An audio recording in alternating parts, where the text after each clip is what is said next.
Hello, check. One, two, three. Hello, good morning, everyone, and a warm welcome to the JPC Junior Badminton Championship Final.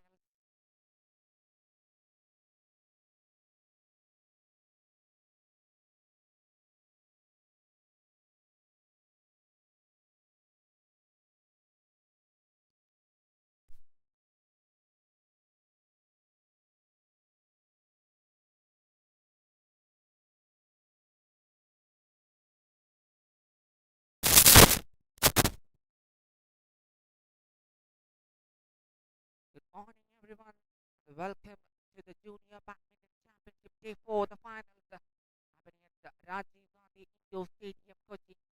Watch the live action on board watch the great game of badminton. The junior players competing each other for the title. Welcome, everyone, to the Rajiv Gandhi Indoors for watching this live action.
Final day, the PNB MetLife Junior Badminton Championship here at the Rajiv Gandhi Indoor Stadium in Kochi.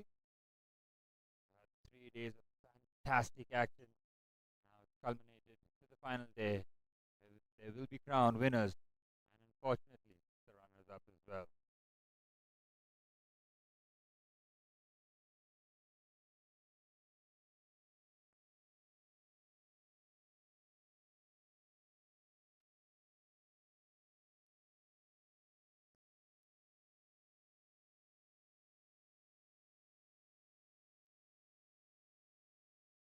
badminton. Last 3 days, high quality stuff. I'm very excited.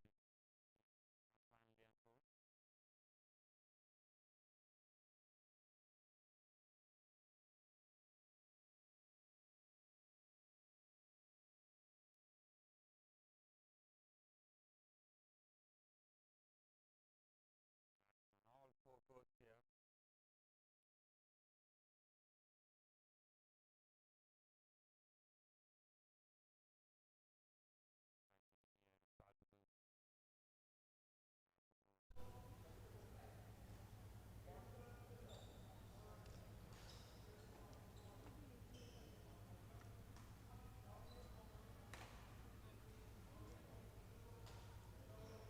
We're ready for the coverage of the under 15 girls semi final. This is between Ainusara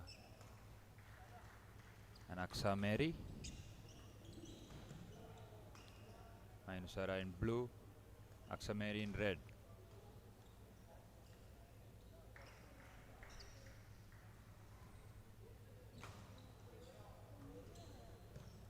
Last bit of instructions. Almost ready to go here. The final day, the PNB MetLife Junior Badminton Championship. We're off and running. And big smash right into the net. Set up play there.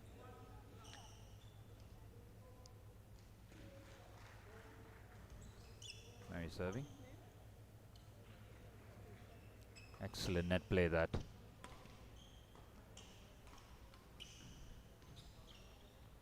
It's a really good point there for Mary. Opening up a 2-love lead here in the first game. See, both players will be nervous, as expected. It's very important for these players to quell their nerves as quickly as possible, get back to playing their regular game.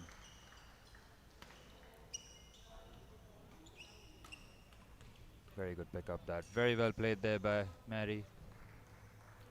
So Mary set it up with the pickup and forced the error.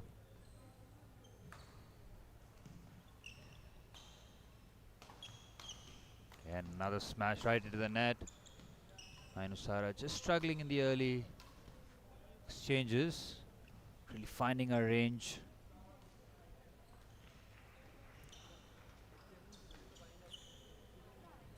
Very good pick up that. Okay, and that is an outstanding shot there from Aksa Mary. Full stretch, very well directed. That is a high caliber shot.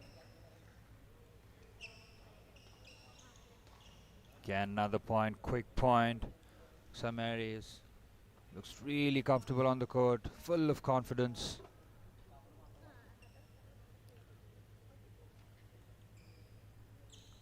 Again, very good point there for Manu. Much needed for her to break this momentum, get some of her own. And what a shot that is. Aksa Mary, it is absolutely brilliantly placed. Look at that. Right from the serve, giving Manu absolutely no time to settle. Again, good point there for Manu. Very important that she stays within touching distance. Again, it's very well played here by Aksa Mary. Both sides of the court, very comfortable. This has been a very dominant start for Aksa Mary. Just what she was hoping for. when the match started.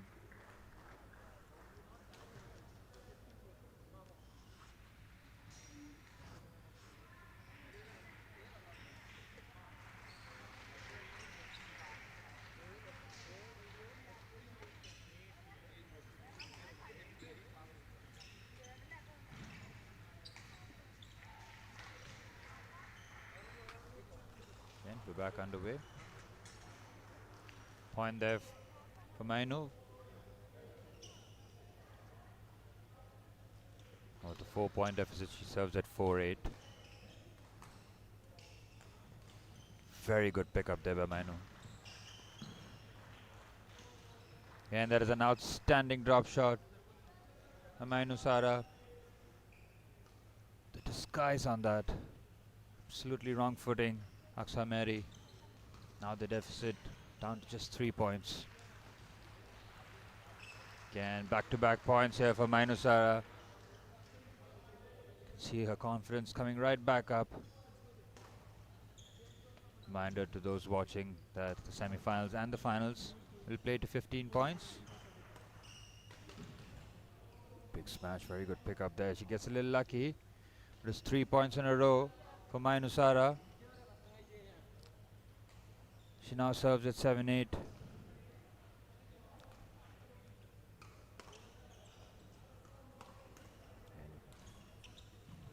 very well directed by Aksa Mary. Again, just forcing Mainu to the right hand side and then just shifting it to the other. And that's out. Looking for that backhand push. Mary now with quick points. Back-to-back points as well. Again, what a smash that was. Aksa Mary, very well directed.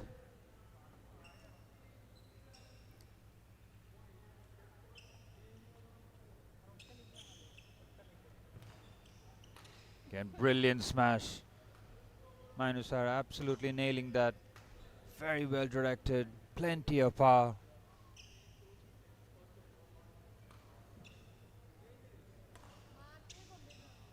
And that looks like there's a lot of depth and it stays in.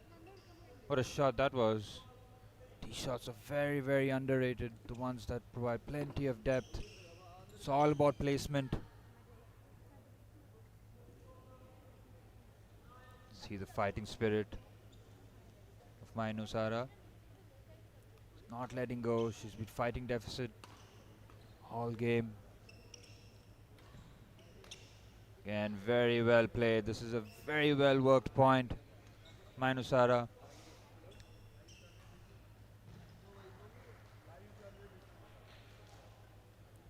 Now the deficit just at 2 points. Again, that's a very loose service. See, these points are cheap giveaways.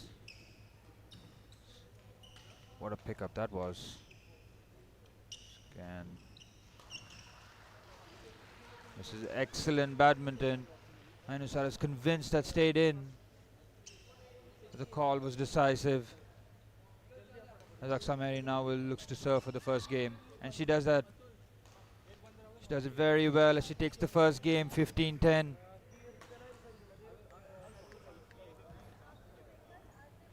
She takes the first game. Good fight back by Mainu Sara. Gave Aksa a lot of things to worry about. There is Aksa Mary who takes the first game, 15-10, as both players will switch sides.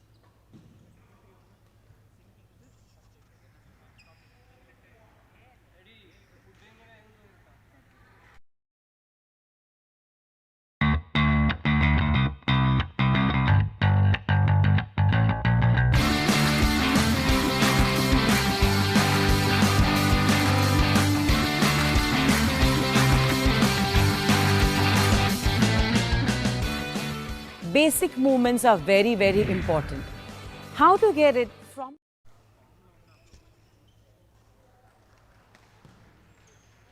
Again, we're back underway. Shameri to serve. Very good drop shot. Quick point there. Mainu Sara.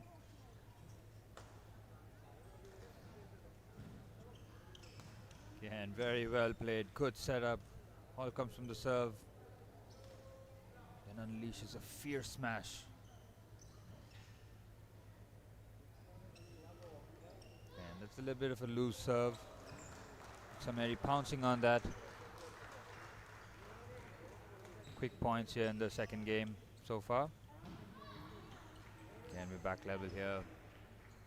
A 2 apiece.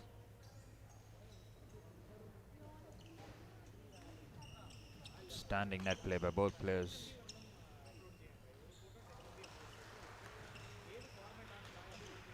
Again, very well played. That looked like it stayed in, but it's called out.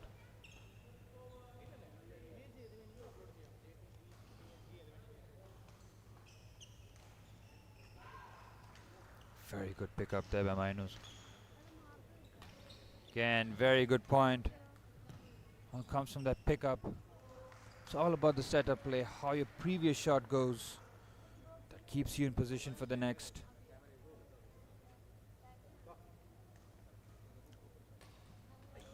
Minu now serving at 4-2. Again, that's very well done. Aksameri going for the deft touch. She takes, now serves at 3-4.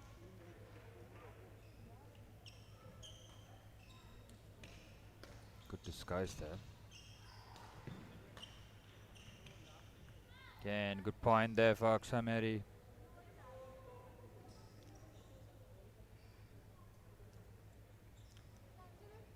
Back level at 4-4. Again, very good drop shot by Mainu.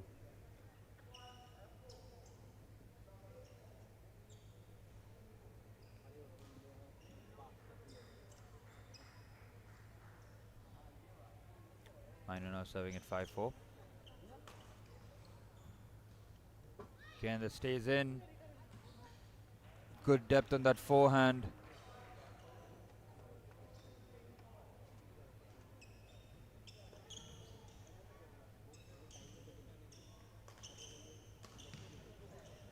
Very good rally this. Goodness me, what a point this is, which she couldn't hook that backhand in the lines. Very high quality point.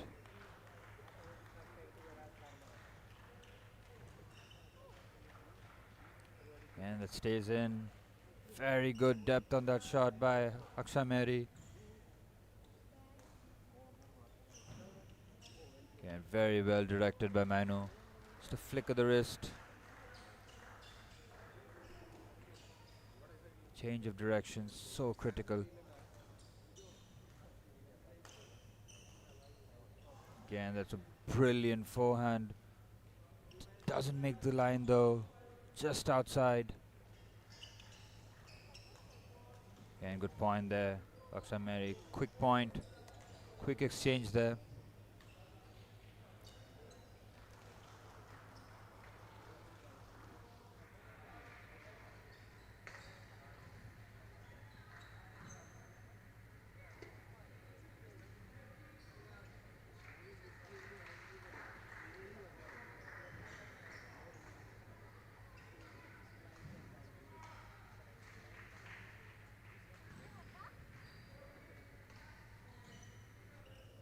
Back underway.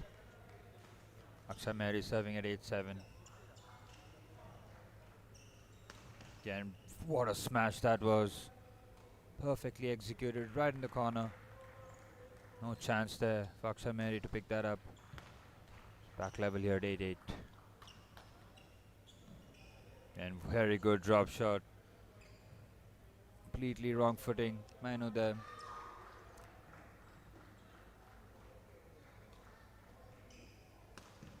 Again, going for that big smash. Absolutely perfect. It definitely caught the line. I'm very surprised that the point has gone to Aksameri. That looked like it caught the line from where I'm sitting. Again, very well played there. Aksameri, good directional change. Which now opens up a 3-point gap here in the second game.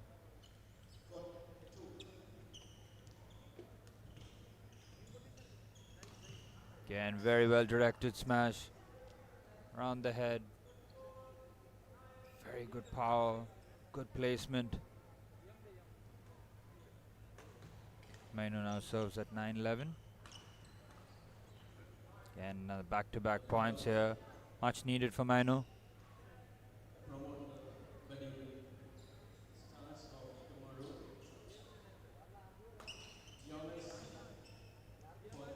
Again, looking for that drop shot. 3 points in a row for Mainu Sara. She now is back level. Serving at 11 apiece. And what a smash that was. Really well directed. Right into the backhand of Mainu Sara.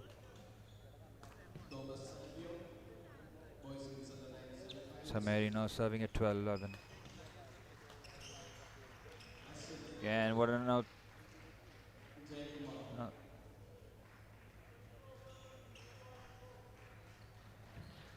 What a drop shot that was from Mainu. Back level at 12 apiece.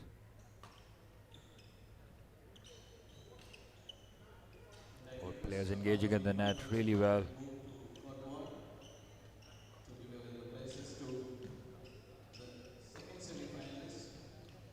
Again, there was a chance there for Mainu. She went for the disguised drop shot. Finds the net. Zaksa Mary now just 2 points away from heading into the final.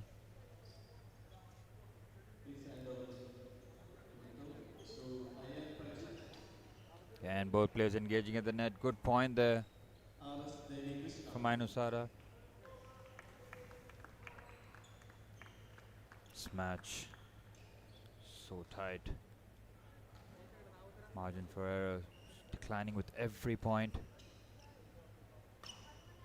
Again, what a smash that is. Maksha Mary picks the serve in the air.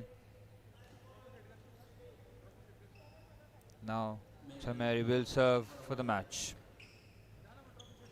And Aksa Mary completes the job. Very well done. She takes the second game 15-13. Takes the match 2 games to love. She will advance to the final of the under 15 girls category. Commiserations to Mainu Sara. She's had a very good tournament.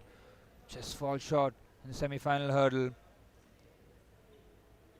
Very good start to the final to an day advanced for level PNB MetLife is what we are going to Badminton learn Championship from here the in Youth Kochi. Commonwealth silver medalist, head coach of Prakash Padukone Sports Management Academy, Aditya Prakash.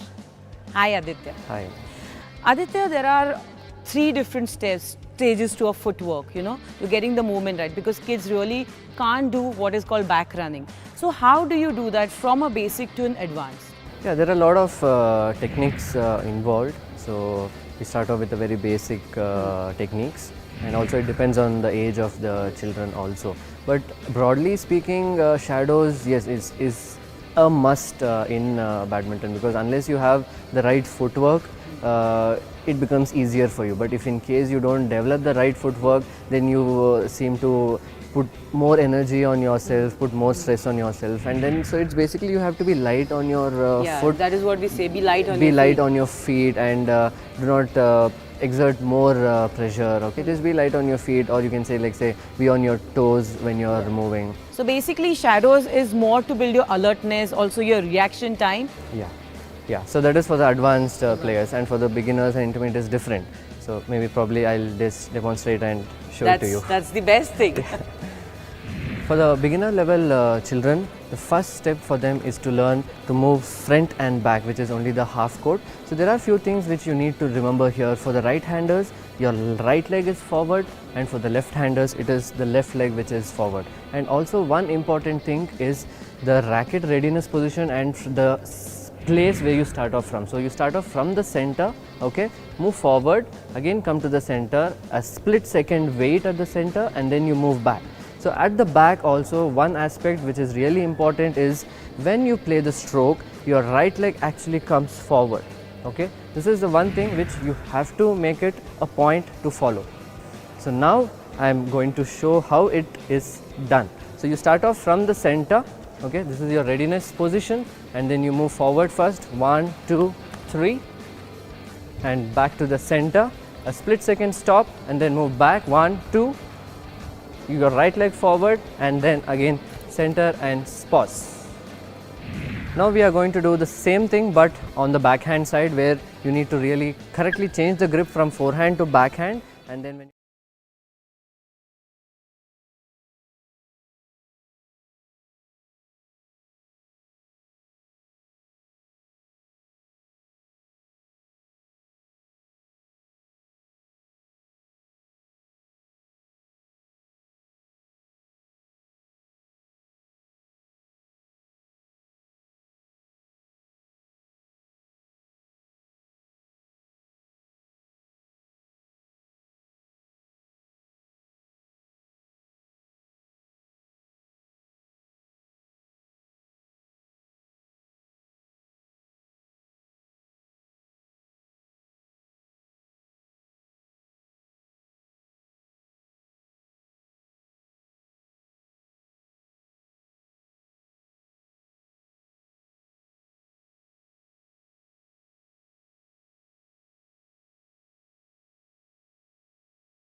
We're back underway.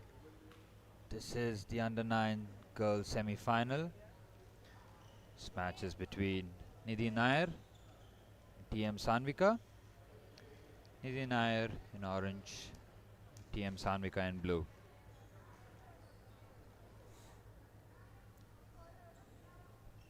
Nidhi to serve. Sanvika like a statue, not ready yet.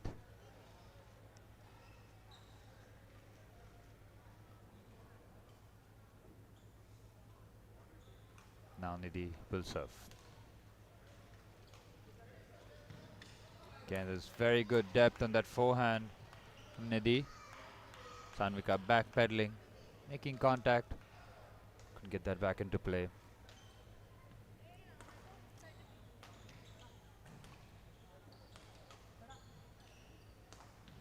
Again, very good rally this. Sanvika is upset with herself, you know. She knows that she should have gotten the point to that drop shot.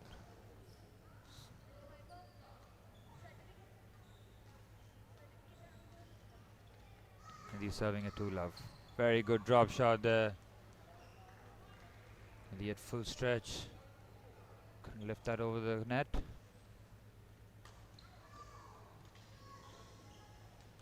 Again, very good drop shot there.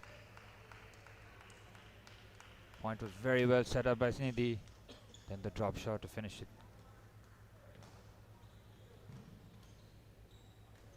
Again, good point there for Sanvika. Again, getting a lot of depth on that forehand.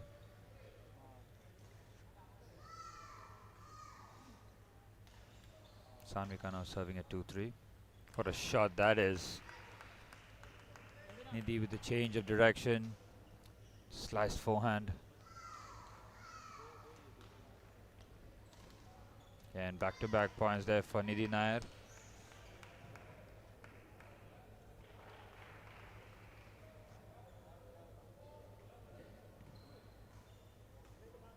Again, that looks like she went for depth with that return. Just missing her mark. Sanvika just struggling a little bit in the early exchanges. Again, very well played here by Nidhi Nair. Putting up a 5-point lead in this first game. Good point there for Sanvika. Again, Nidhi going for depth. This time missing a mark. Back-to-back points here for Sanvika. Just what she wanted.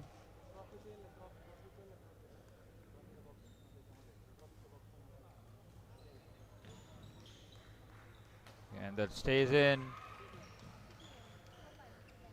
Nidhi now with momentum on her side. Serving at 5-7. Again, just not able to direct that backhand. Nidhi now serving at 8-5.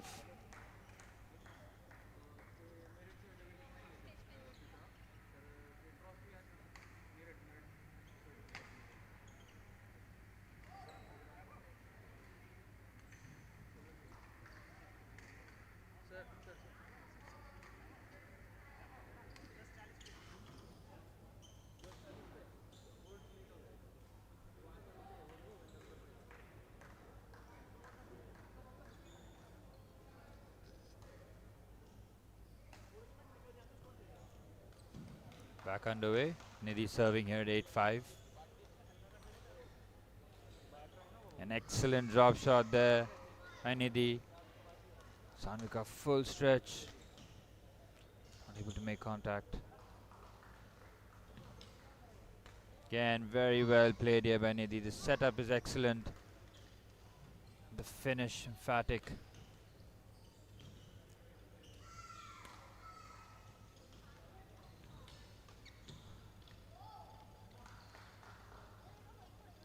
Again, very well played here by Nidhi.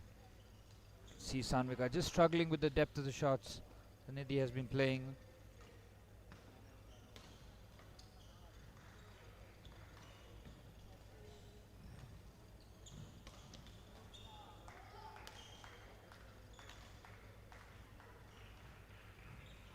Again, very well played. Much needed point there for Sanvika. Really coped with the depth of the shot very well. Again, very good leave there by Nidhi. Very good court awareness. And Sanvika response, showing her court awareness. Very good leave.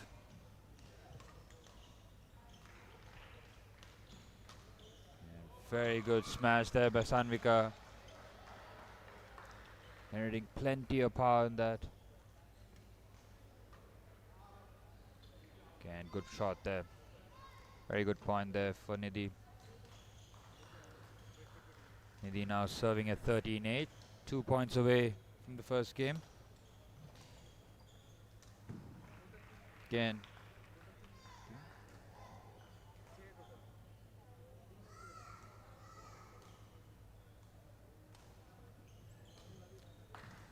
Again, a good smash there by Nidhi as she takes the first game. Very convincing fashion. 15-8. Sanvika will need to make adjustments in the second game. We target some of Nidhi's weaknesses, force the errors. So far, Nidhi has had an answer for everything.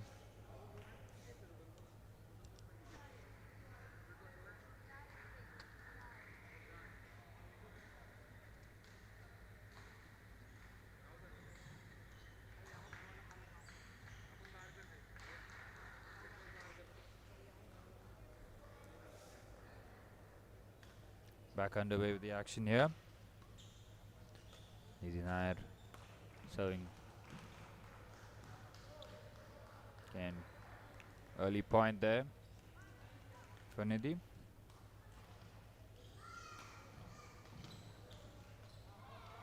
Point there for Sanvika, forcing the error. Good depth on that shot.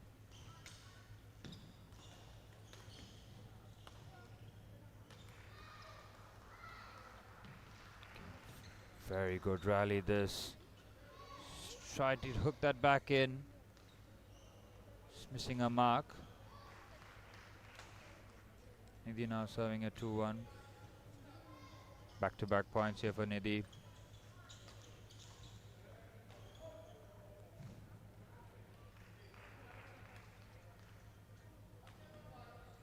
Can see Sanvika just struggling a little bit. She needs to be a little bit more patient. Not go for the smash. Set up the point. Again, point there for Sanvika.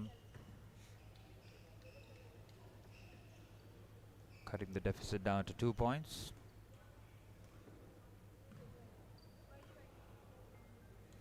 Looks like a smash there for Sanvika, but she completely misses it.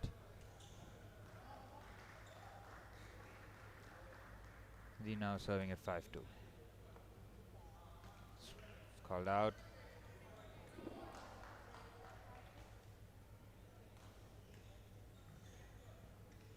Again, Sanvika returns the favor there. Nidhi now serves at 6-3. Again, looks for the smash, but crashes into the net.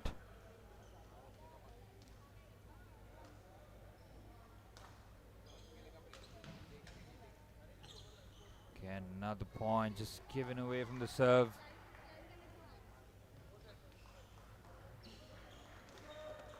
Nidhi now serving at 7-4. Again, full commitment there from Sanvika, but couldn't redirect the shuttle back into play.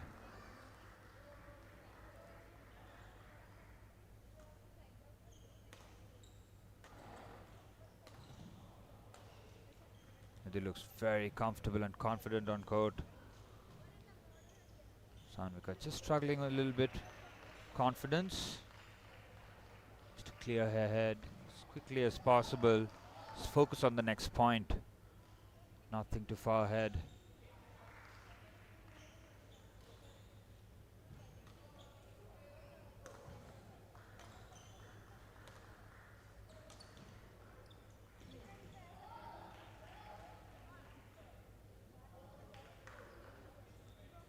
Back underway here with Nidhi serving. 8-4. And very good drop shot there.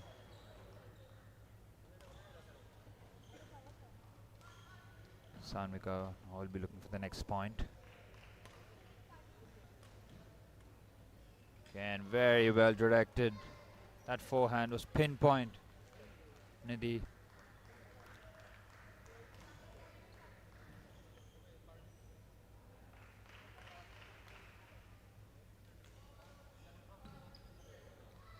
Again, great depth on that backhand, and she completely misses it. Looks like an easy point for Nidhi. Sanvika now serving at 6-9. Again, very well directed shot there. Doesn't stay in. Nidhi now serving at 10-6. Again, what a pickup that is. Absolutely brilliant. Covers a lot of ground and executes that shot perfectly. Again, going for that big smash, but catches the net. Nidhi Nair now opening up a 6-point lead here in the second game.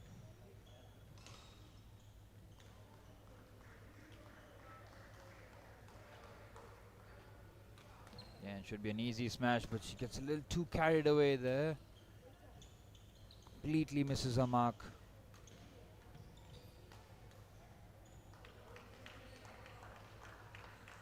Okay, Nidhi just trying to direct that forehand. Doesn't find the line.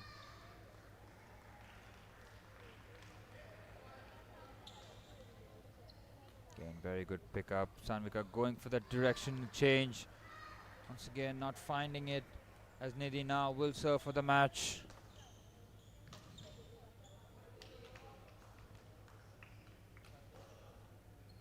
And Nidhi advances to the final. She does so in style. She takes the second game 15-7, takes the match, 2 games to love. Commiserations to Sanvika. She's had a good tournament. She falls short, semi-final. Very, very good display from Nidhi Nair. She will head to the final.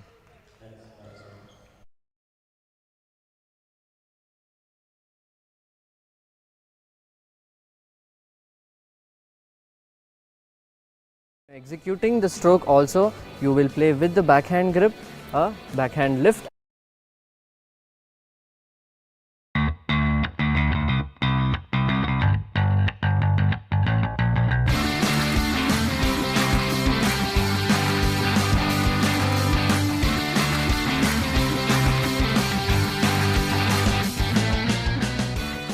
To know more about the services, the variations, the change, we have with us Youth Commonwealth Silver Medalist, former national champion singles and doubles, head coach of Prakash Padukone Sports Management Academy, Mr. Aditya Prakash. Welcome, Aditya. Thank you.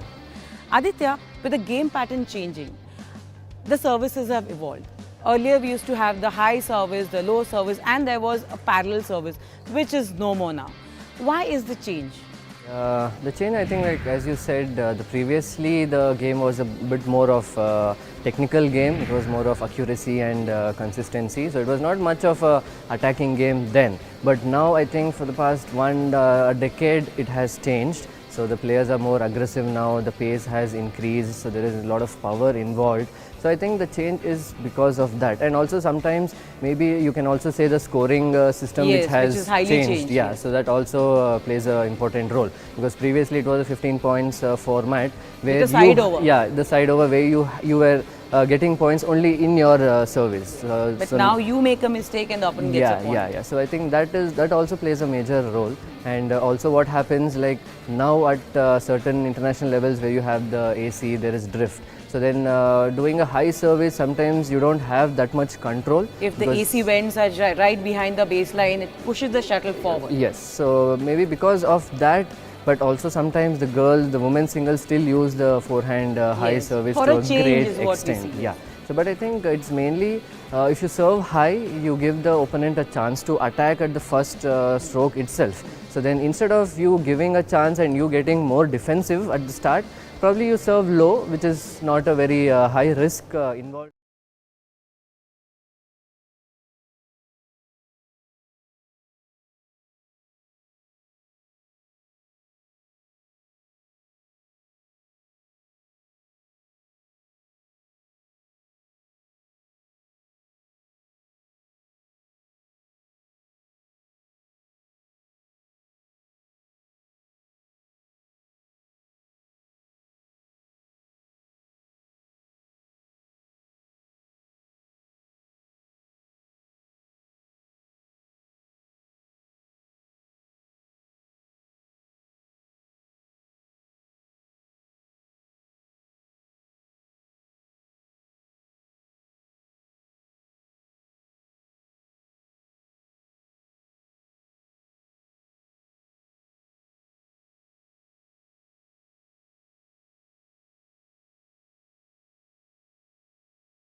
And we're back underway with the action. This is the girls under 11 semi-final between Dakshina and Lenita. Dakshina in purple, Lenita in orange. First point there for Lenita.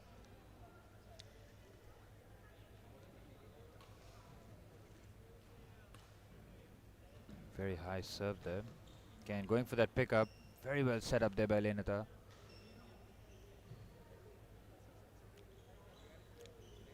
Lenita does have the reach advantage. Again, that stays in. A misjudgment there from Dakshina.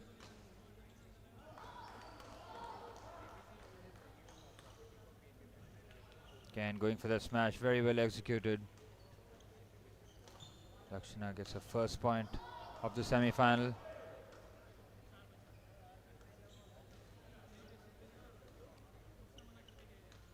Again, just a miscue there. Back-to-back points here for Dakshina.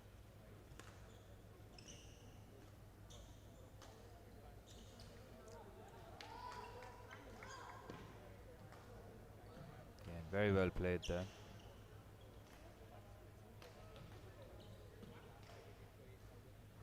It's a very good rally. Dakshina claws her way back, cuts the deficit. Now we're back level. Serves a 3-3. And very well directed. Good forehand there by Lenita. Round the head. Very good precision.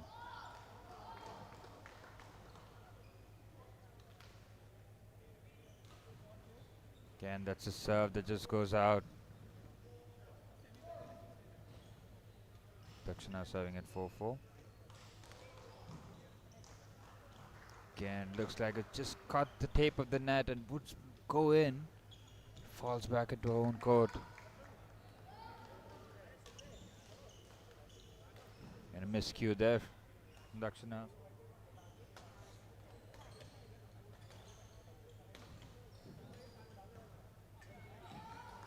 Back level here at 5 piece.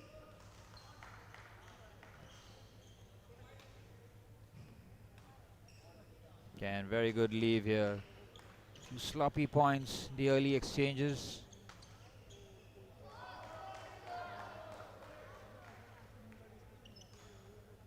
Again, there's an outstanding drop shot.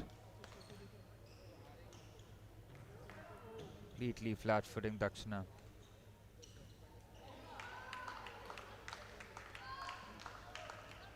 Again, very, very well placed there by Dakshina. To go so far back into her court. Manages with a deft touch. Again, it's very well placed. Dakshina with back-to-back drop shots working in her favor.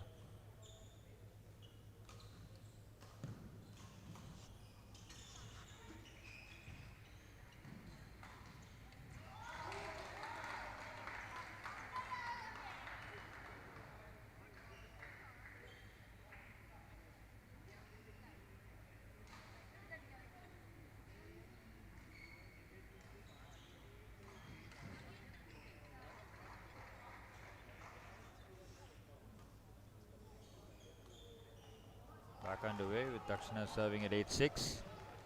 The miscue there. A little impatient from Lenita. She may be feeling a little anxious. Dakshina now serves at 9-6. Again, it's very well played. Dakshina looks in total control, dictating the pace of the rallies.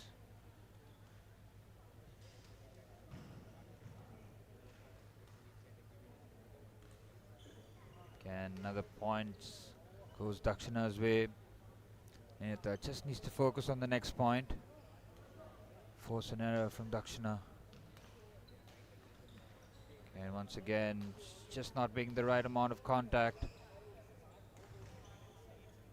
Dakshina looks locked in here. She serves at 12-6. Again, get a little fortunate there. Catch the tape of the net. She now serves at 13-6. And that stays in. Krishna had time to put that back.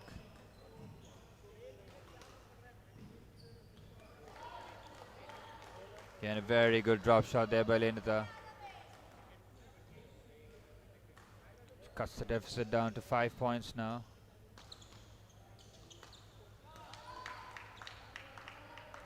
Again, it's very well played here by Dakshina.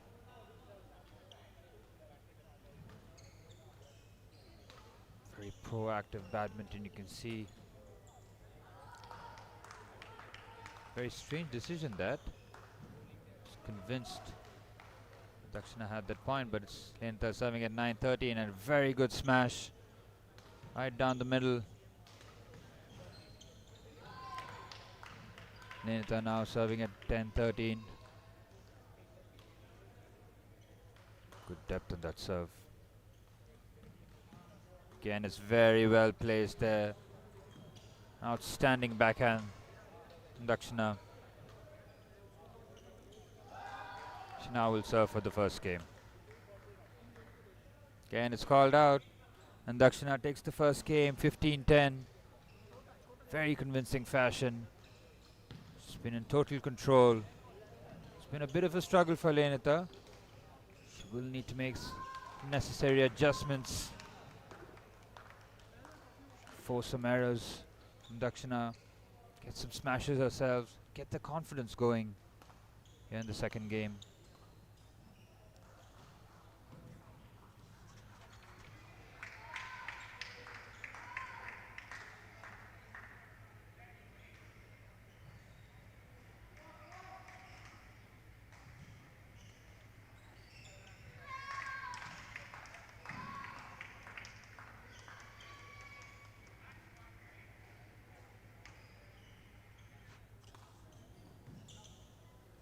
Back underway.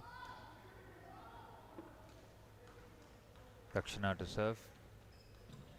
Very good pickup there by Lenita. The miscue there. Again, catching the frame of the racket.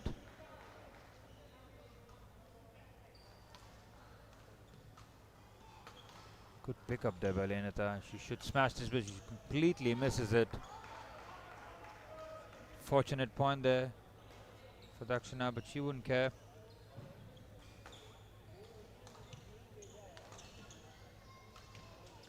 And good point there for Dakshina.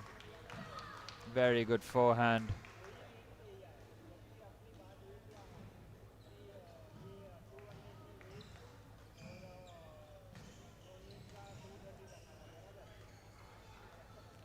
Very wayward serve. Lenita gets her first point. Second game.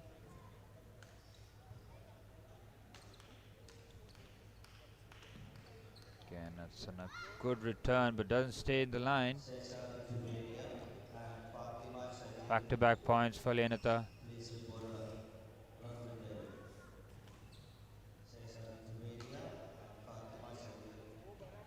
Very good pickup there, Dakshina. Again, it's outstanding badminton here by Dakshina.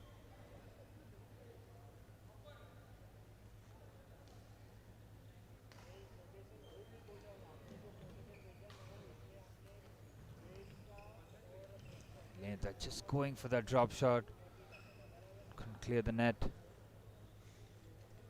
Dakshina opens up a 3-point lead here in the second game. Yeah, it's very well timed, very well placed. Confidence boosting point there for Lenita.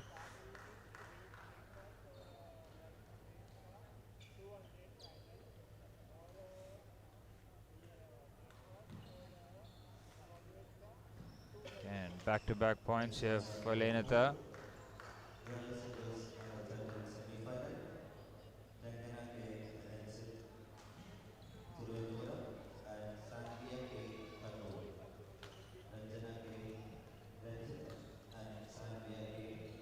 And very good point there for Dakshina. Both players playing with extraordinary depth in that rally.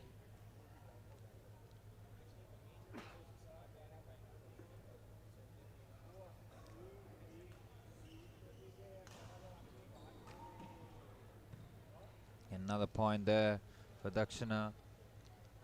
They're just not getting her timing right. Had a lot of situations where she should have returned the serve.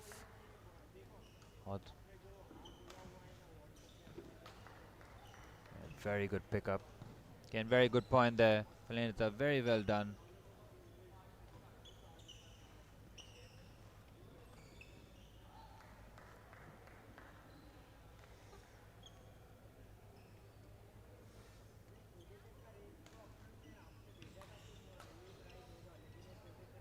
Excellent drop shot there from Lenita.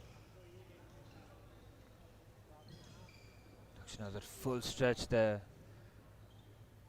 That execution of the drop shot was perfect. Okay, a good smash down the line. Very well played there by Dakshina.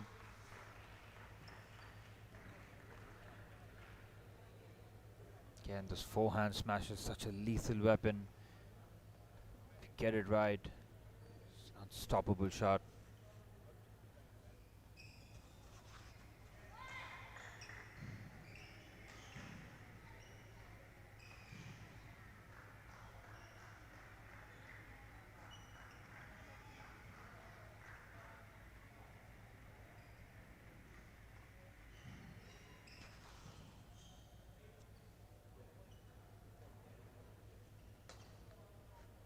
Dakshina now serving at 8-6.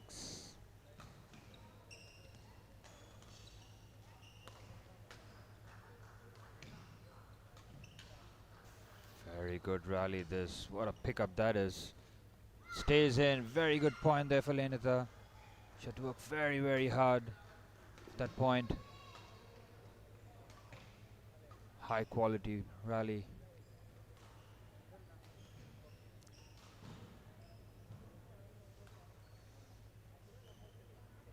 Again, it's not a good leave. As Lenita now ties things up at 8 apiece.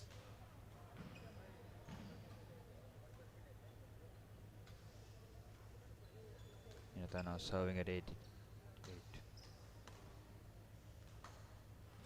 Again, just a miscue.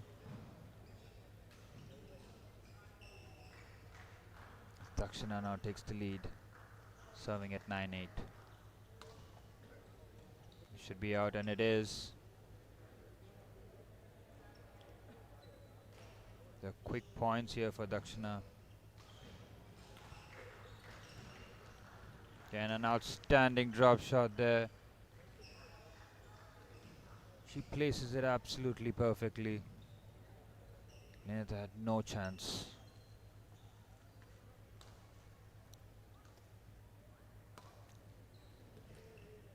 Again, going for that same shot, but this time a different outcome.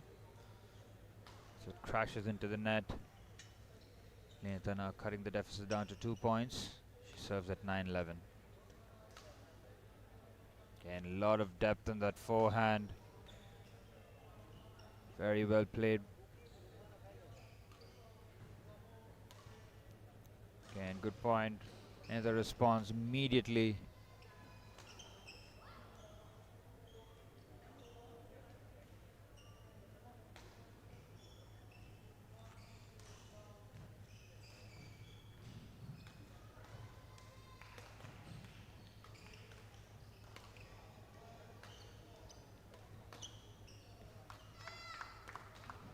Again, looks like it's almost perfectly placed, but it's out. Right idea, Lenita, but just not making the execution count. What a pickup that is, Dakshina. And she deserves that point. All came from that pickup. She looks second favorite to that. Full stretch, picks that back up. She now serves for the match. Here at 14-10. Just about stays in. She's ready to celebrate there. That smash from Lenita was perfect. Again, back-to-back points here for Lenita. Put the pressure right back to Dakshina.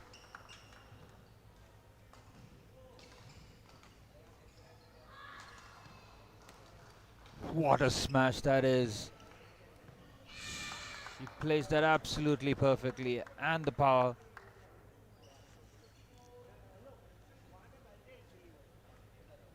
Neta now serving at 13-14. This is quite an extraordinary comeback. Again, she misplaces that as Dakshina takes the second game, 15-13, takes the match 2 games to love. She will advance to the final of the under 11 girls category.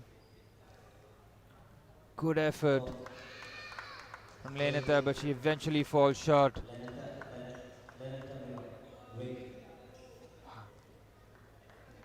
Very complete performance from Dakshina. She will now play the final of the under 11 girls category.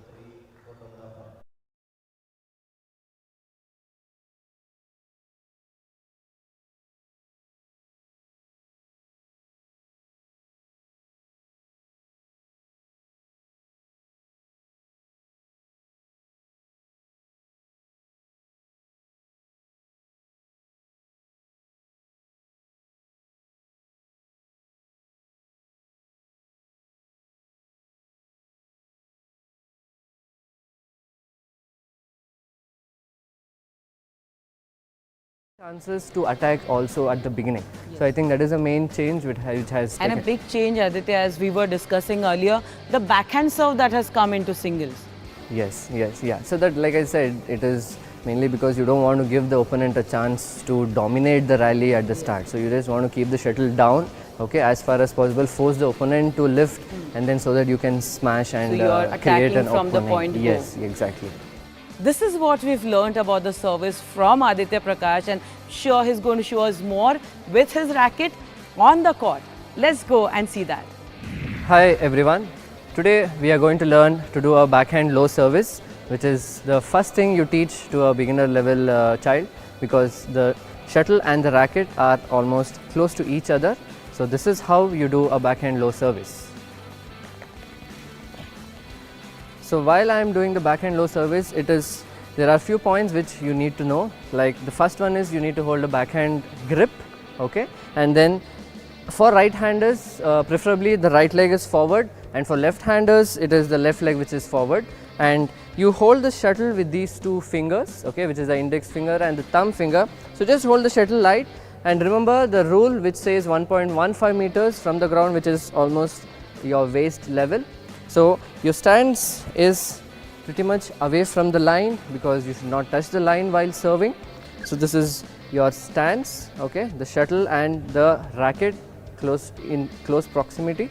So you take your time, okay. Children tend to serve too fast or too high, so please tell them to take time before service. You can probably count 1, 2, 3 and then hit the shuttle. Now we are going to do the forehand high service, which can be taught for the beginner level children, the intermediate level and also the advanced level students. So here you need to remember few things. The stance and your racket position, the shuttle position changes when compared to a backhand low service. So this is your starting position for a forehand high service, and also please remember, do not touch the lines while serving and do not lift your leg while serving, because it is counted as foul. So here we go.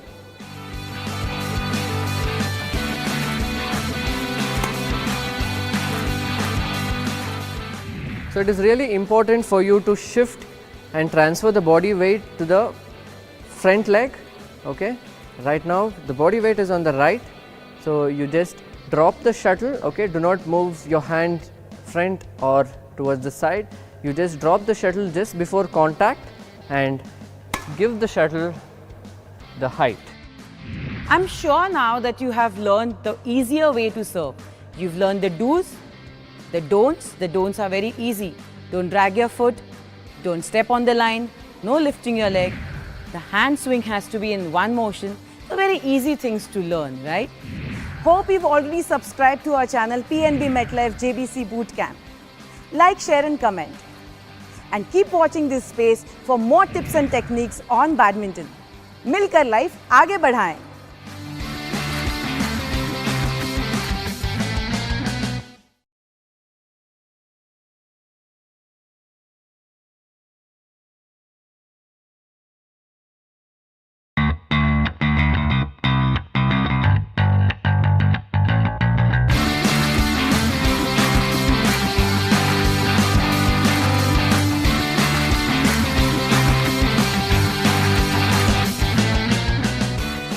Hello and welcome to PNB MetLife JBC Bootcamp. Today we are going to discuss about how to generate interest in the beginner. It's a very difficult task for the coaches when a young kid enters the sports arena and is awed to see a huge stadium in front of him. To talk about this, we have with us former international Mangresh Palekar with us. Welcome Mangresh. Hi, Nanda. Mangresh, when a 6-year-old enters the sports stadium, like badminton court, a huge badminton stadium he sees, how do you develop interest? See, the most important factor for the coaches and for the parents, which they need to understand is, do not force or do not put compulsion on the child. Very important. Which is one of the most important factor. Secondly, the most important factor is the coach. When he's coaching, he needs to stoop to the level of the child. Yes. You have to go down. Play with him. You have to play with him. The child has to develop interest. That is the most important part. Second, the most important thing is for the parents to do not put your child.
Back underway with the action. It is the under 13 girls semi-final between Sheikha Srijit and Fatima Fadia.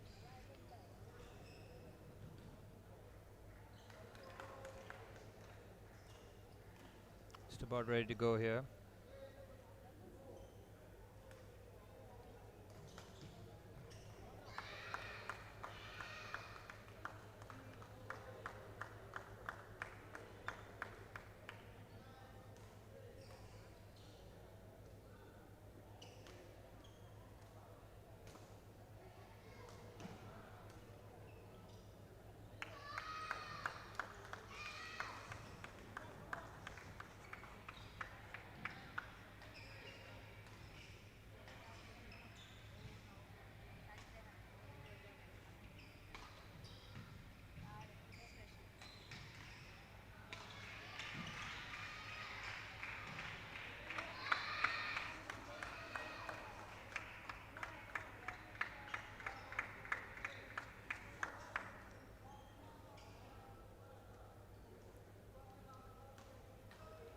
And we're ready to go here.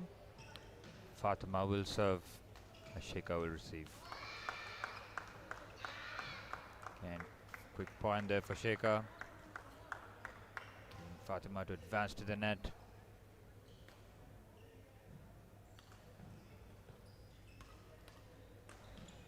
Good pick up.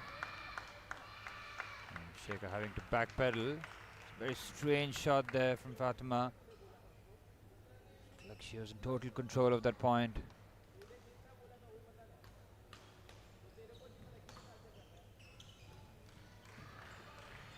And very well played there by Fatima.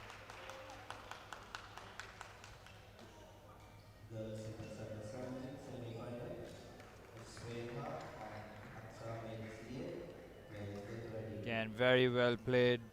Good smash.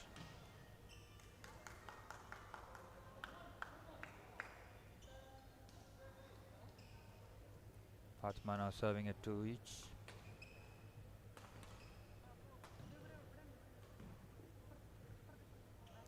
It's a good smash, and if she avoids the net as well. Very well played there by Fatima.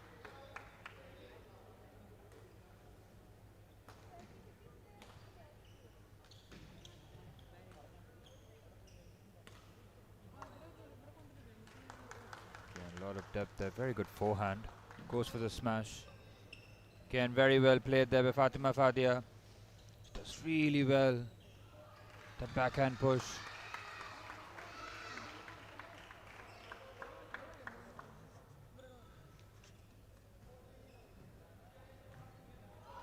Again, very well played there by Sheikha. Staying in this contest here, serving at 3-4. Again, just goes out. Back level here at 4 apiece. Again, very good depth on that forehand from Fatima.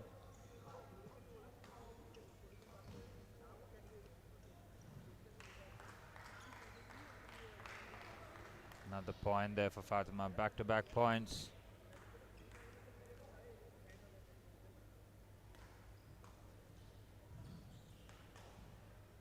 Just miscues that. Again, goes for that forehand cross court, but it's called out.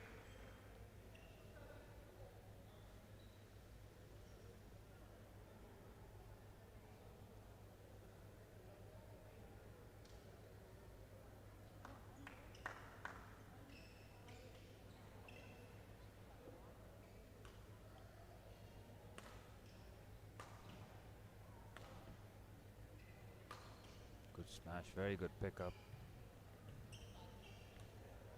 It's an outstanding point. Yes, point here for Fatima.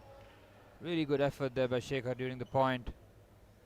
Out of very good pickups, good recoveries. Fatima was in complete control.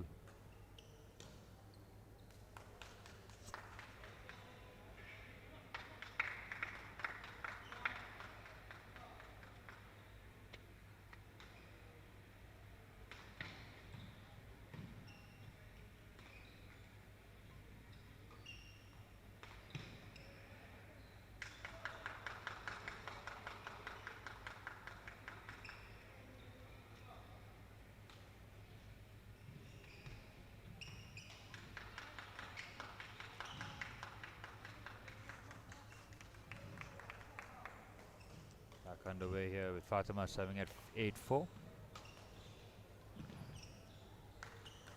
And good smash there by Sheikha. Much needed point just to break the momentum.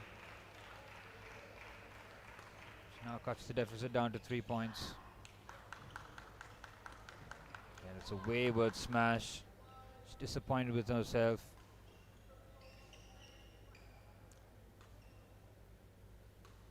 Fatima now serving at 9-5.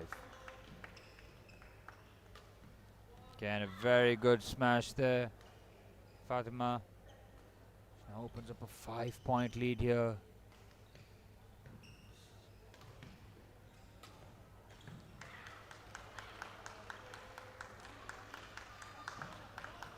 Very good pickup there by Fatima. Very well played. Outstanding defense.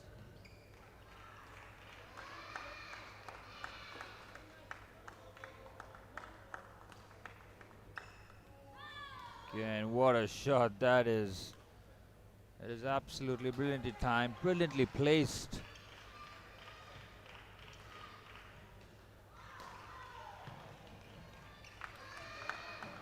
And Fatima looks in total control here. She is dominating the first game. She's serving here 13-5.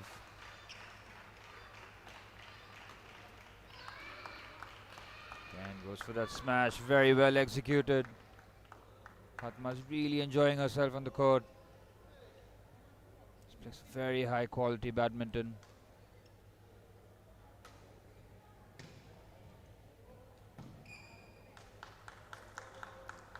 Gap might be a bridge too far for Shekhar in this first game. She has the second game to rectify some of her mistakes. Probably get Fatima to commit some of her own.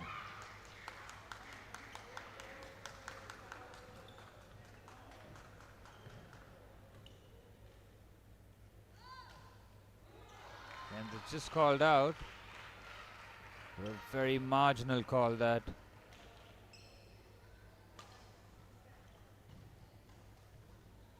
Again, what a drop shot that is from Shekhar. Really good fighting spirit here. Not letting this one go.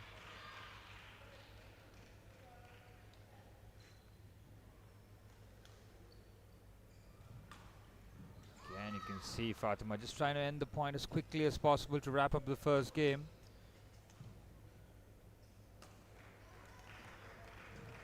An outstanding pickup.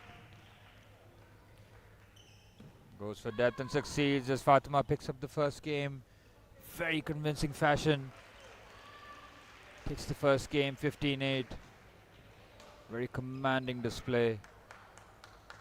In the first semi-final, the under 11 girls category.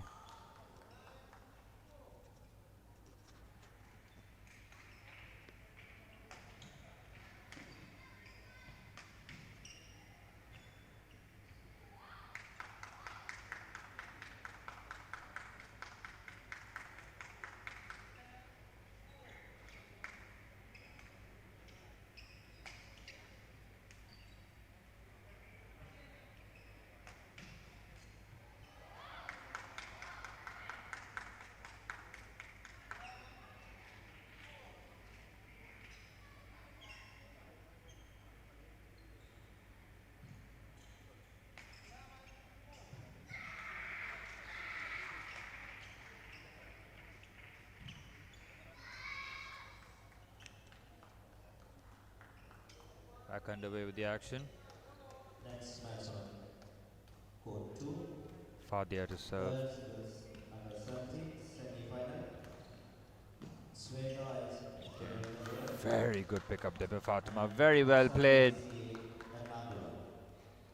Swega is and Very good Aksana point there. report on Fadia Fatima. court 2. And it's a wayward forehand. Quick 2 points. Fadia Fatima.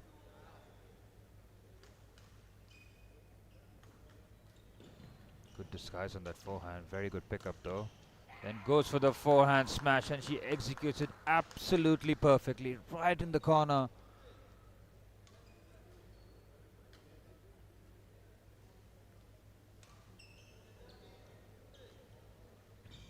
Again, good disguise on that forehand.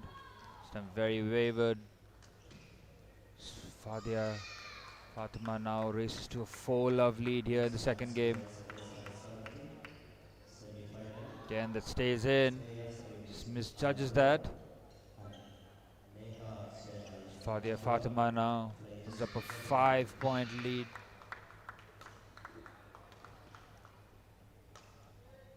And both players really showing a lot of power in the baseline.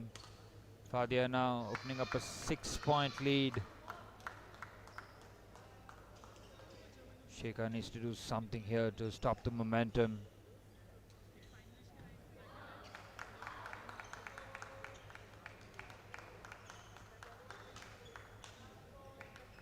Very good point. It's just outstanding badminton here from Fadia Fatima. She's playing a near flawless second game here.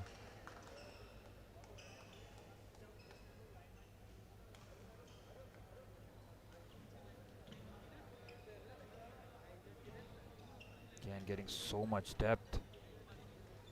Good pick up there by Shekhar. Again, that's gone out. Fatma's really on a roll here. Next match Leading the court second game, 8-love. girls in the semi-final Total control. Sreya Srinis Alapura and Neha Shenai Ernakulam. Sreya Srinis and Neha Shenai report on court 4.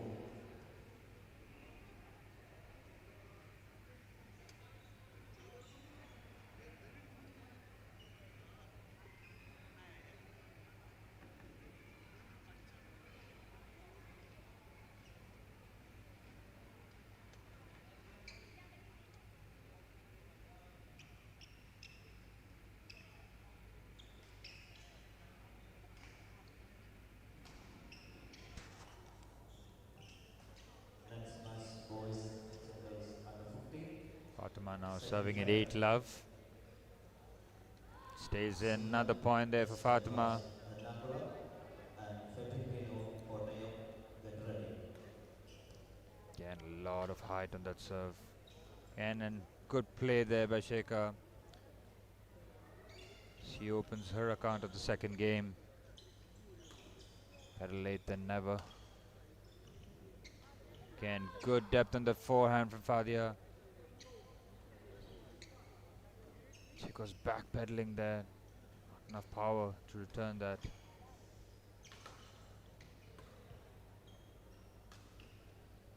Standing pickup. Then very good leave there by Fadia. Fadia Fatima just enjoying herself. Really dominating proceedings here.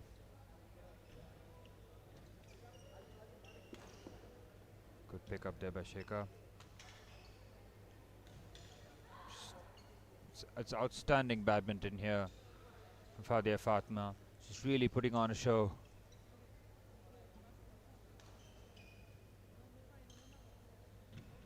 Very good pickup.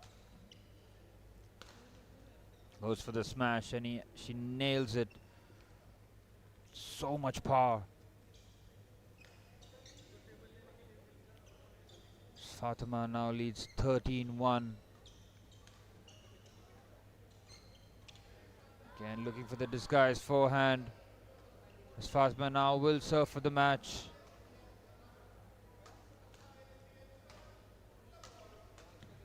Again, good point there for Shekhar.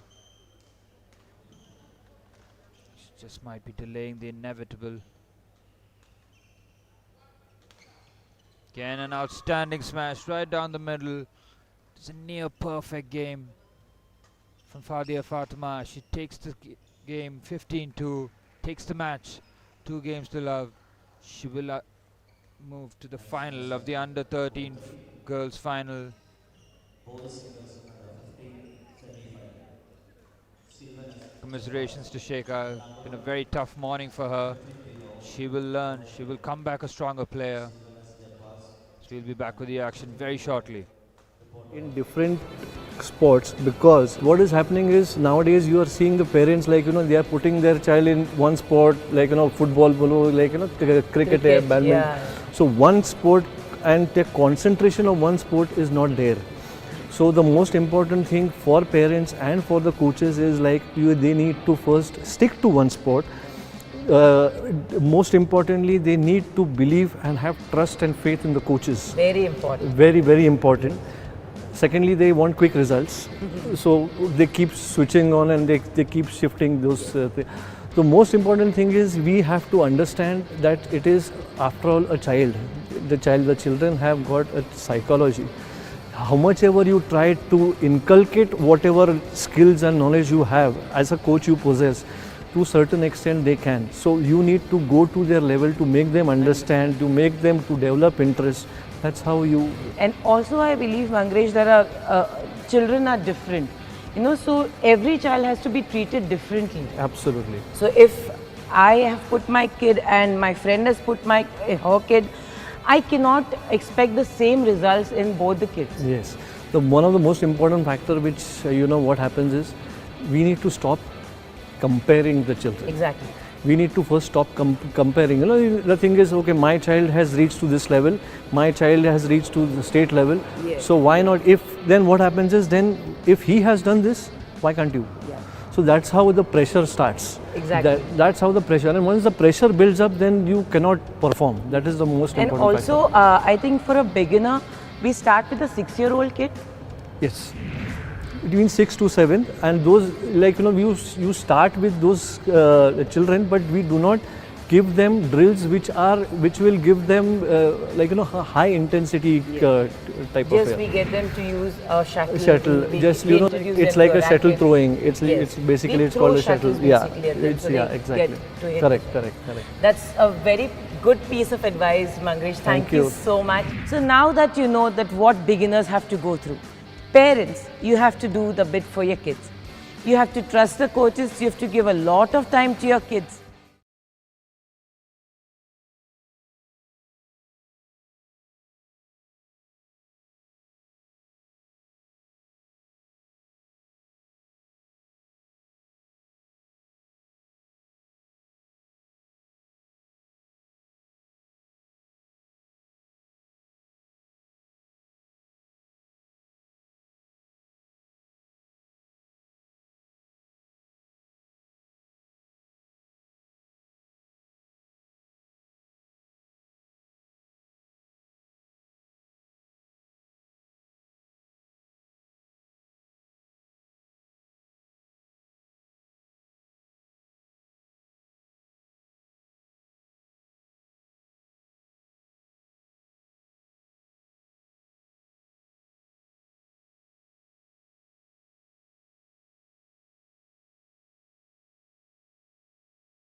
And we're almost ready for the under 15 boys semi-final between Jebas and Febin.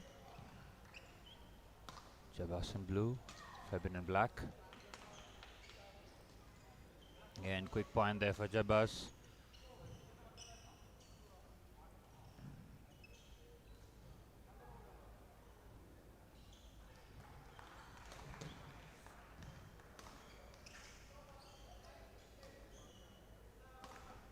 Good pick up there by Febin.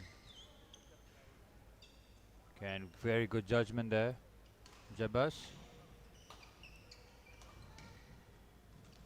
Hitting 2 love. Again, very good smash there by Febin. Opens his account of the first game in the semi-final.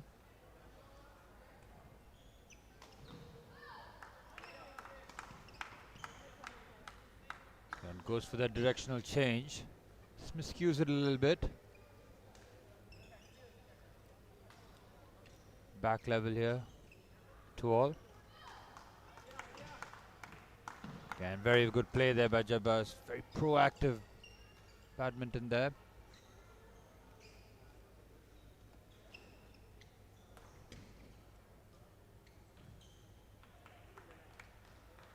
Jebas serving at 3-2. Very good smash right down the middle. Plenty of power.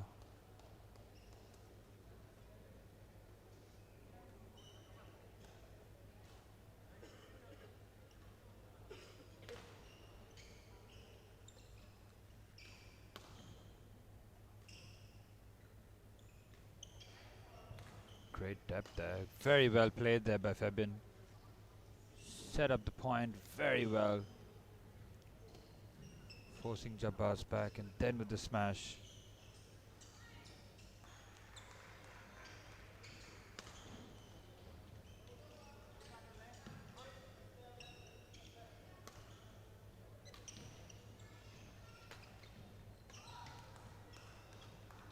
Again, it's an outstanding drop shot there by Febin.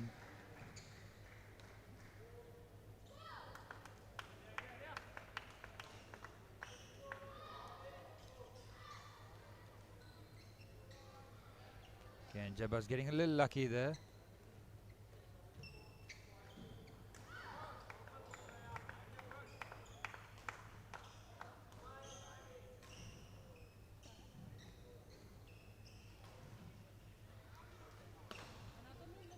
Good smash there by Jabbas.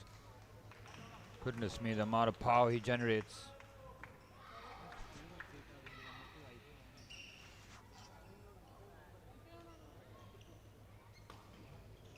Again, very good smash there.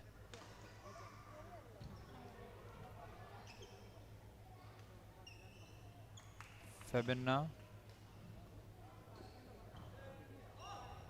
Again, that's a very loose point to give away.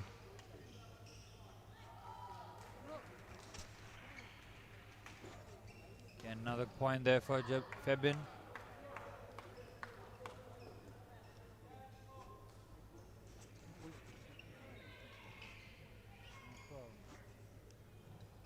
Again, very well pounced upon there by Febin. Jabbas is asking the question whether Febin touched the net.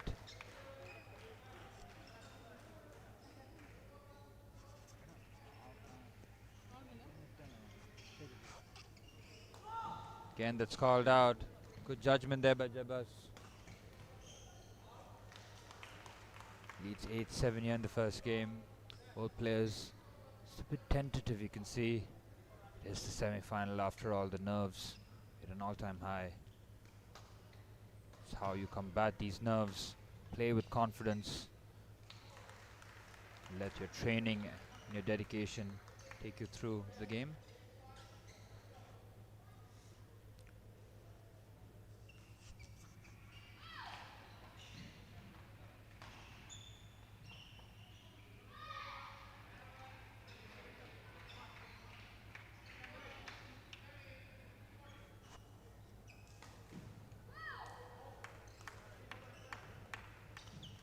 Again, very well played there by Febin.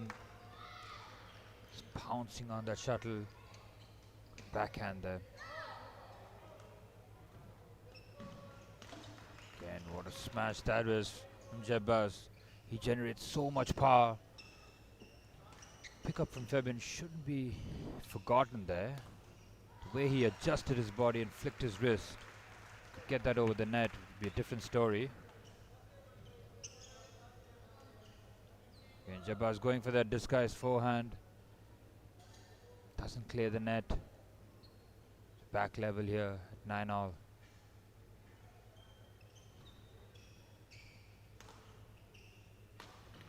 What a pickup that is.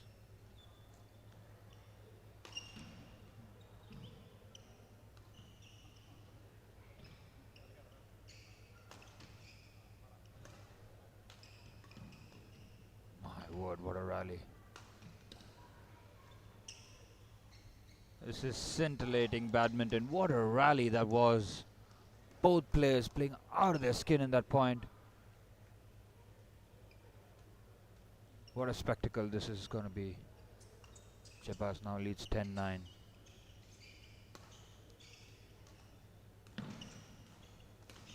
Again, good smash by Jabbas. Opening up a 2-point lead.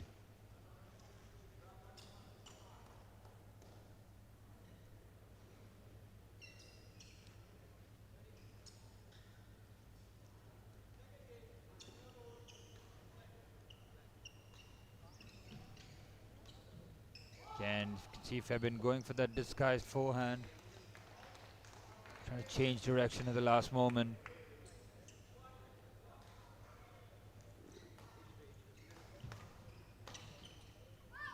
Again, going for plenty of depth on that. Looks like it stayed in. Goodness me.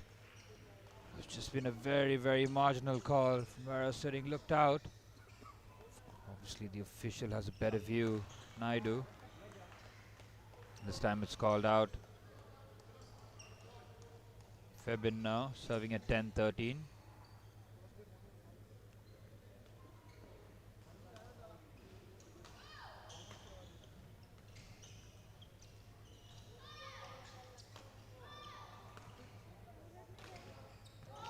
see Febin was looking for the corner, just misses it.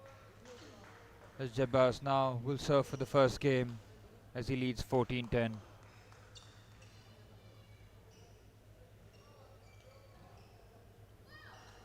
it's called out. Lifeline there for Febin.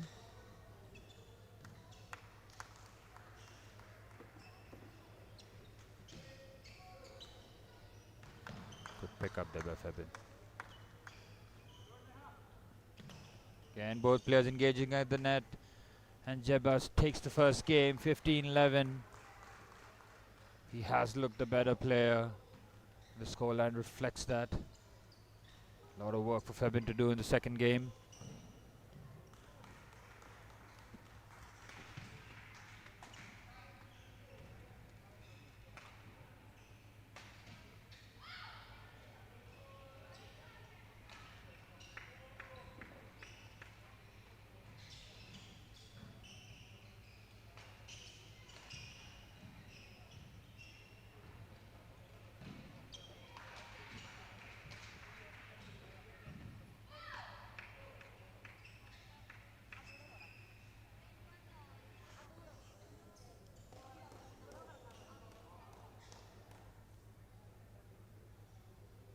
Back underway with the action. Second game with Jebas to serve. Again, point there for Jebas, forcing the error.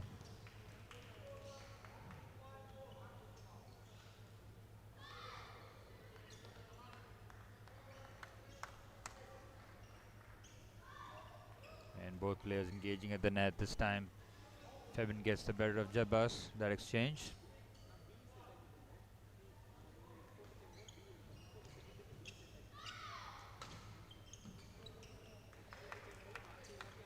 Again, very well played there by Febin.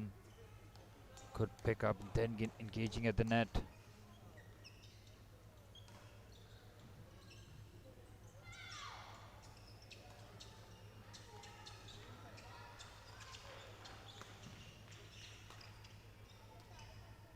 Again, just trying to close the racket. Last second rather.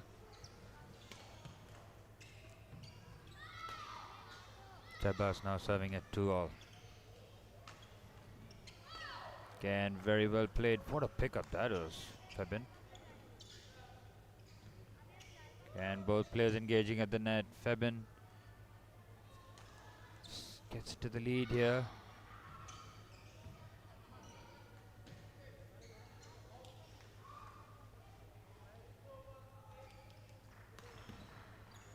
And good smash there by Febin. You can see the confidence coming back up. Back-to-back points.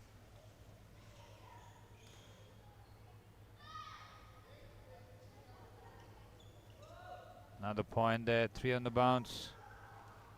Just what Febin was hoping for. Started the second game.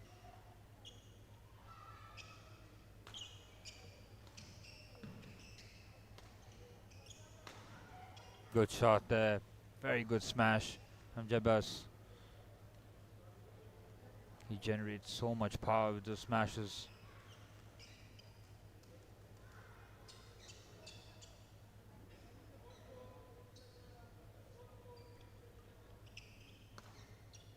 It's a wayward forehand. Jebas now serving at 4-5.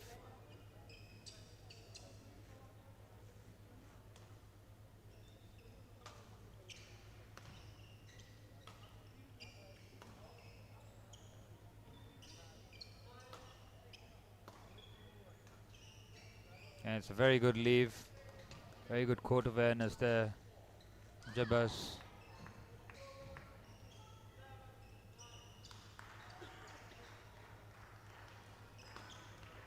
Good smash. Very good pickup by Febin. Again, very well played there by Jebas. That whip backhand down the line. Setting up the error from Febin. Jebas now gets into the lead. Serving at 6-5.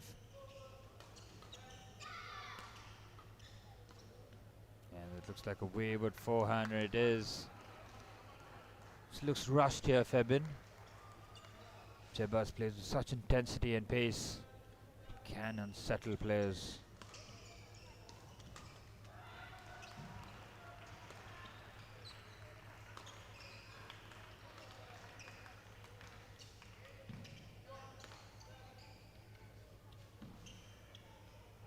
Very good rally this.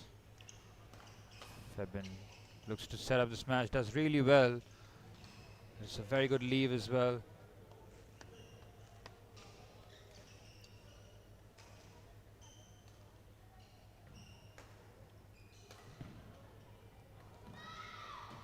Febin now serving. Again, very good depth on that backhand push. Right on the line. Back level at 7 apiece. Again, what a smash that is from Febin. Haven't seen too many of that from Febin.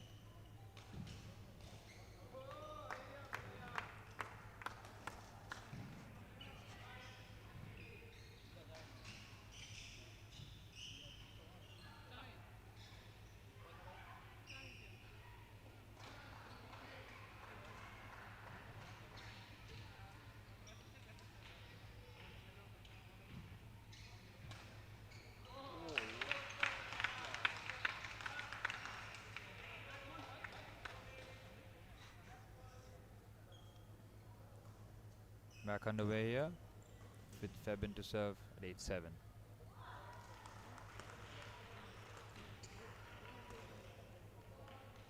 it's a good leave there.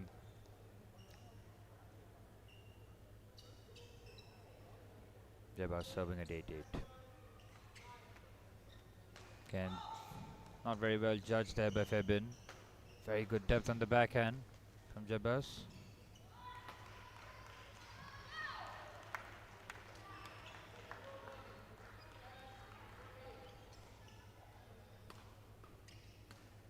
Again, going for that quick smash, crashes into the net. Jabas now opening up a 2-point lead. Next match on court 4, boys plus under 15 semi-final. Zanin bin Shechi gold court and Ali Zayan Siddiq gold court. And it's a very good leave there by Jabas. And Ali Zayan Now with a 3-point lead, gold 4.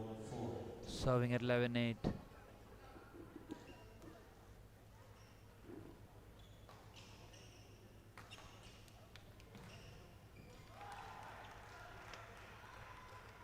And looked like that stayed in, and it has. Febin is convinced. Point goes to Jabas. Serving at 12-8. Inching closer to spot in the final.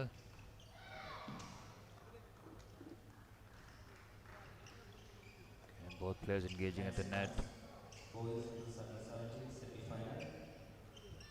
Fahmi Mohammad, Again, good point there for Febin.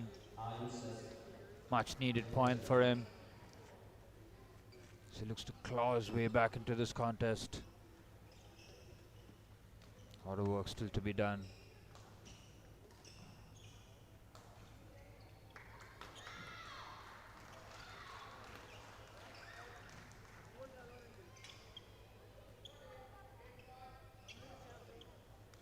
Very good rally this.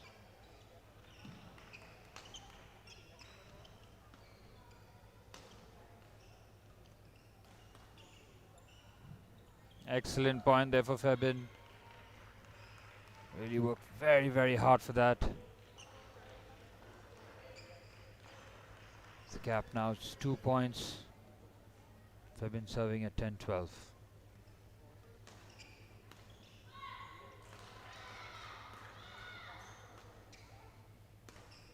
Again going for that smash, but it's out.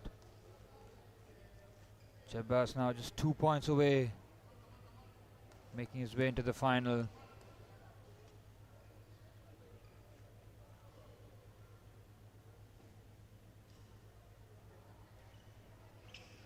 And fast hands there from Jabas, as he now has match point.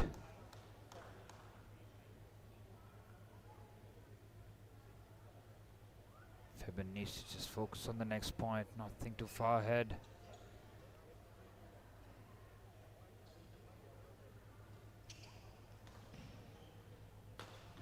What a smash, very good pickup. And Jebbas finishes things off in style. What a smash that was. An emphatic statement as Jebbas beats Febin 15-10 in the second game. Wins the match 2 games to love. And he will advance to the under 15 boys final. Muhammad, 11 points for Commiserations to Febin. He's had a and very good Ayush tournament. S. Kollam, Kamran Muhammad and Ayush S. Reporter for 3.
Back underway with the action in the under 17 boys semi final. This is between Ayush Suraj, who's in black, Mohammad Fahim, who's in orange.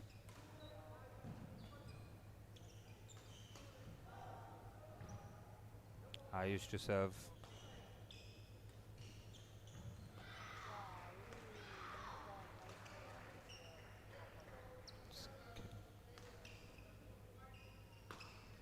Excellent smash there. Very well played there by Ayush. Good first point. Good for the confidence.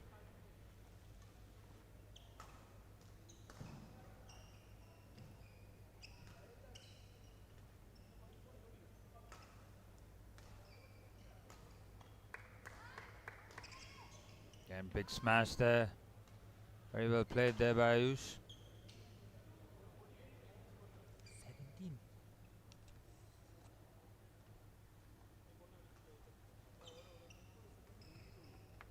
Drop shot there. Ayush just trying to change the direction. That pickup.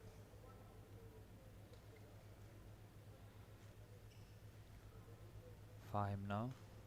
Serving at 1-2.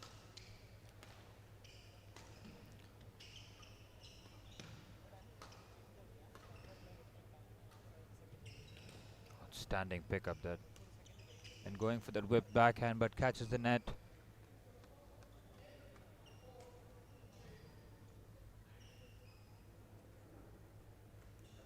Ayush now leading 3-1. Again, big smash. What a pickup that was. And just getting a little fortunate there, Fahim. He earned that point through that pickup. Full stretch. Full dive. Had have hurt himself in the process.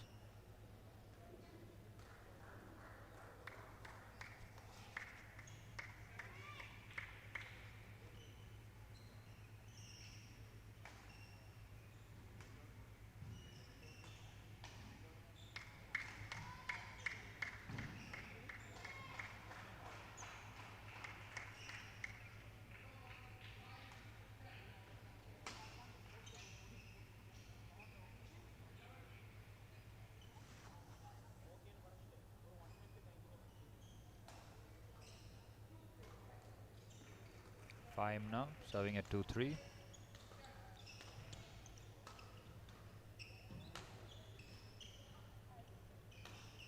And Ayush looks in control. What a pickup that was. Fahim is absolutely brilliantly. What a point that was. Fahim, Ayush looked in control of that point. Fahim on the back foot. A sensational badminton.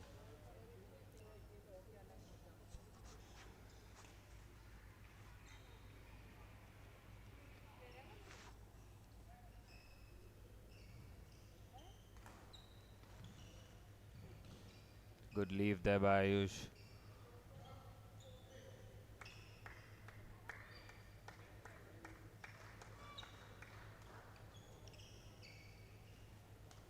Again, very good leave there by Fahim. It looked like it was staying in.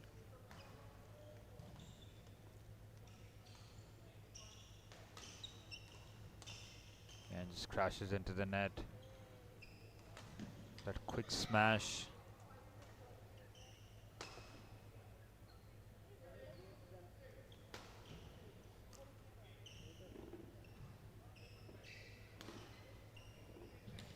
Outstanding backhand. What a pickup that was.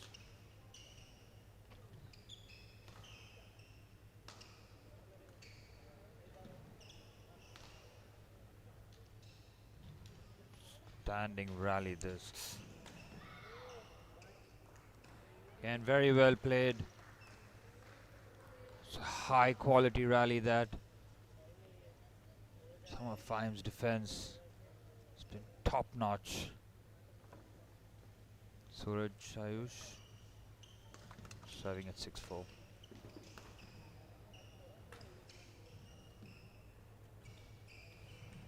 Again, very good point there. Ayush does really well. Very good feint on that drop shot.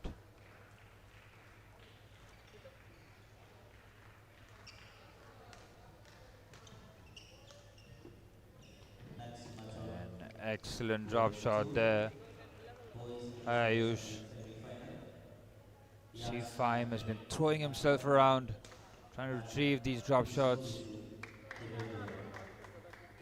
But it's Ayush who's controlling the pace and the tempo of this match so far.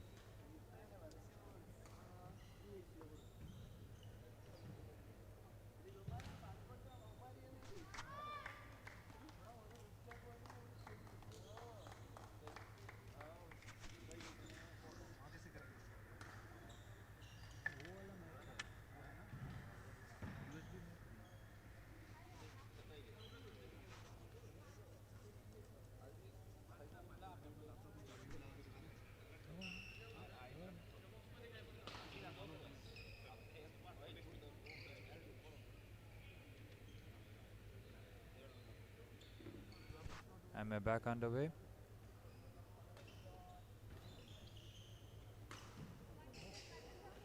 Again, good smash there by Ayush.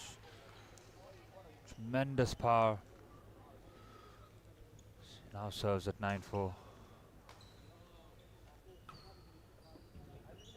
Well left.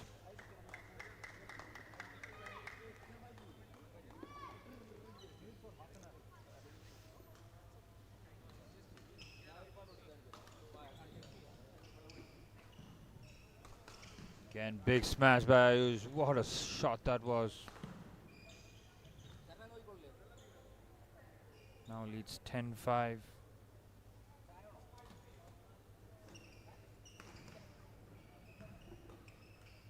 Again, very well played. Ayush looks in total control here.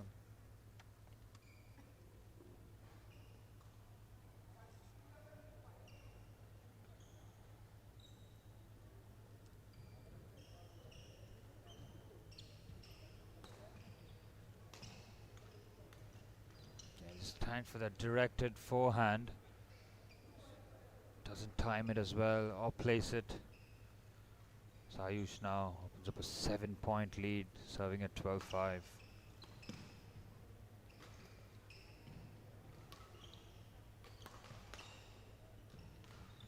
Again, it's very well played.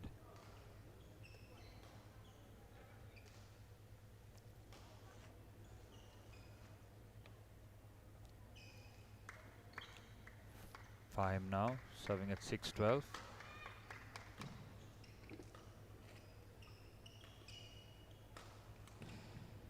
What a pickup that was. It's called out. Another point there for Ayush, really forcing the issue on the front foot. Fahim's doing most of the chasing. He's done so really well, I've got to say. Needs to give problems for Ayush to solve.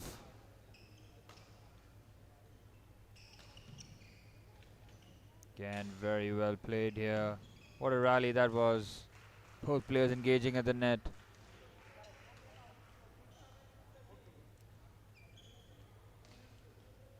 Fahim now serving at 7-13.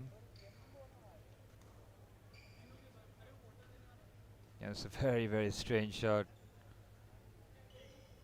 He was just checking the official whether it was going out. The official said it was. Just a bit of doubt.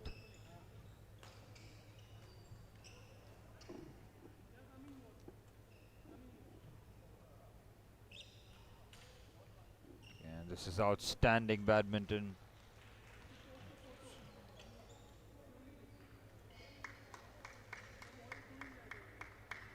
Ayush Suraj very comfortable as he looks to serve for the first game.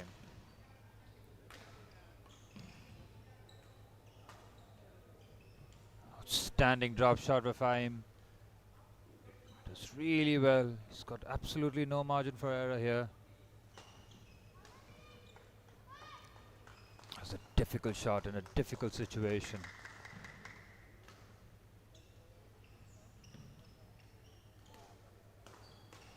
And goes for the forehand cross-court smash, and he absolutely drills it as Ayush Suraj takes the first game 15-9. He's looked in control. He looks the more confident. Mohammad Fahim look to regroup. Second game.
Back underway with the action with Ayush to serve.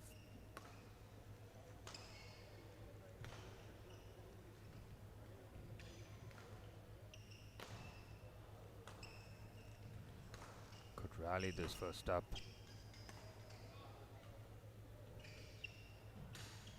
Again, it's very, very well played by Ayush. Winning the big points here. The long rallies.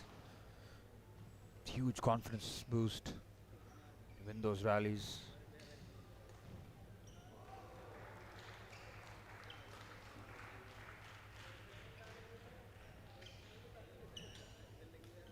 And it's very well played here. Ayush up a 2-love lead here.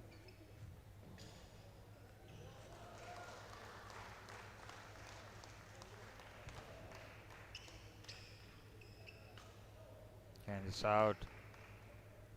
C5 just struggling, maybe with his knee. To that first game, one of those pickup shots. There's a full stretch, may have hit his knee. Might have just unsettled him. Ayush now in the driver's seat.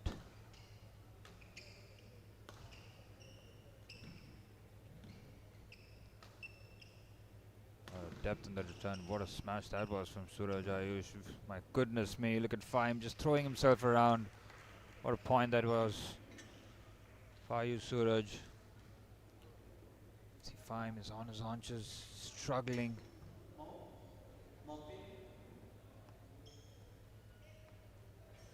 Ayush has been dictating the pace this match.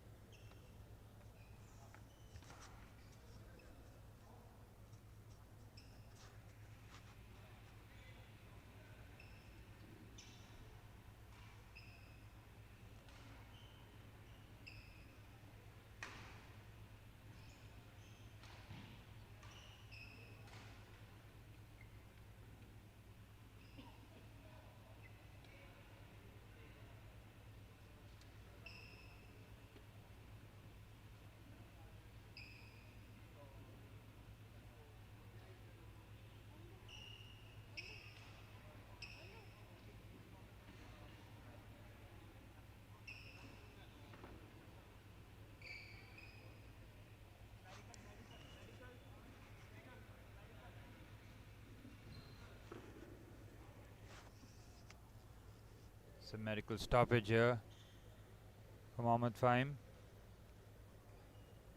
And it's that right knee.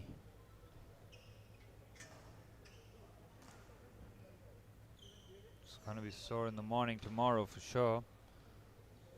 Need to battle through the pain.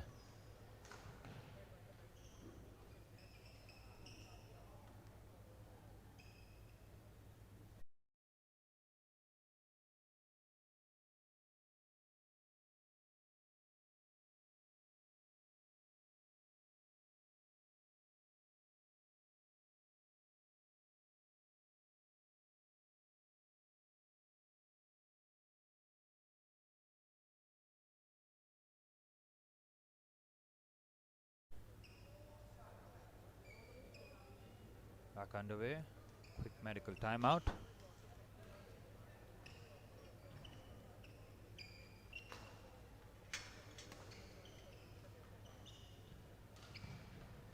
Good pick up there by Fahim. Again, good point for Ayush. It's opened up a 5-point lead here in the second game.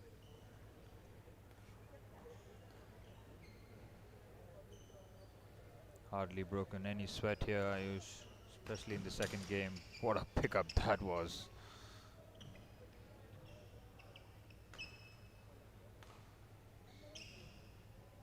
It's very good badminton from Ayush.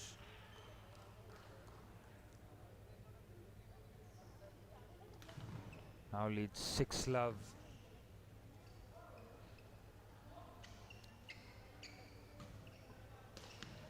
Again, good smash, good pickup, and the smash straight at him. Ayush with a hand of apology.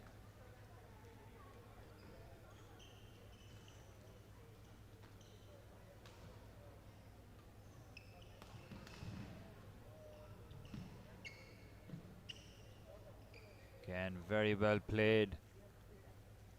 Ayush in total control here. Leaves 8 love. He's played a flawless game. He looks to close this match. A lot of work for him to do. See, he's still struggling.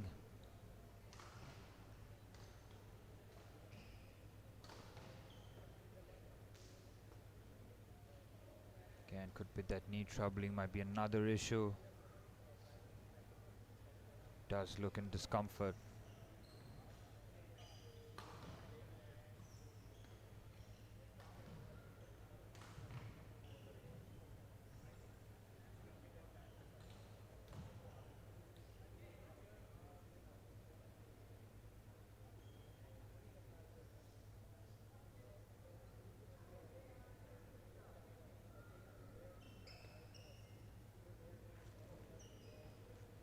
Time looks okay to continue as Ayush serving at 8 love.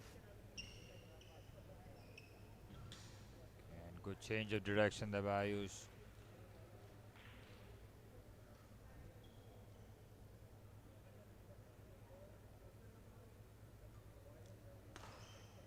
What a smash that was. Goodness me, the amount of power he generated. Flat.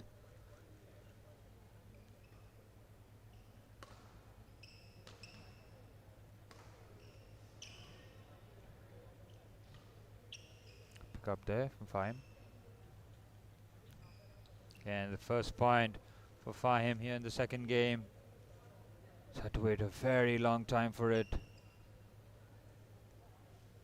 It's Fahim now. Serves at 110.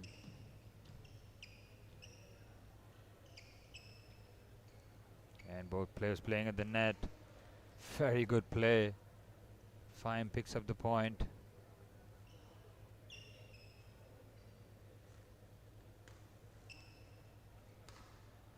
What a shot that was.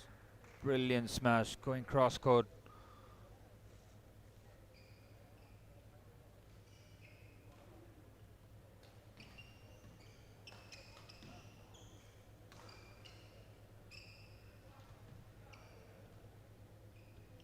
Again, it's very well done there by Ayush. He just changes direction. It's total control. Now serves at 12-2. Again, goes for the smash and it stays in. Misjudgment there from Fahim.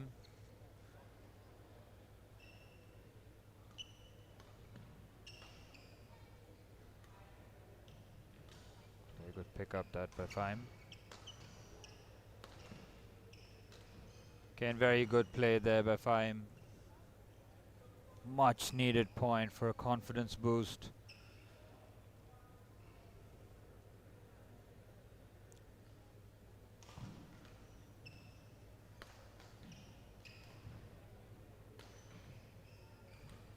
Again, back-to-back points here for Fahim.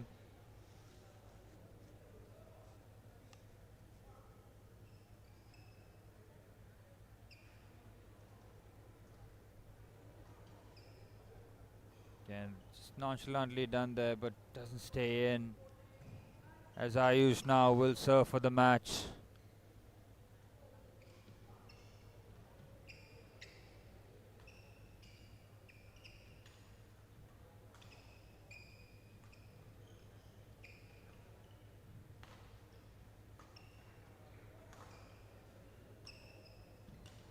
Very good pick up there for Ayush. And he finishes things off here. He does it in style. He wins the second game 15-4. Wins the match 2-0. So Ayush storms into the under-17 boys final. Commiserations to Mohammad Fahim. He's had a very good tournament. But he was second best this morning against Ayush Suraj. As we will be back very shortly as the action continues. The PNB MetLife Junior Badminton Championship 2023. Stay tuned.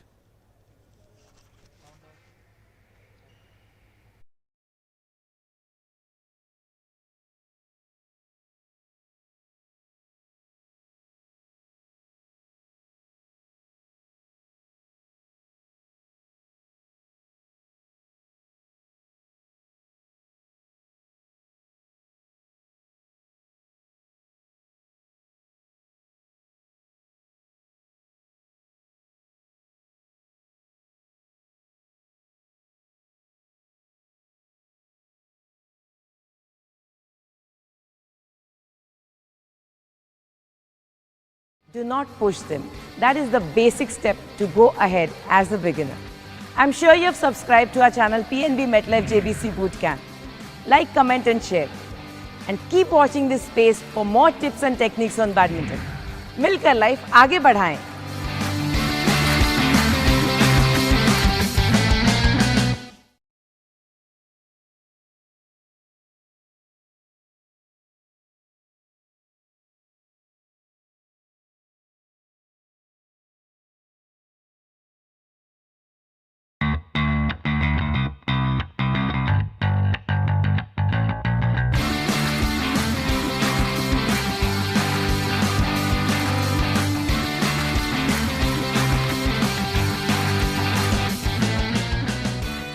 Hello and welcome to PNB MetLife JBC Bootcamp.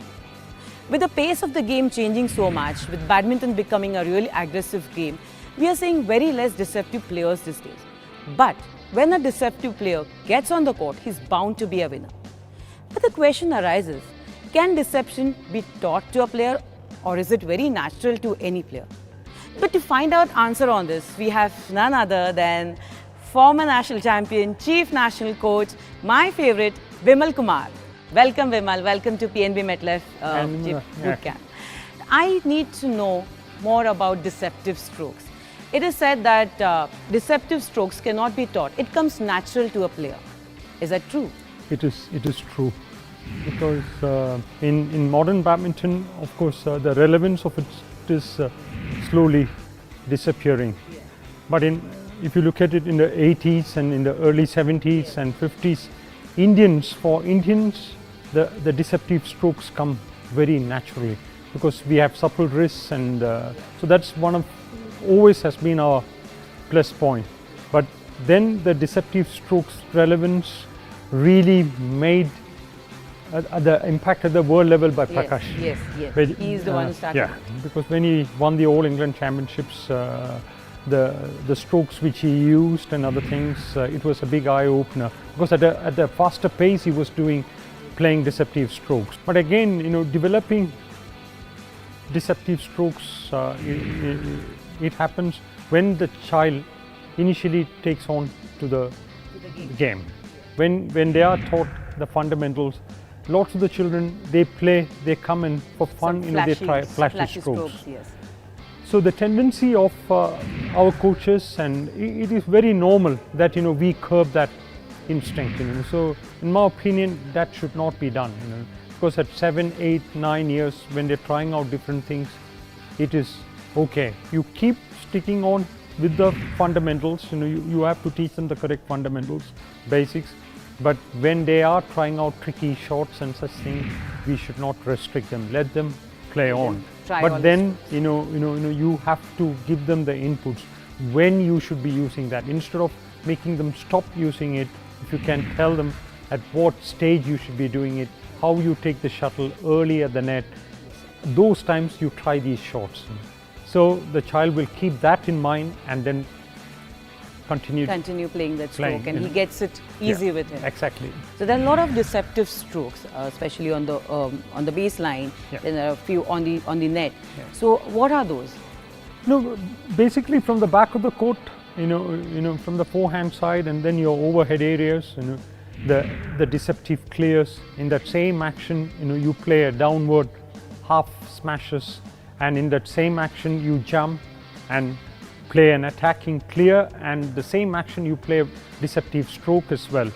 So such things are there. Normally the good players execute such shots from the back of the court, and then again you play deceptive strokes when you are under the shuttle, when you are in command. And same applies to at the net area as well. You need to take the shuttle early at the net and then play deceptive shots.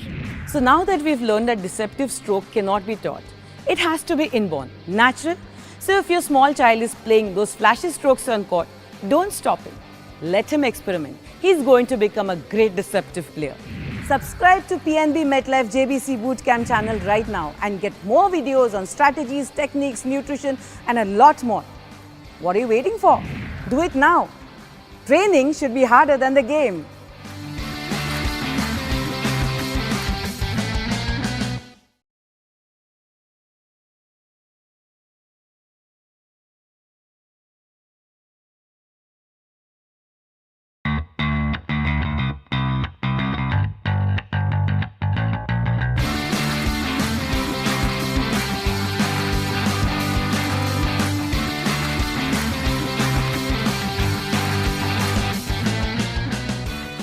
Hello and welcome to PNB MetLife JBC Bootcamp.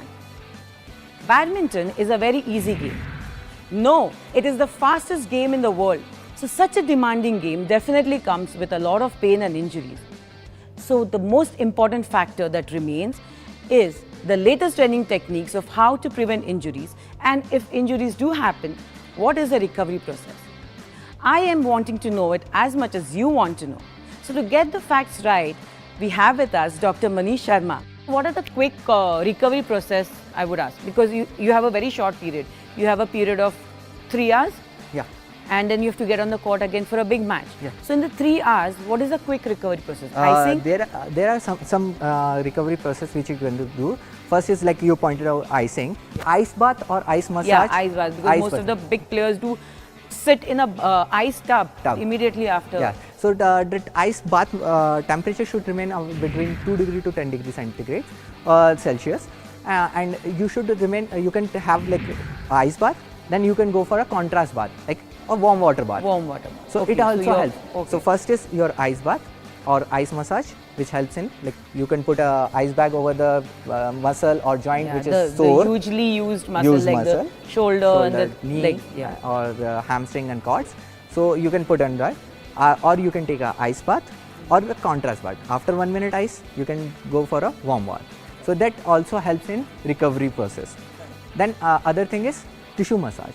You can also like advise a player, personally advise a player to get a massage, tissue massage. It should be a like firm massage, not a soft massage. So it also helps in eliminate those metabolites and helps in increase the circulation. We would like to see the demonstration of that, because that is always better. Yeah, sure.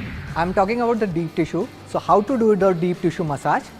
Apply some lotion or oil onto the skin. And with the thumb, you can just slide to the upward.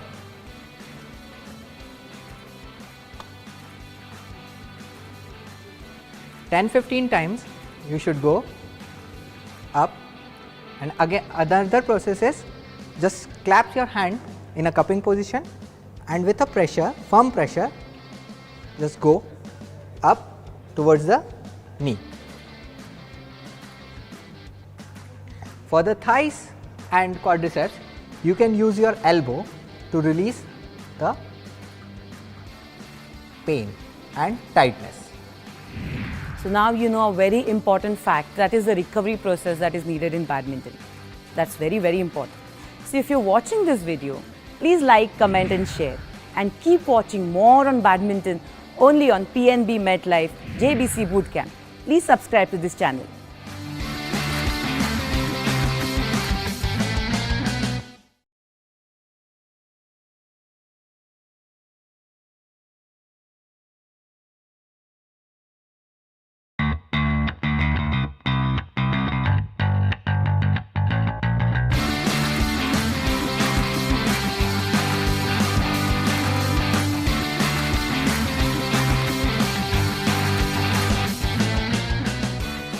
Now we need to know more about match preparation and what is this all about. So we have with us Mr. Vimal Kumar. Welcome, Vimal. We want to know what is a match preparation all about. Yeah, match preparation, in my opinion, it varies from player to player. But in general, we need to, especially we have a lot of under 10 and under 13 and under 15 competitions in the country, and so we need to prepare, give some inputs to the children in how they can prepare. So for that, my this is that I would advise them to, maybe if they have a match, get up a little early, at least 4-5 hours. If they're playing a tough match at 10 o'clock, they should be up at least 4-5 hours before that.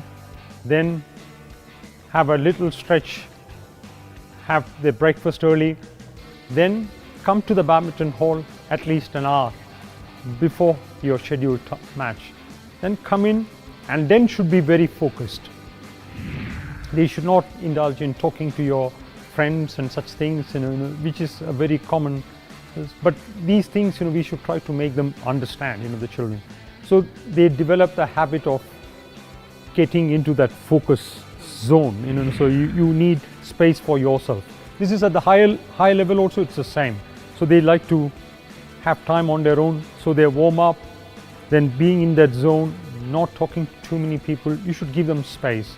So at that time, not even the coach and parents should not go and disturb them and give them tips. This is what you should be doing, this is what you should be doing. That's Such overdoing it. Overdoing it, So this is all, you should have done it earlier.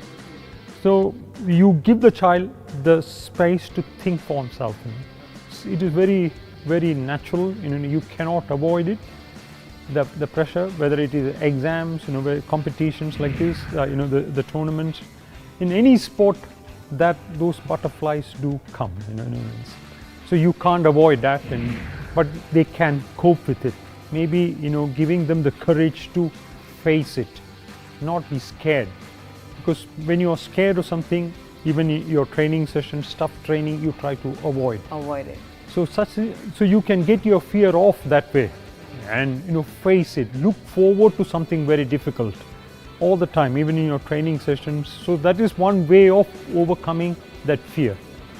And so if they approach it that way, take it, talk to yourself. Yes, let it come. I want to face it.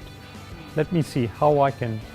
Initially you can fail, and it's easy for us to talk, but the child, when they can practice it over a period of time, they will be able to play to their potential. It happens, at the very top level also, the players choke. So it is very natural, but to a certain extent, you can avoid it. Now that you've learned about match preparation, it's very easy.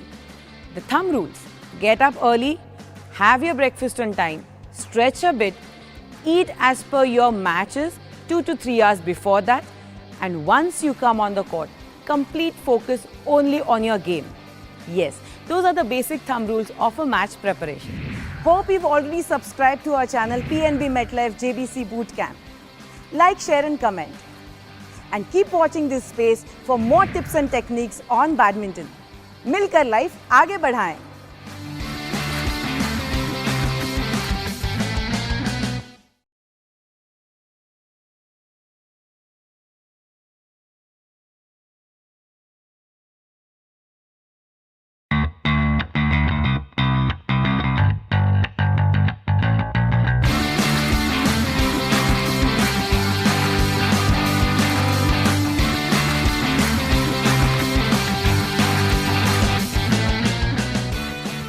Hello and welcome to PNB MetLife JBC Bootcamp. If you want to have a good grip on badminton, you should have a good grip. Confused? No, I'm talking about the grips in badminton. That's the forehand grip and the backhand grip. Basic necessities that you should learn to have a good grip on badminton. Let us learn about it more with Rohit, head coach at Prakash Padukone Sports Management. Hi Rohit, welcome. Hi. Rohit, there are two basic grips in badminton, a forehand grip and a backhand grip. But how do you teach that to a kid? We have different words of shake hand grip and a pinch grip. But how do you demonstrate it for them? So speaking about forehand grip, so forehand grip is a grip which we use to play the shots on the forehand side of our body and around the head. So how to hold the racket. So it's so easy to keep the racket face perpendicular to the floor and place your playing hand on the racket handle as if you are shaking with it. So ensure that V shape of the your palm comes on the racket handle, where your index finger is a little high, thumb down that, and the other bottom 3 fingers are folded where it is controlling the racket. Yes, and also the best way to show on this, because it gets a little complicated for 6-year-old to hold a racket perpendicular and just pull the palm down, so it's like easier, and then you get a V. Yeah, exactly. So we have many ways of teaching the grip for the students, where we ask them to keep their racket, their hand over here on the face, drag it down, close the 3 bottom fingers, thumb over it and index on the top where it has been slightly hooked in instead of keeping it straight. Yes, correct. Or it can be.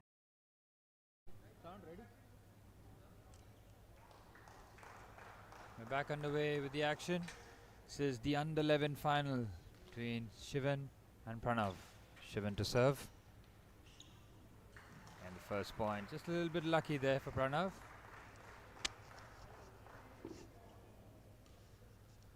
been a highly exciting tournament so far. Waiting with the conclusion with the finals. The winners will be crowned. And very good forehand there by Shivan. The directional change, taking the pace off.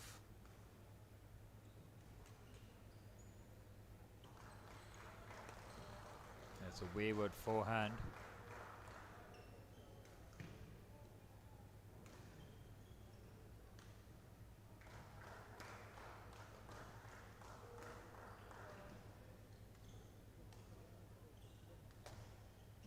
Once again, not able to catch the net.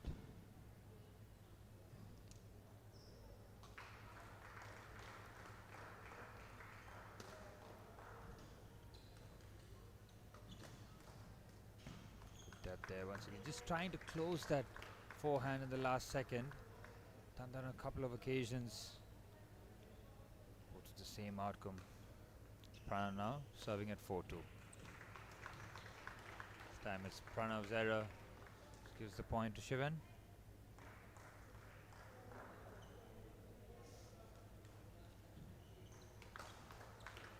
Good depth on that forehand. Very good pickup. Again, very well played there by Shivan. Standing depth on that return.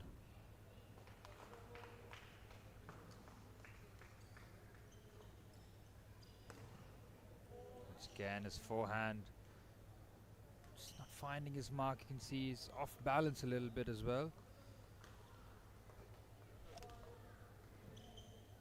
This time it's Pranav's forehand that's wayward. We're level here at 5 apiece. Again, good smash, but it's gone out. Shivan now leads 6-5.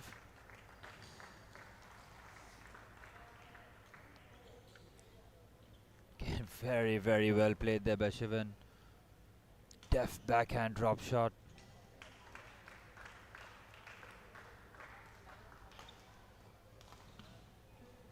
Again, that forehand hasn't worked for him yet, just about yet. Still has time to remedy that. Again, outstanding depth. Shivan was backpedaling there, but he had no chance. Back level, 7 apiece.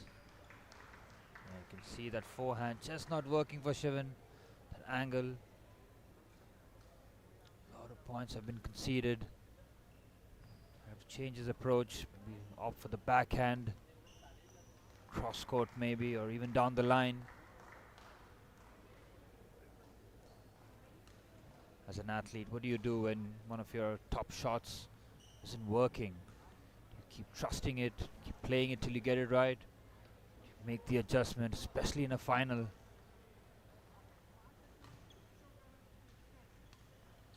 Again, looks like the drop shot stays in. Very well executed there by Shivan.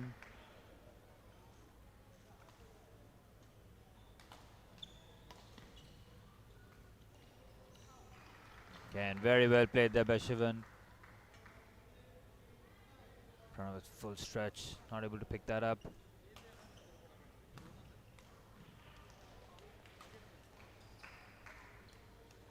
Again, it stays in. Looked like a risky leave from where I was sitting. Turns out that it was. Now Shivan serving at 10-8.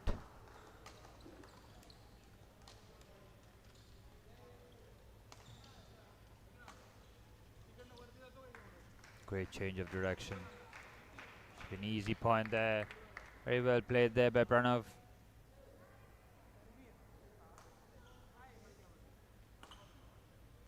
A very close final so far. Again, what a pickup that was. Very well played there by Shivan. Comes from that forehand. It was so well directed. Made it easy to close the point.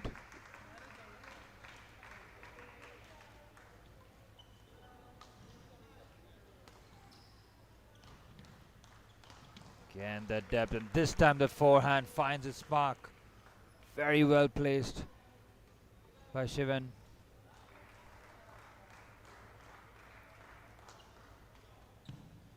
Shivan serving at 12-9. Good pickup, very well played there by Shivan. Forcing the error. She now opens up a 4-point lead. The first game of the under-11 boys final. And very well played there by Pranav. Advancing to the net, closing the point.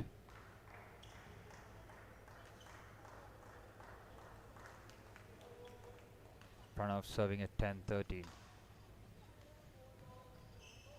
And going for that drop shot, Shivan.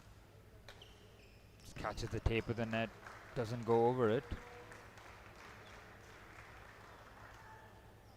Again, another miscue there from Shivan. Route back into this first game for Pranav as he now serves at 12-13. Again, fantastic depth. What a shot that is. Very well played there by Shivan. He now will serve for the first game.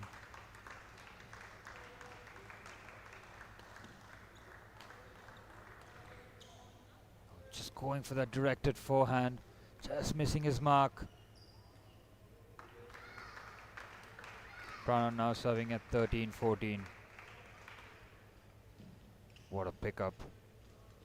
And an outstanding point there for Pranav under pressure. Really well played. Now we're level at 14 all.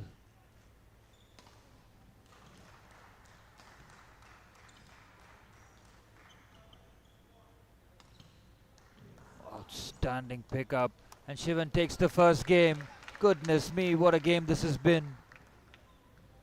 Shivan takes the first game of the under-11 boys final, 15-14. Big effort there by Pranav, just falls short.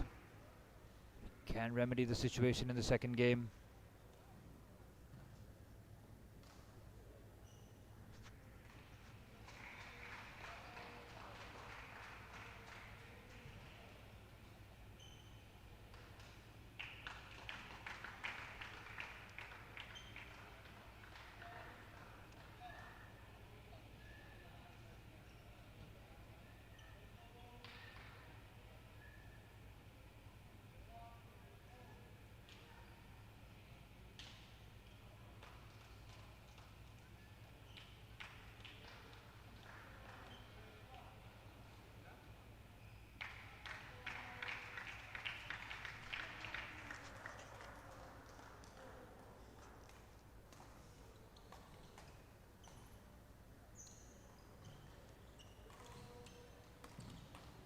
Very good rally first up.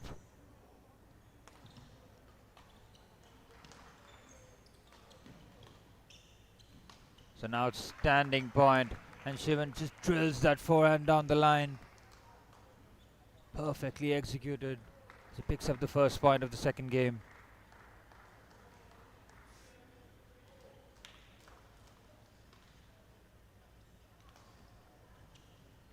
Again, looking for the change of direction in the forehand.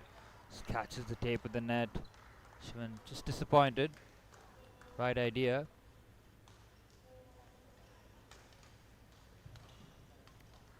Goodness me, what a shot that was from Shivan in the build-up. So much depth, the precision was perfect. Shivan serving a 2-1. Again, going for that backhand this time. Both the points Pranav have won have been from those miscued drop shot attempts.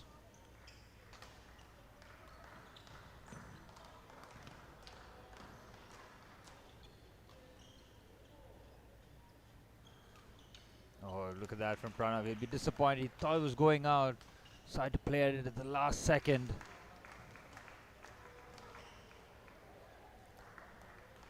Shivan now serving at 3-2. Excellent drop shot. Good pickup. Again, just getting a little fortunate there, Shivan. Catches the net. Throws Pranav off balance. Shivan with a 2-point lead, serving at 4-2.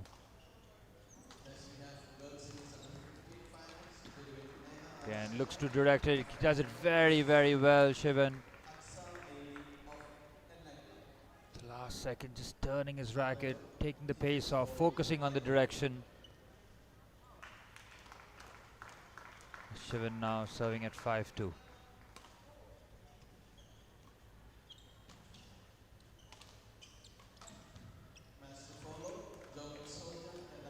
Again, looks like it stayed in. It has much needed point there for Pranav.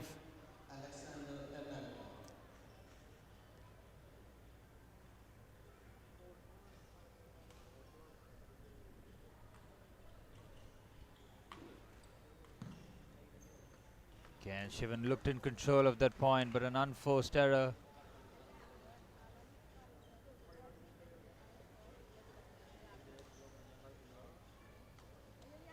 Once again, back-to-back points here for Pranav. Still level here at 5 apiece. Pranav serving. Again, that's a brilliant shot there by Shivan. So much power, so much depth.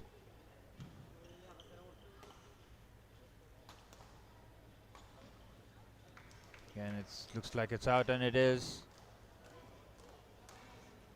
Back level at 6 apiece.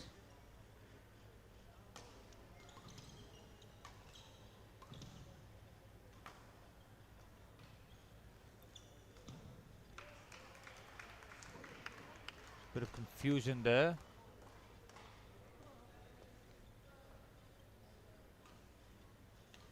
Maybe we're playing the point here. Yeah. Point there for Shivan. Pranav, sorry.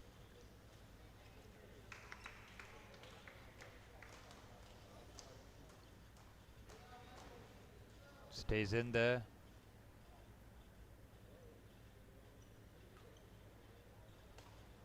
Pranav taking the lead here in the second game.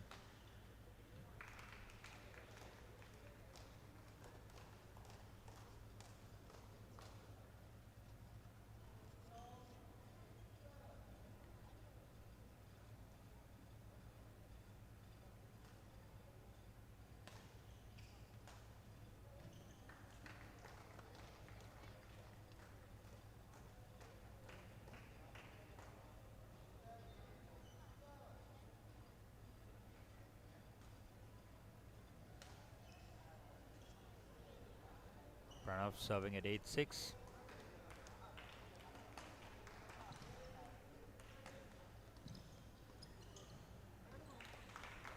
Trying to finish that, and he does. Again, comes from the back of two very good forehands. Set up the smash. Again, it's very well directed. And it's a point there for Shivan. Yes, it is. Just catches the line. Now we're back level at 8 all. Again, looks for the disguised forehand drop shot. Pranav, right idea, doesn't execute it. Shivan now is in the lead. Again, that stays in. Fantastic depth on that forehand. Shivan now 4 points in a row.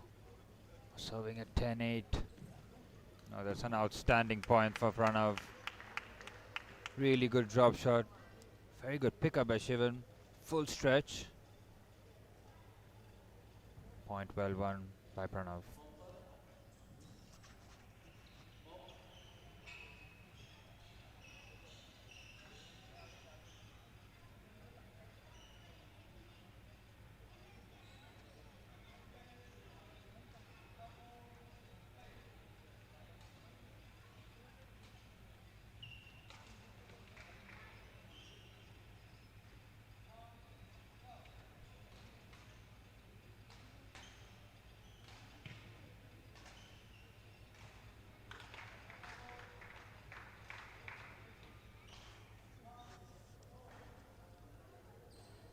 Back underway with the action.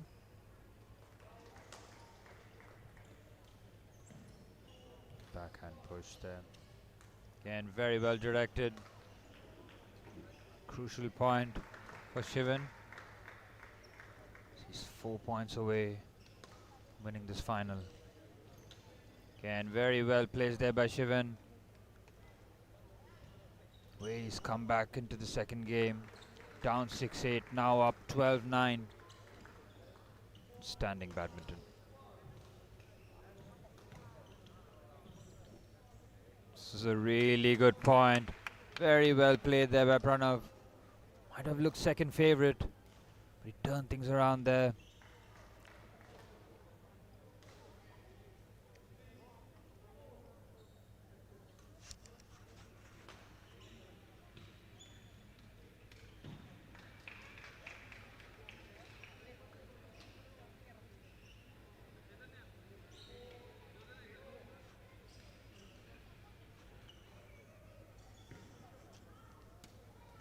Pranav now serving at 10-12.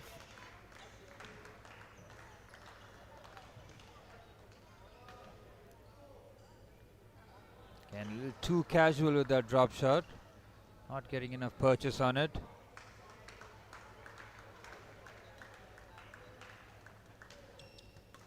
And a big smash there by Pranav.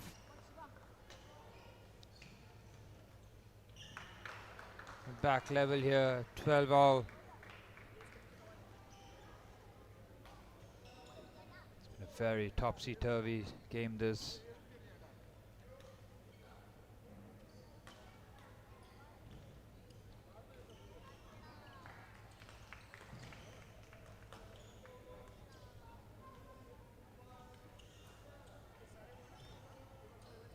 What a point this is, and it's very well played there by Pranav. What a backhand drop shot that is. This is breathless badminton.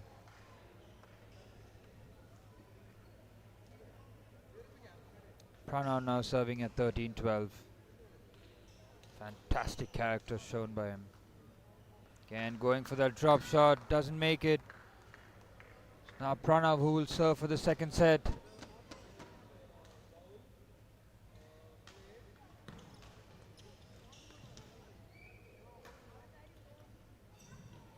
Excellent pickup. And he does it. Pranav takes the second game, 15-12. We're back level at 1 game apiece. Fantastic comeback from Pranav. Shivan now. Get up, dust himself off. Go again.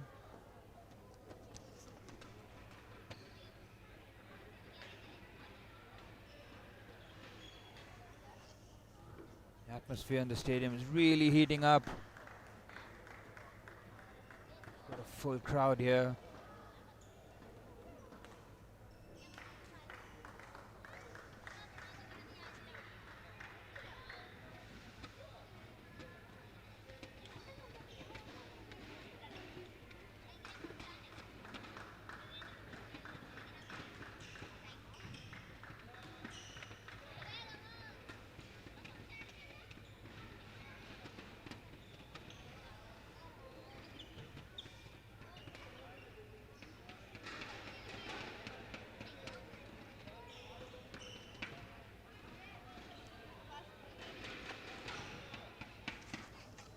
Back underway with the action here.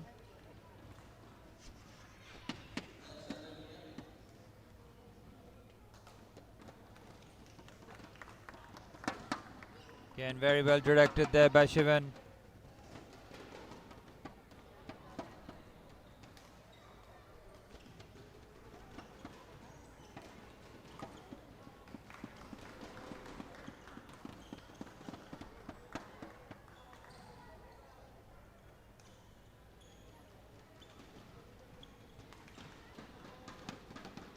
Again, it's very well played there by Pranav.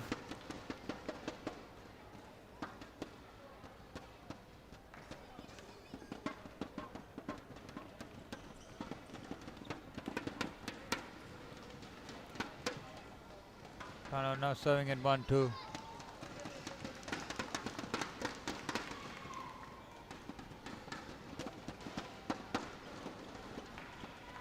Again, very well played there by Shivan.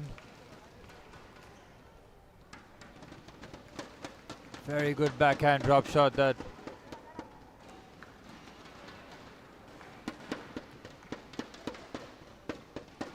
Big smash, good pickup. Again, very well played there by Pranav. Full commitment to the cause by Shivan, but couldn't get that over the net.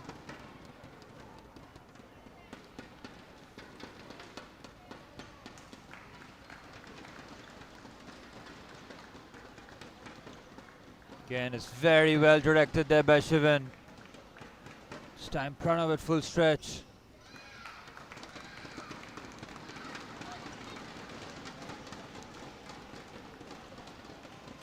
Shivan now serving at 4-2. Again, that's a misdirected backhand.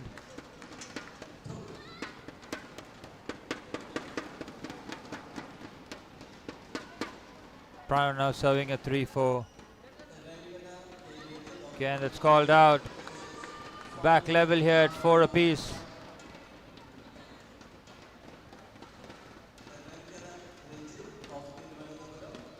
Again, that forehand just catching the tape of the net. It's absolutely electric here. The Rajiv Gandhi Indoor Stadium. Again, that's called out. Back level at 5 each.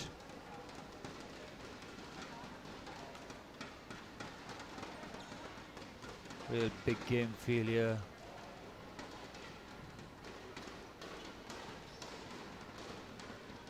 Again, goes for that forehand, but miscues that. Catches the net.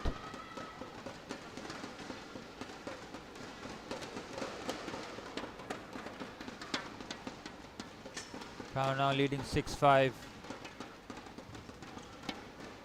Again, going for that backhand drop shot. It works perfectly.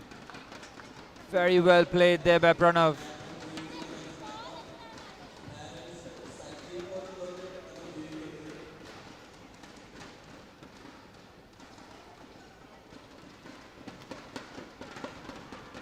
Forehand. Looked like it's caught the line from where I'm sitting.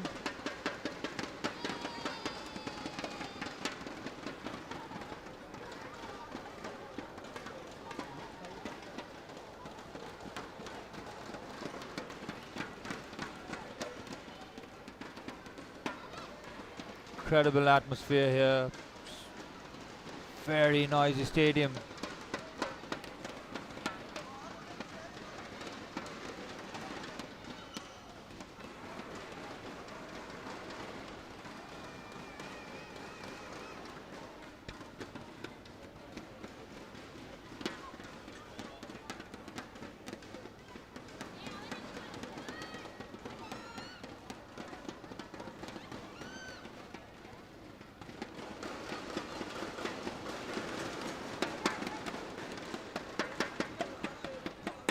And very well directed there by Shivan.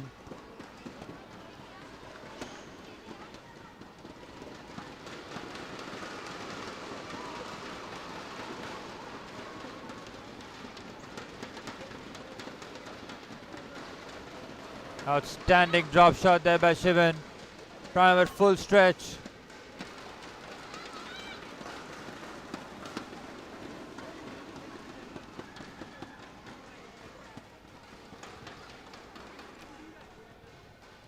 Very well played there by Shivan. He now takes the lead.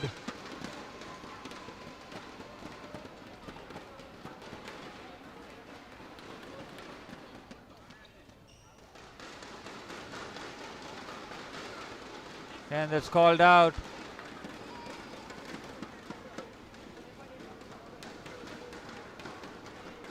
Pranav serving at 9-8.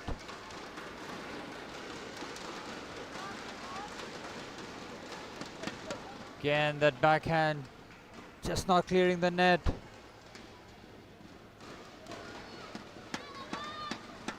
Back level here at 9-all.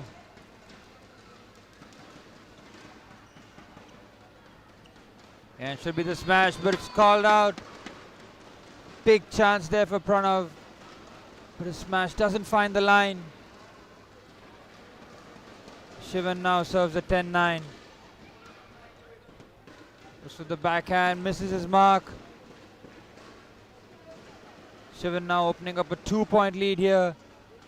in the deciding game.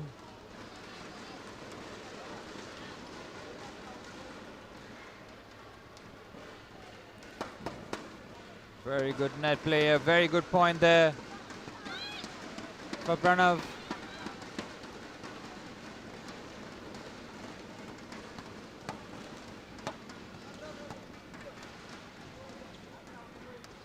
And it's called out, and it is.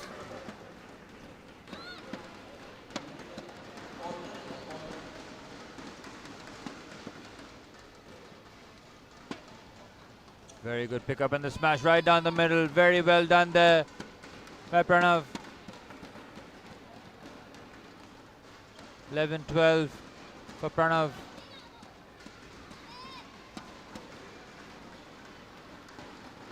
Again, Shivan shot crashes the net. We're back level here, 12 all. This final is going right down to the wire.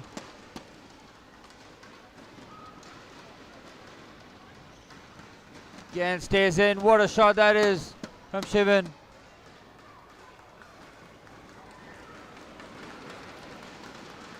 Now leads 13-12.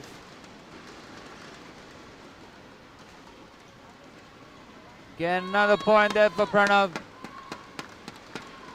Once again, we're back level at 13 all. It's thunderous here, the Rajiv Gandhi Indoor Stadium.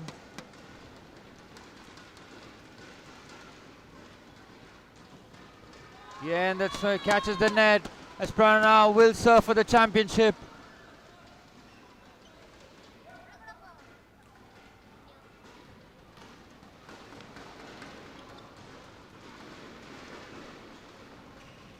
Great pick up there by Pranav, and he's exposed the court, and very well played there by Shivan. We're back level here at 14 all. Shivan now looks to serve for the championship. It stays in! Goodness me! What drama! Pranav lets it go! And by the barest of margins, it is Shivan who takes the under 11 crown of the boys category.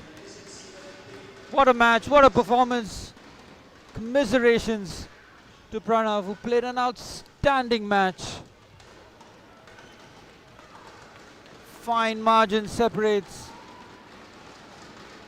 but it's been an amazing final here, the under 11 boys category, as it is MP Shivan who takes the crown.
Placed it on the floor, and it's a floor method where we ask them to pick it up from the floor, so that can be done.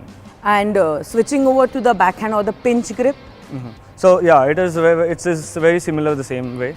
you need to keep the racket parallel to the ground, where you show the thumbs up. I mean, like normally what we do is we ask them to show thumbs up and place their thumb on the handle a little higher over here on the top grip, and and just close all the other fingers where they learn this. That's very good. The basic mistake that every kid does, putting the forefinger up and then hitting, and then when we say that it's not good, they argue over it. Okay. You have to tell us. Forefinger, it should never be in this way. Yes. Forefinger, it should never be in this way, because in future it will slowly start getting injured a lot. So please keep it hooked in always to keep your finger safe. Yeah, it's always going to give you a good support. Yeah, good support, of course. Yes. Tell us one very important thing, that is players with not so good grip. Okay. Can they become good players? Yeah, it depends on how they handle the racket. There are people who play with the punching grip. So let's say it is almost in this way. But still, they are able to execute a good strokes. Yeah. A lot of limitations. Limitations, yes, exactly. The variations will be very less, as they won't be able to do a lot of variation in the strokes. Thank you so much, Rohit. So now you all know what are the two basic grips of badminton, the forehand grip and the backhand grip. How to use the forehand grip? Racket perpendicular, glide your palm over it, shake hand with your racket. To turn it into a backhand grip, racket parallel to the ground, thumbs up position, hold your racket. Very easy. A request to all the kids out there, please never use your forefinger up. You're going to injure it in long term. So if you're watching this video, please like, share and comment. And to have more on badminton, please subscribe to PNB MetLife JBC Bootcamp.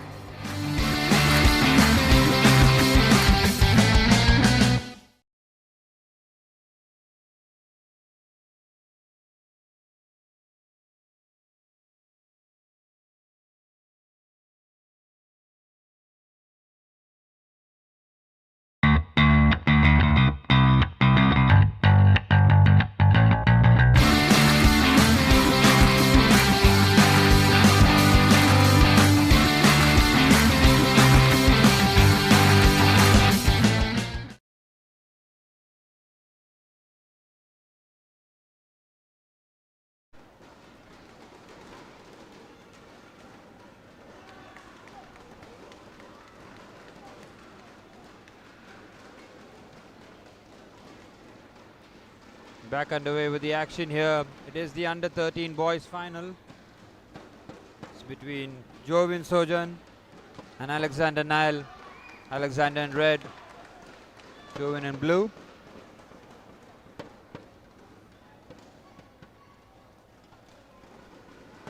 Alexander to serve.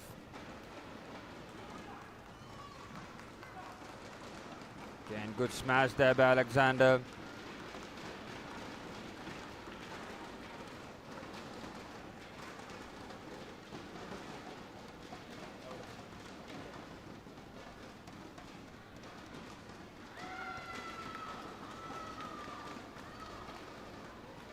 Alexander with the 2-love lead.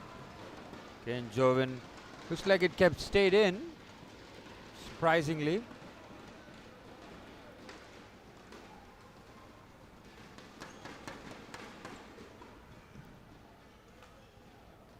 Great forehand this. Again, very good point there. Alexander forcing the mistake. Both players playing with a very high intensity.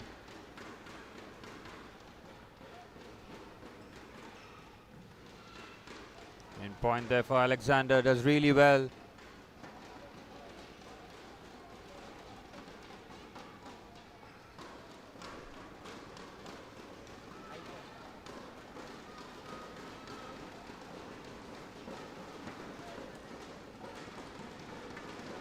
Again, brilliant drop shot there by Alexander.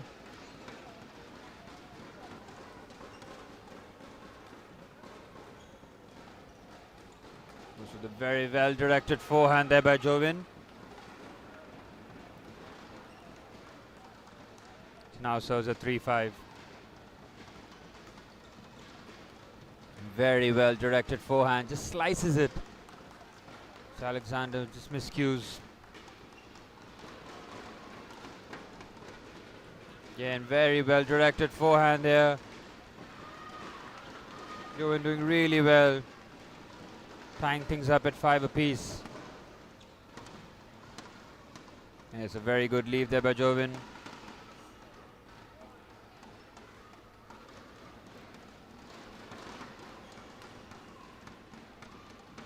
And very well played there by Alexander, setting it up very well and finishing it off.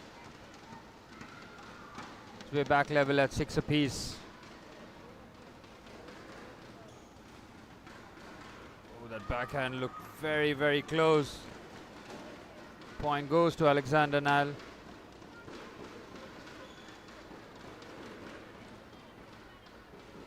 And that's gone out, and it has. Alexander taking an 8-6 lead here in the first game.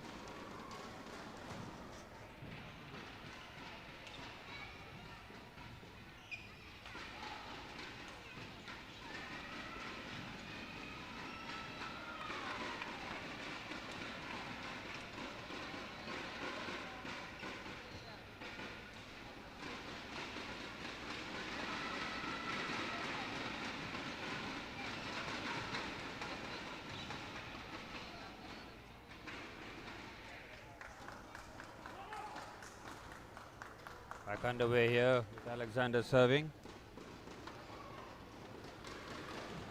Again, brilliant smash there by Jovin. Perfectly executed.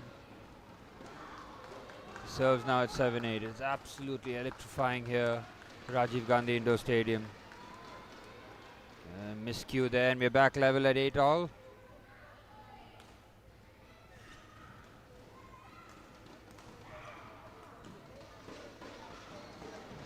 Very good disguise.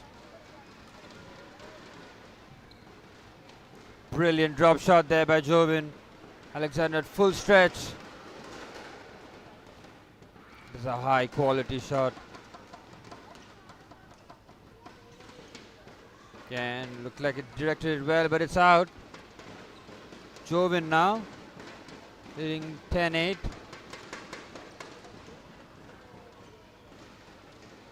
Again, that's out, and it's comfortably out. Alexander now serving at 9-10. Again, he places that forehand so well, but Alexander's defending really well. We're back level here.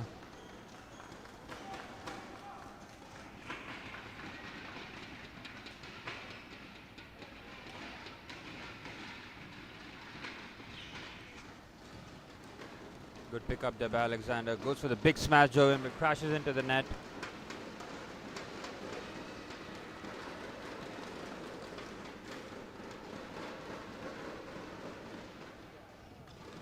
Again, smash there by Jovin. This time he crashes into the net once again. Back-to-back points here for Alexander.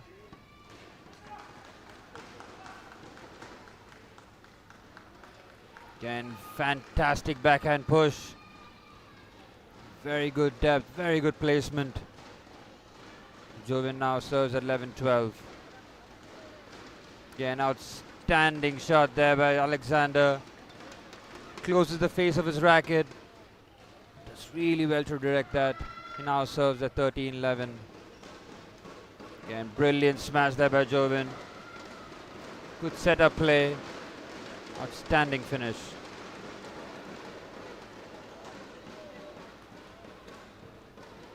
And another smash there by Jovin, and he's back level at 13 all.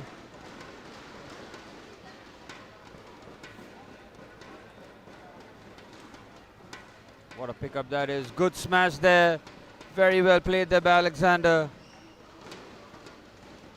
As he now will serve for the first game in the under 13 boys final. Smash there by Jovin, catches the net, and Alexander takes the first game of this final. Very close encounter. Alexander just edges it out. Both players will switch ends. The second game.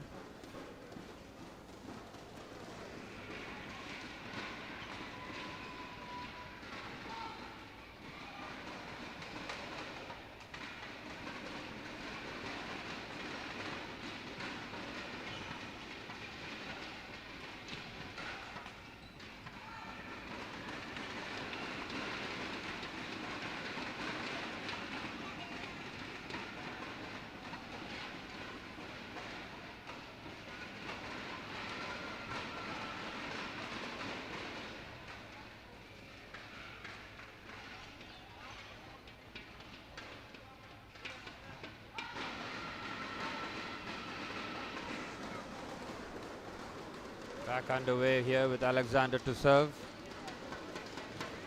Very good point there for Alexander.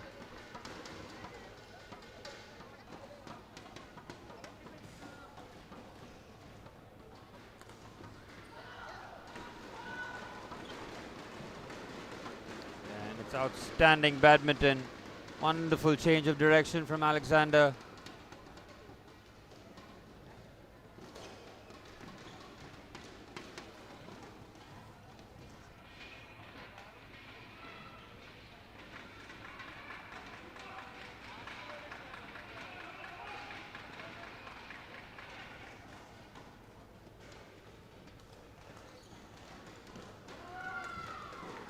And it's very well played. That is an outstanding shot from Alexander Nal. He's backpedaling and this whips that forehand.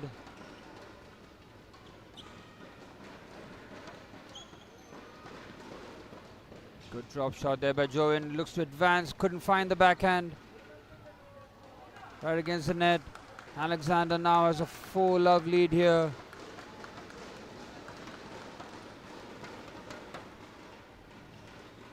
It's an outstanding pickup there. Both players with very good pickups. Jovin gets his first point of the second game.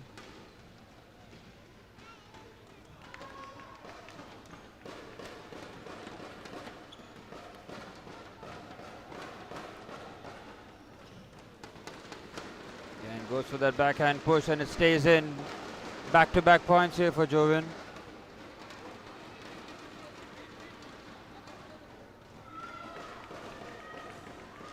Great disguise on the drop shot. What a pickup that is from Jovin. Brilliant point there for Jovin. Oh, he had to work so hard for that. So much quality.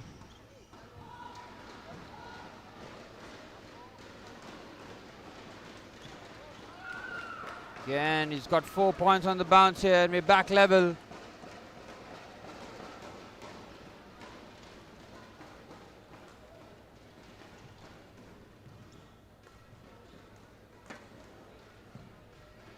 And it's called out. 5 points on the bounce for Jovin. What a turnaround this has been.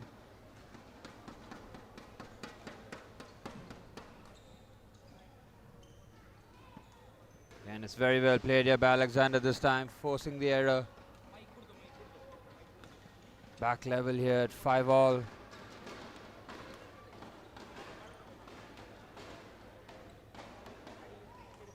Big smash right down the middle from Jovin. Very well played.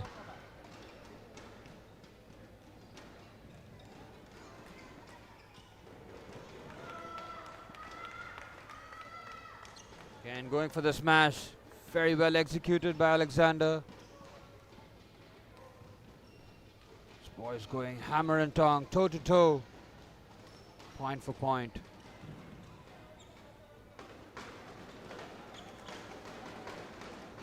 And that smash is catching the net. Alexander now in the lead.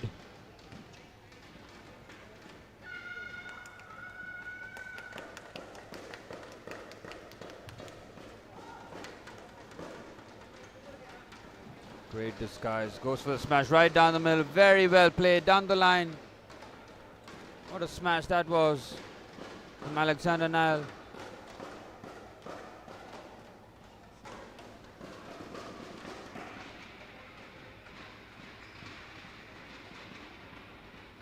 A small request from PNB MetLife team to the captains.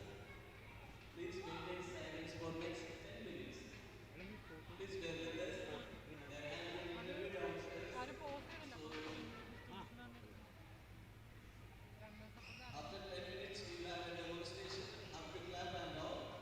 So till then, maintain silence. Thank you.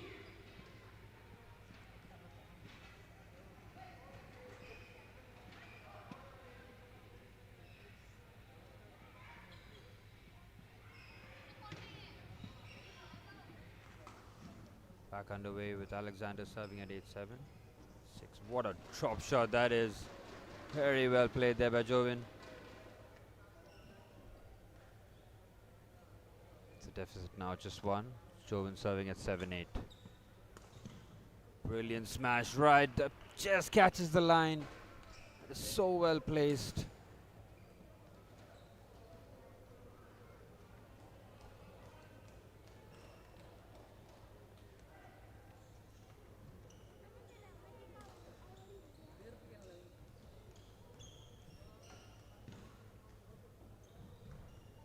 That's a very wayward backhand. Very good drop shot though from Alexander. Forcing the error.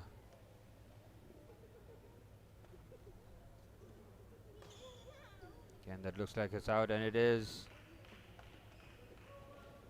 Alexander not happy with himself. He saw that opportunity to open up a 2-point gap. Instead, we're back level here at 9-all. Outstanding drop shot there from Alexander. The way he just closes his racket. Showing full stretch.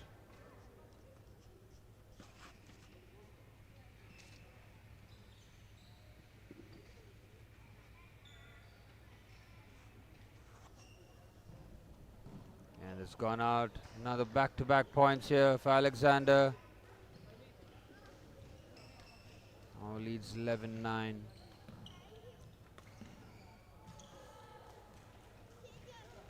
Great pickup that. Again, going for that backhand. Very well played there by Joven.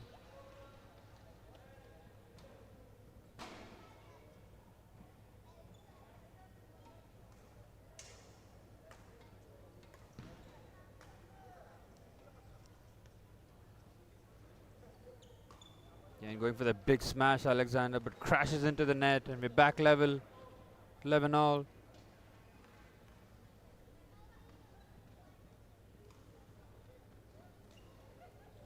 And just getting fortunate there, and lucky. Showing full stretch, not able to make that.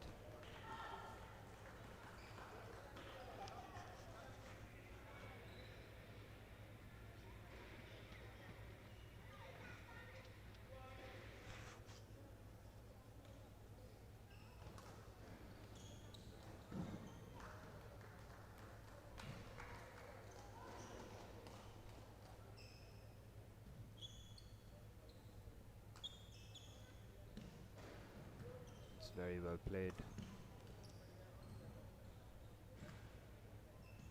Again, very well played there by Alexander, staying in the point. Joven just disappointed with himself. He knows what a big opportunity that was.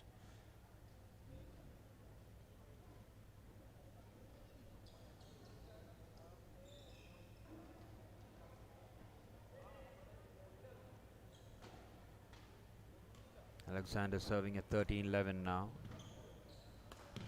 So the big smash down the middle, very well executed by Joven.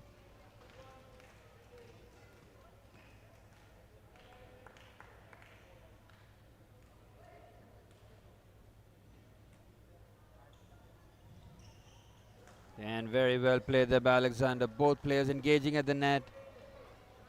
And now Alexander will serve for the championship. Gets fortunate there, Joven. Catches the net.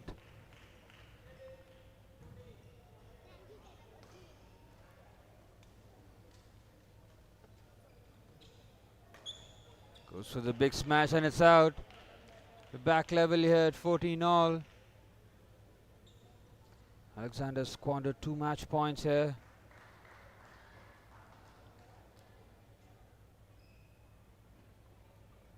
The official just making sure to the both players that this is the last point for the game.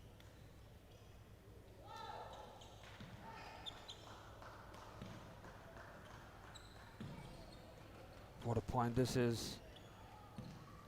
It stays in. What a point to finish things off.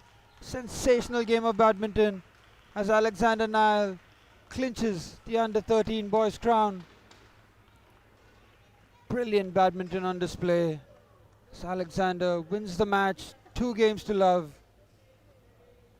Top effort from Joven. He played his heart out. Had a great tournament. Just fall short in the final hurdle. Commiserations. to Jovin. Huge congratulations to Alexander. Hello Nile. and welcome to yet another episode of PNB MetLife JBC Bootcamp on badminton. More action in the PNB Wondering why MetLife I'm so Junior close to the Badminton net? Championship 2023. Yeah, that's because we are going to learn a new stroke. That's called a tap. Yeah, it's played on the net, it's played in singles and in doubles. To learn about it more, I have with me Olympian Nikhil Kanetkar. Welcome, Nikhil. Nikhil, this stroke tap is used also for doubles and also for singles.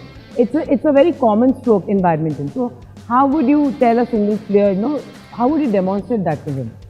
Basically, of course, there are various drills, but the main idea is, when you probably play a stroke from the backside and you get a weak return at the net, that's when you can use the tap. Or when in singles, both of them are playing at the net, and then it's a slightly high shuttle, and then you're tapping it to finish it. So basically, you have to be very alert to play this stroke. Yes, very alert and very quick with your action at the net. Yeah. Yeah. There are a few faults that can occur while playing this stroke. So, what do you tell your player and what not to do while playing this stroke? Basically, you have to be very calm in the mind when you're attempting a tap, because you can get excited and you can, cross over your racket, which is a fault. If you cross over the racket on the other side of the net, it's a fault. If you touch the net, any part of your body touches the net while you're doing the tap, it's a fault. At the same time, probably if your foot is crossing the other side of the court, it could also be given as a fault. So, we have to be so alert while playing this stroke. Yes, and in fact, if the other guy is attempting a tap, you cannot block it. Singles and doubles, the drills will be different. Yes, doubles will be doing more of it because they get more opportunities at the net, because one guy is in the front, one is at the back. So he has more of an opportunity for the kill most of the time. And the singles guys will also be practicing a lot of the tap variations, but it's not as often you get a chance in singles as in the doubles. So basically we will be now talking about the tap, which is a very important stroke because it is a finishing stroke. So there are two aspects to it, either in the middle of a rally when you get a weak return at the net and you finish it as a tap, or the second instance is when you're playing against your opponent at the net and then you get one weak return and you finish it off with a tap.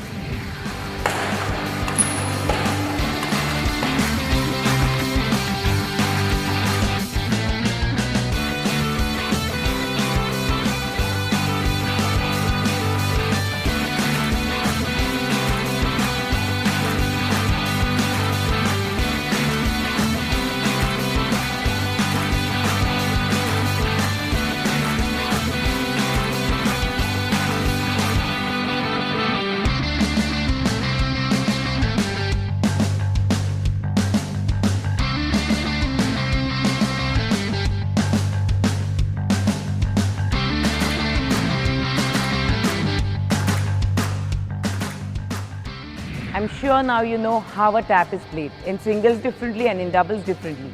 But also keep in mind not to get overexcited while playing these strokes because you could have a lot of faults. And Nikhil has told you how to avoid those faults.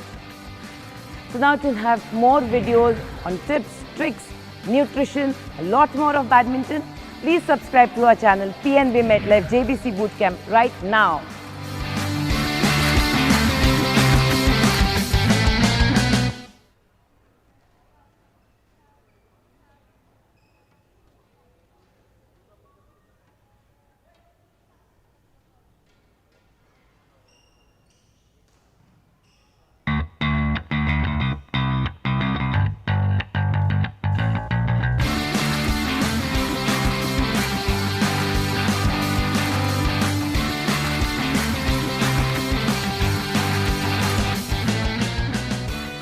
To learn the most beautiful, aggressive, winning stroke, yet defensive with what some people say, we have with us former national champion, youth Commonwealth silver medalist, head coach of Prakash Padukone Sports Management Academy, Aditya Prakash.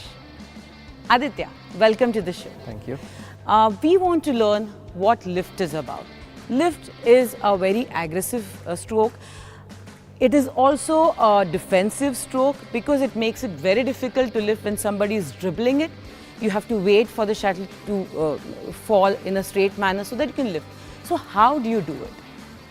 See, it's all about practice. So, like they say, practice makes a man perfect. Yeah. So it's all more of practice, and also like when the shuttle is dribbling, it's actually spinning. So you need to clearly judge when the cork is coming down, and you need to really your wrist comes into play where you really hit it upwards. So it is a high lift where you do when the shuttle is too close to the net or when it is dribbling. So other than that, if the shuttle is little away from the net, you can do a flat lift, and like say it can also be a fast push, which is an aggressive stroke. So that is there are few things like if the shuttle is close, then you play a different kind of stroke. Your wrist moves more, and when it is a little away, then you can also use your wrist and also your arm. And especially for beginners, where their wrist is still very too tight and rigid, so their wrist doesn't work much. So for them, we just show them the proper swing. And for a forehand lift, probably you can say it is as good as doing a forehand high service, because it is almost the same swing and action. Only thing is your footwork is different from the service. Yeah, so your footwork. So for a right hander, it is mandatory that they keep their right foot and forward. the right leg comes forward. For the left hander, for the left, it is the left foot forward. Exactly. So those are the things. For the lifts, you know, it's called a defensive stroke, but you can get points also out of it. Yes. How? Yes. See, one thing, lift, it becomes an aggressive stroke if you contact the shuttle at the highest point. So you reach the shuttle higher, you contact the shuttle higher, and then play a lift. So when you actually push it with the right control and with the right technique, you actually force the opponent to go right at the back. So which you might not get a point unless the opponent judges and it falls in. But you also create an opening so that you can play a smash or you play your attacking stroke and finish. So it's a good stroke to play to create an opening. Yeah. So but unless you are caught, so unless you are right down at the net and then you are struggling, so then that is the time you lift high. And you get into the position, because you get time, because unless you don't give time, and by the time you come back to the center and you're ready, the shuttle is already past you. And also I think lift it makes a little difficult stroke because the grips change, the forehand and the backhand. Yeah. So you need to be really quick. Probably once at the international level and also the national level, the guys are pretty good, especially in doubles where you need to quickly change the grip. So with the beginners, it will take time. So as they grow in age, they develop it.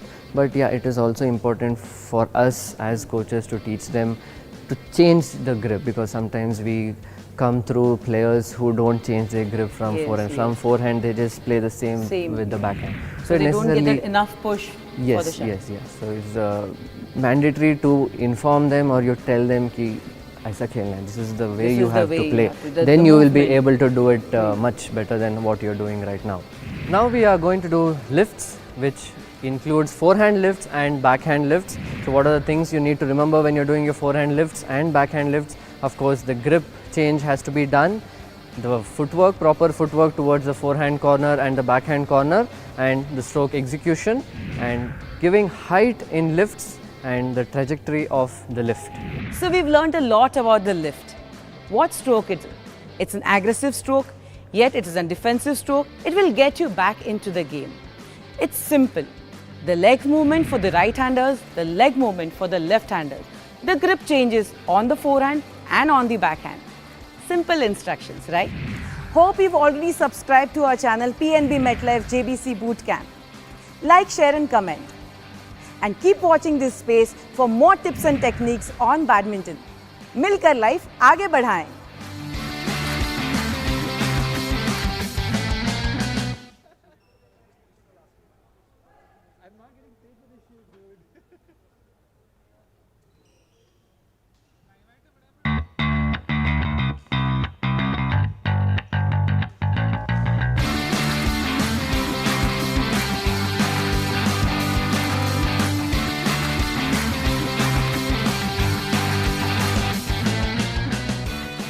Hello and welcome to PNB MetLife JBC Bootcamp.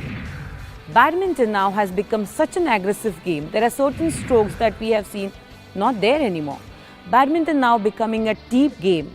That's how we call it in the commentary box. T game, where people want to play in the inner side, not take too much of risk. A stroke that is called a clear toss or a high toss is nearly extinct. But yet, we see a lot of coaches sitting behind their players and signaling them. That is called a clear toss. We will talk more on this stroke with my friend Vijay Lansi, who is a singles and a doubles national champion, a national games champion. He is also IIM Calcutta. He is CEO of Prakash Padukone Sports Management Company and the only player who is a state champion Karnataka and Maharashtra. Oof. Vijay Lansi, a versatile player, a personality. As we are talking about the stroke that's called a clear toss, do you really feel it's extinct? It's no more. We used to do back then. I don't think so. Of course, the game format has changed, and there will be some changes for the good, for the game.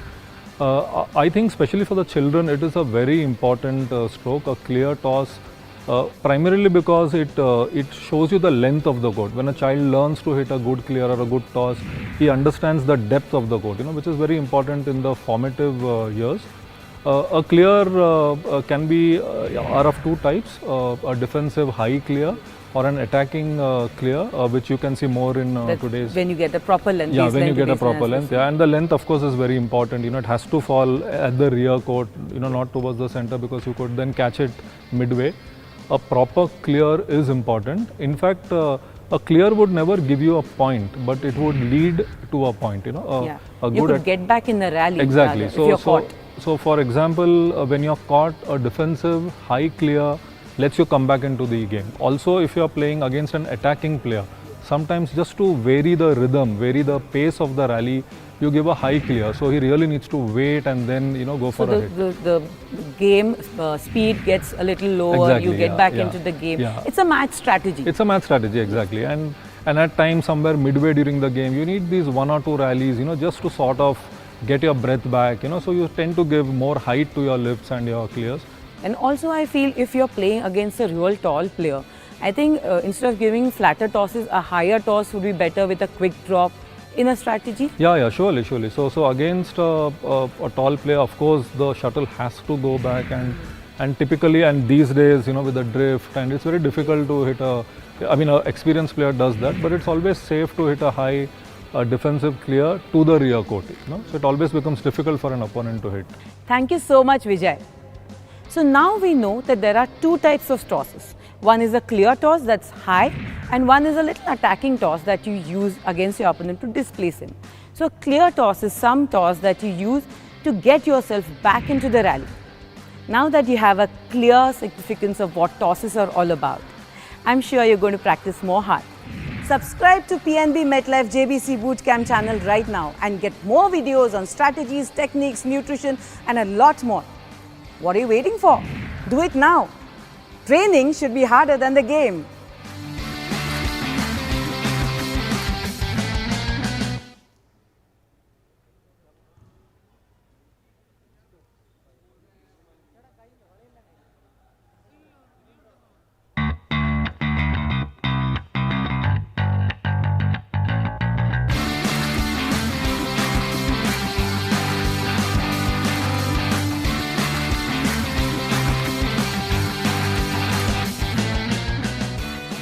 Hello and welcome to PNB MetLife JBC Bootcamp.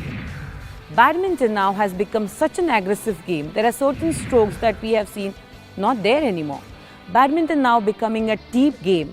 That's how we call it in the commentary box. Tea game where people want to play in inner side, not take too much of risk. A stroke that is called a clear toss or a high toss is nearly extinct. But yet, we see a lot of coaches sitting behind their players and signaling them. That is called a clear toss. We will talk more on this stroke with my friend Vijay Lansi, who is a singles and a doubles national champion, a national games champion. He is also IIM Calcutta. He is CEO of Prakash Padukone Sports Management Company and the only player who is a state champion Karnataka and Maharashtra. Oof. Vijay Lansi, a versatile player, a personality. As we are talking about the stroke that's called a clear toss, do you really feel it's extinct? It's no more. We used to do back then. I don't think so. Of course, the game format has changed, and there will be some changes for the good, for the game. I think, especially for the children, it is a very important stroke, a clear toss.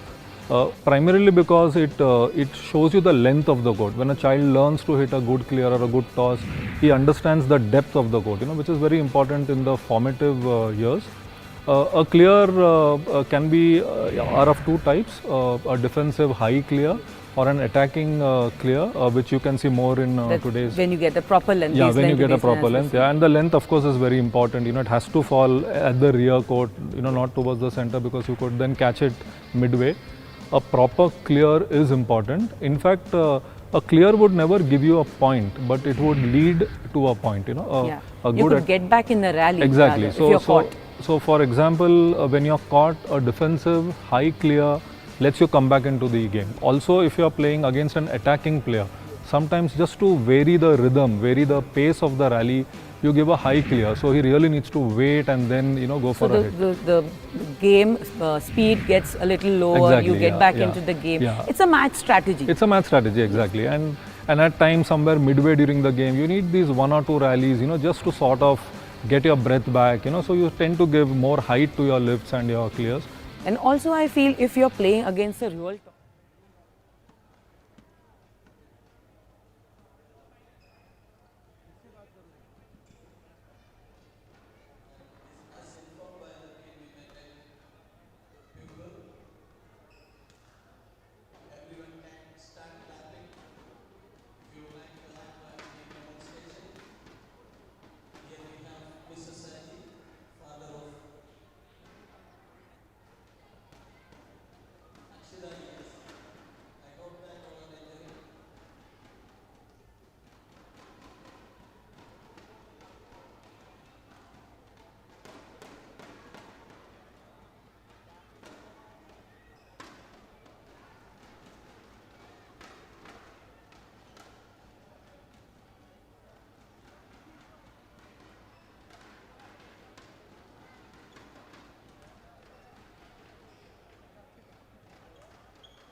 We're here for the under 17 boys final.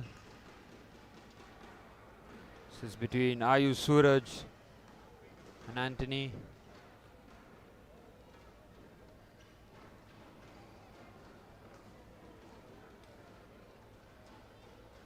Almost ready for action.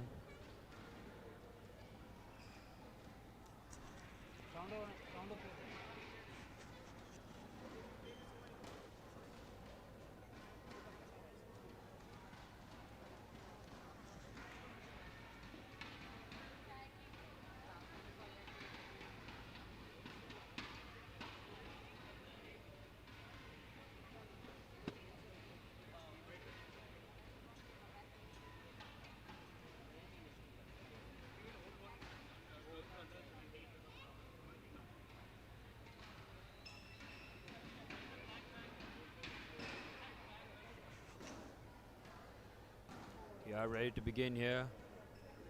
Anthony will serve.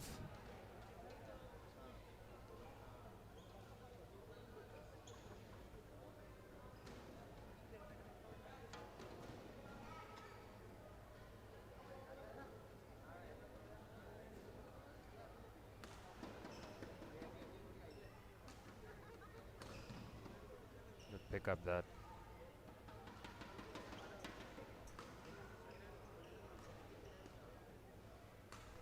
Again, very well played there by Ayush.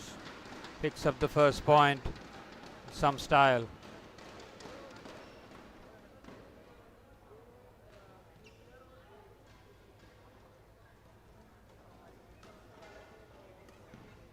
Great placement there from Anthony. Really well placed forehand smash.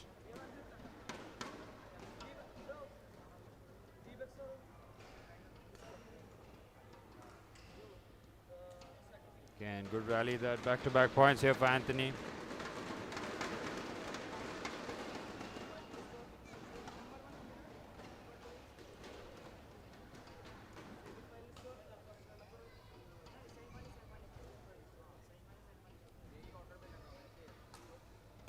Again, big smash there by Anthony. What a pickup that is from a... Goodness me, what a rally.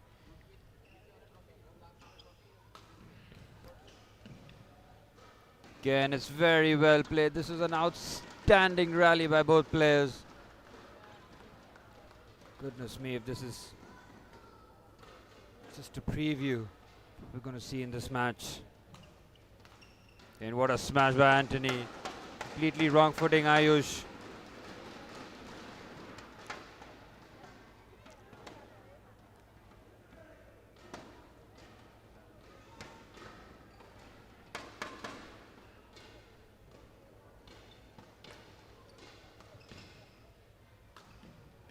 Smash, very good pickup.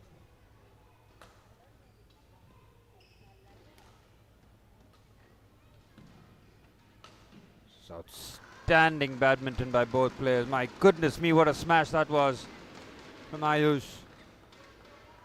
Scintillating rallies.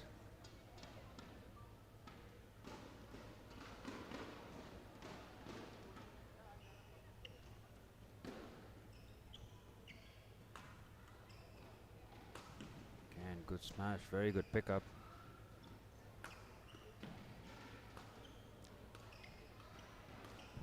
And very well played there by Ayush, forcing the error. Takes the lead at 4-3.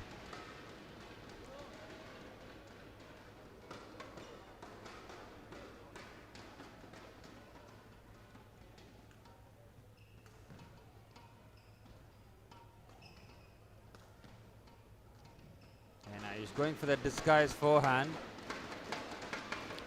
Completely miscuing that. We're level now at 4 apiece.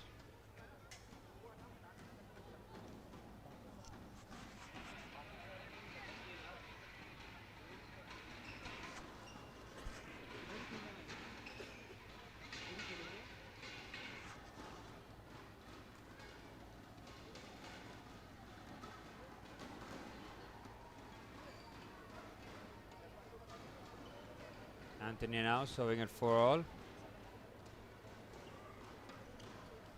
Very good pickup that.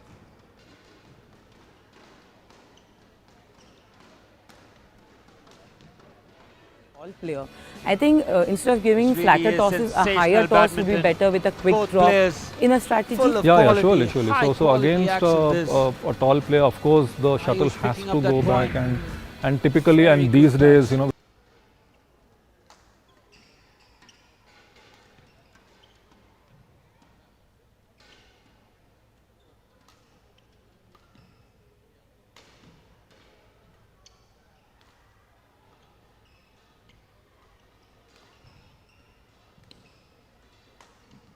What a pickup, what a point there for Ayush Suraj. Now leads 6-4 here in this first game of the under-17 boys final.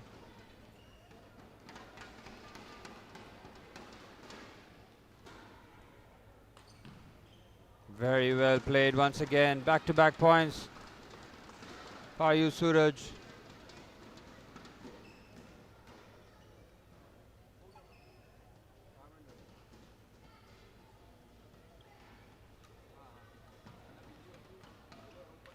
Again, another point here.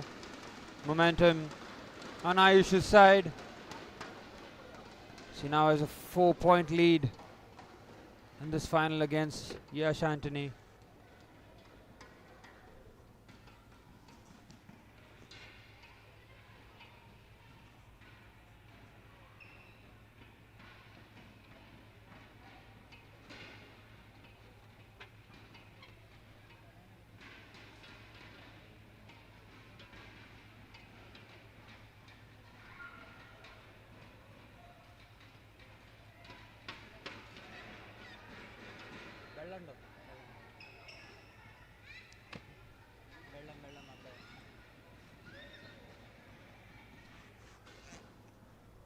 Back underway here. Ayush serving at 8-4. Quick point there for Anthony.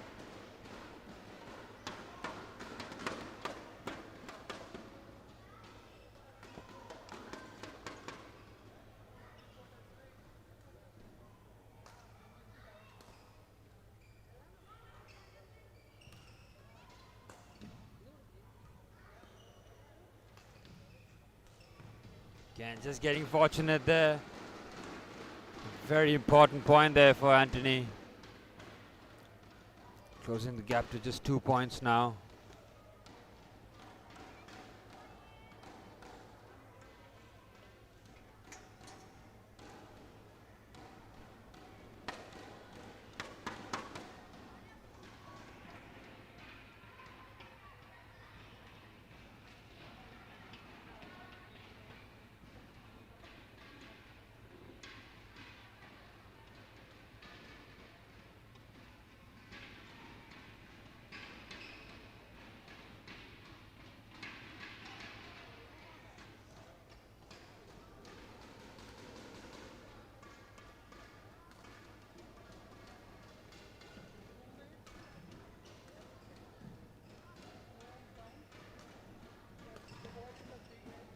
And very well played there by Ayush. Deft touch, well placed.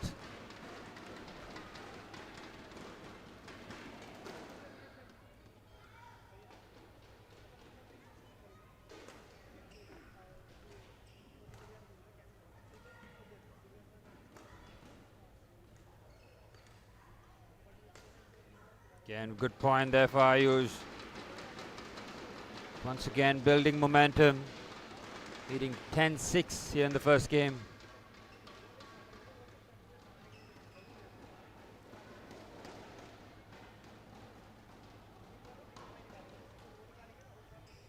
Again, that's called out. Right idea, just lacking the execution, maybe just by an inch or two. Anthony now serving at 7-10.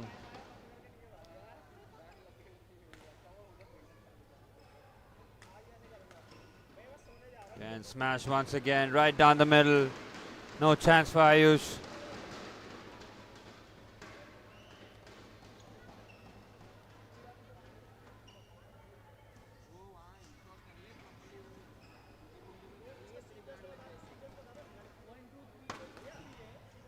Again, very good direction. Goes for the smash right into the body.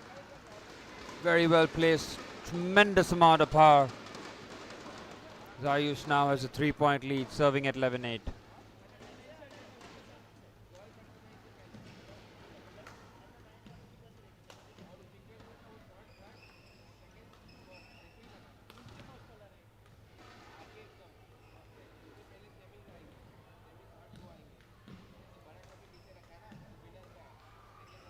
Again, this is very well played. What a rally that was.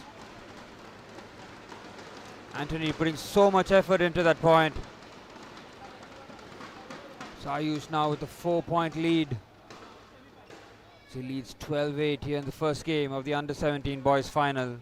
The PNB MetLife Junior Badminton Championship 2023.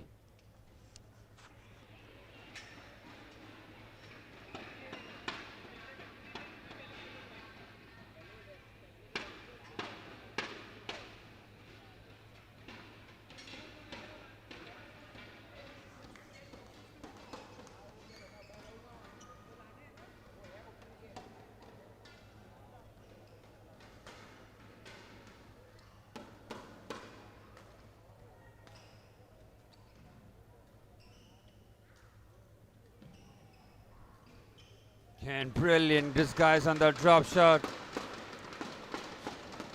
Deft touch, completely flat-footing Anthony. As Ayush now 2 points away from the first game. Again, very well directed forehand there by Anthony. Much needed point for him.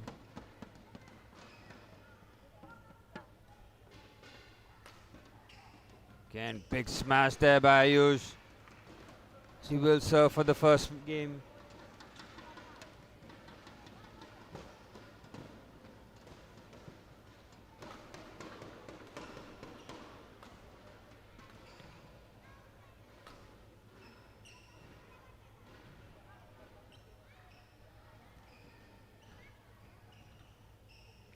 Great point so far.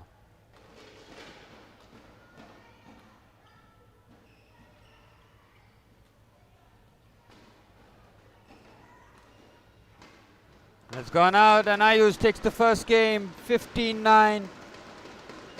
Very clinical display. He's kept his composure. He's dealt with whatever Anthony has thrown at him so far. Ayush takes the first game. It's under 17 boys final. The boys will change ends for the second game. A lot of work for Anthony. He's got to make adjustments, got to make changes. Ayush, think about something different here. Those different challenges.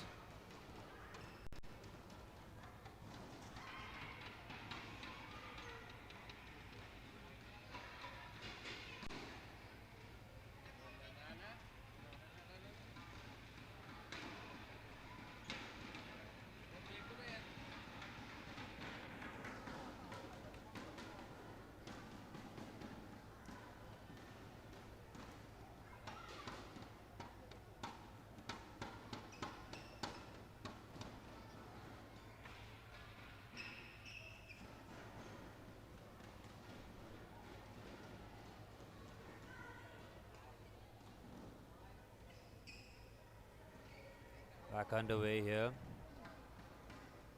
I used to serve.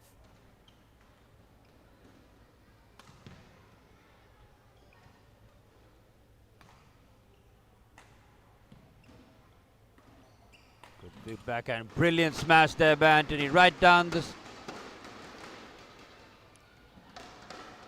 So much power in that forehand smash.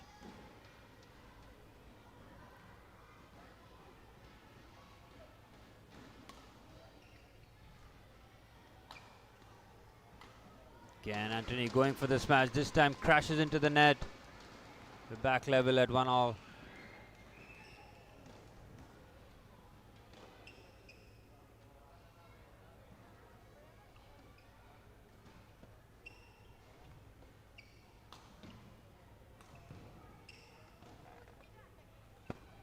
Good pick up there.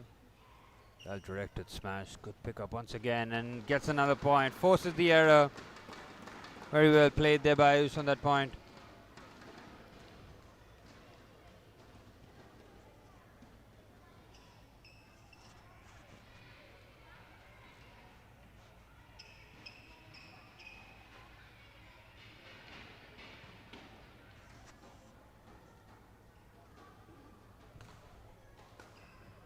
Very good pick up there by Ayush.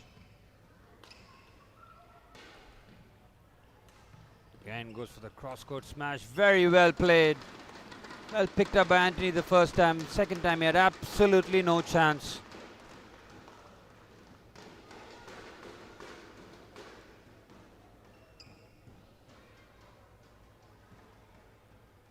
Ayush now leading 3-1. Again, very well played there by Anthony. Using his reach.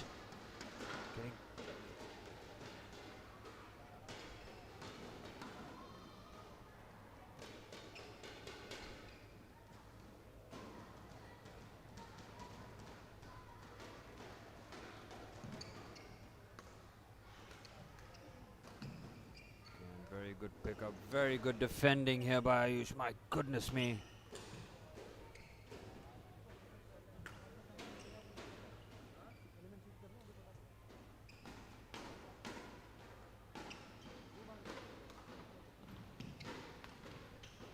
My goodness me, what a rally this is. And Ayush puts the finish on that. That is an absolutely astounding point. It's on the back foot. Some incredible pickups. Then delivering that smash to finish it off. This is high quality badminton on display.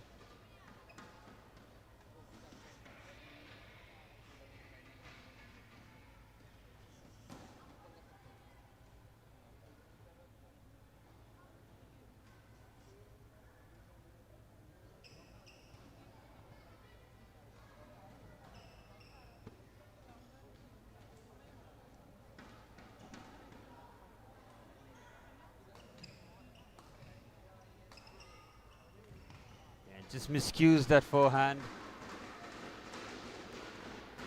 Much needed point there for Anthony.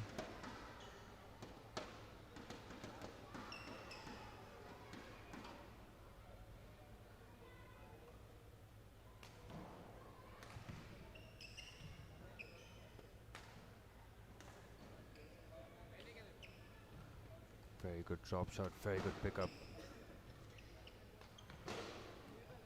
And going for that disguised forehand. Not making necessary contact on it. The back level at 4-all.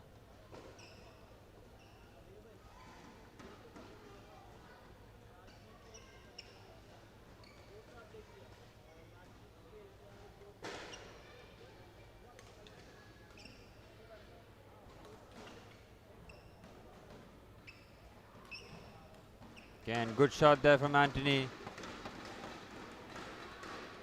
See his confidence growing. Now leading 5-4.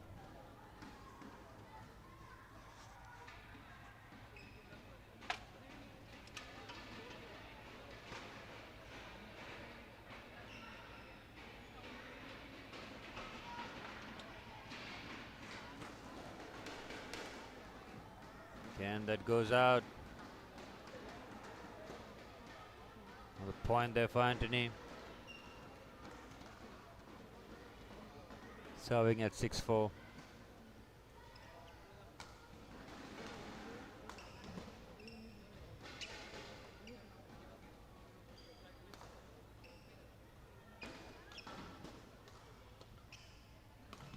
Great start there, good pickup. What a rally that was. Quick hands by both players. Ayush comes away with the point.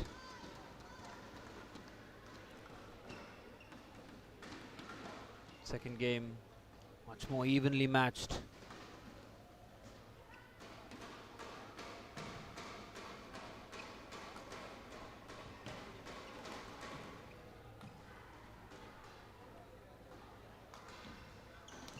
What a smash that was! Goodness me, Ayush catches that absolutely perfectly.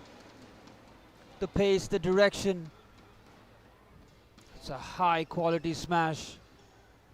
So Ayush ties things up at 6-all.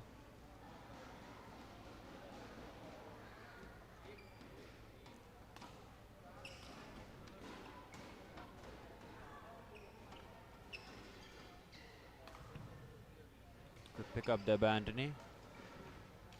Pick up there by Ayush this time. Again, very well placed there by Anthony. Ayush at full stretch. Total commitment to the cause, but both players.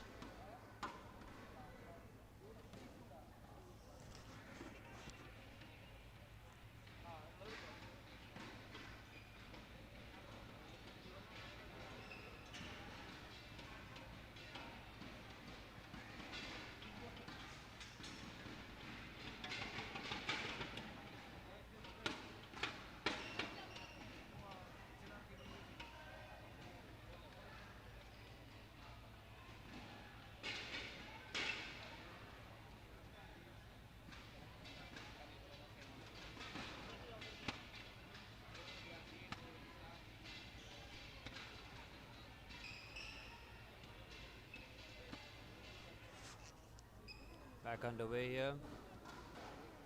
Anthony serving at 7-6. Great change of direction. Again, going for that forehand, just not getting enough purchase on it. Forehand slice return. So Anthony now opening up a 2-point lead here in the second game.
Anthony to serve here at 8-6.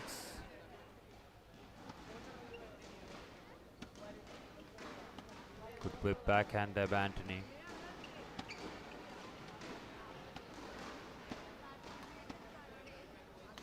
Again, big smash. What a pickup that is. Very well played there by Ayush.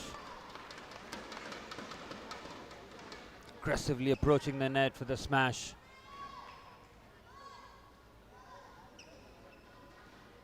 Ayush now serving at 7-8. Again, what a drop shot that is.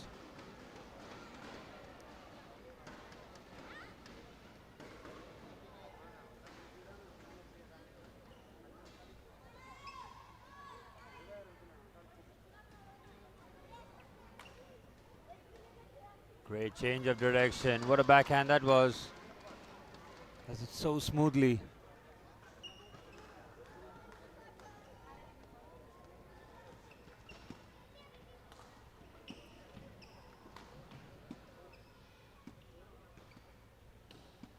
A little fortunate there, but he couldn't finish that with the backhand. Like it was easier to miss.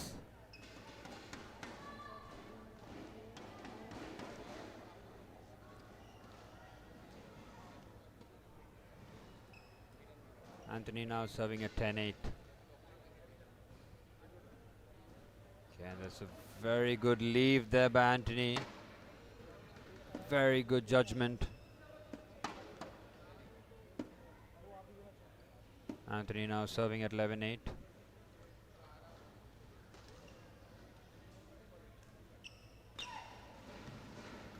Very well played there by Anthony.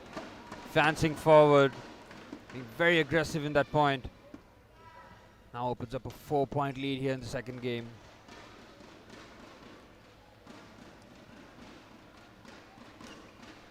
Big smash down the line. Very well played. Tremendous power and accuracy.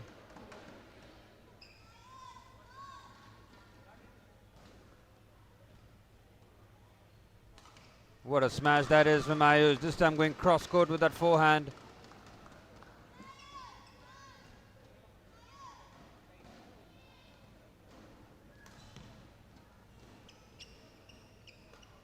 Very well played there by Anthony. It was a quick rally that.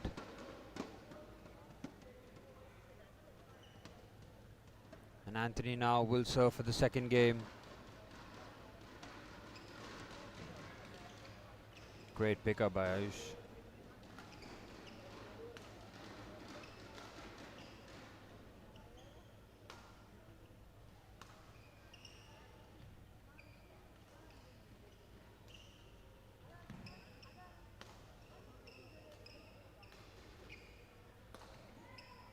Great pickup once again.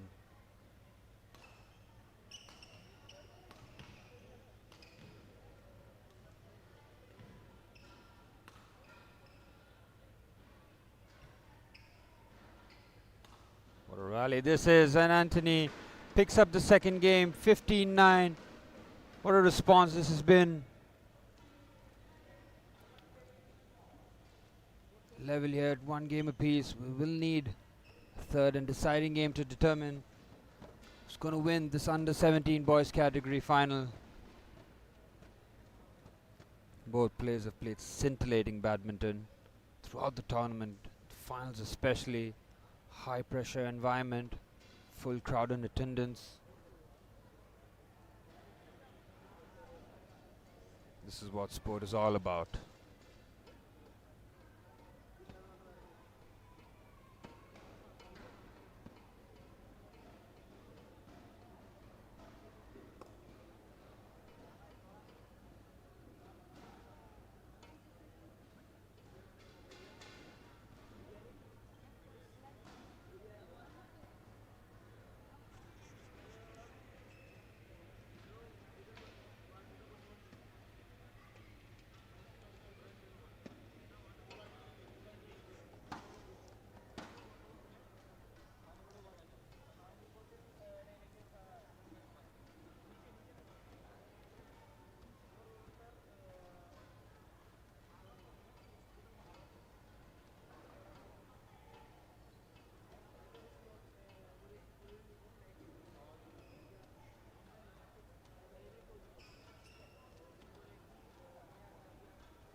Back underway for the deciding game.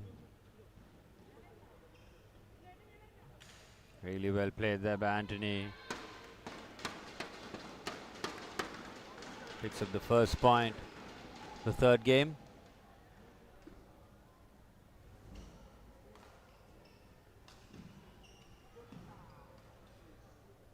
Again, great change of direction. Very well executed by Anthony.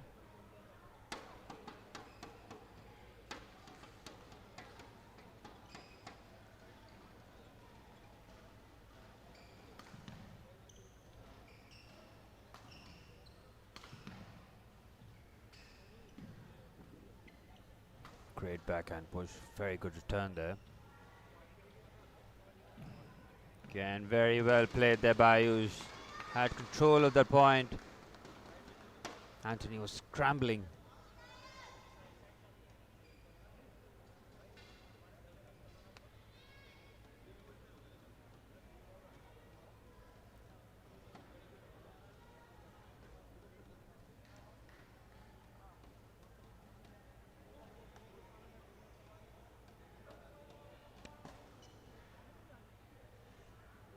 Ayush serving at 1-2.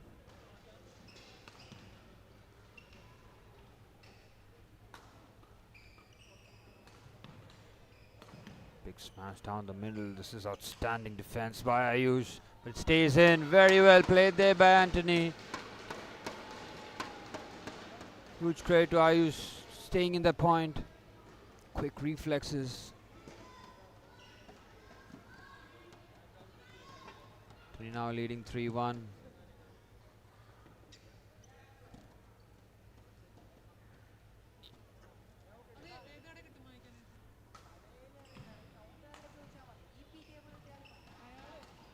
Again goes to the well-directed forehand. That is an outstanding shot from Anthony.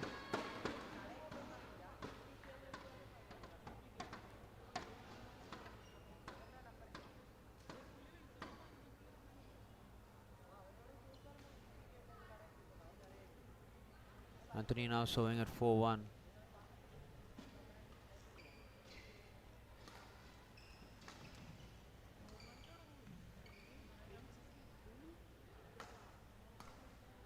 Great whip backhand. And another point there for Anthony, now opening up a 4-point lead. He leads 5-1.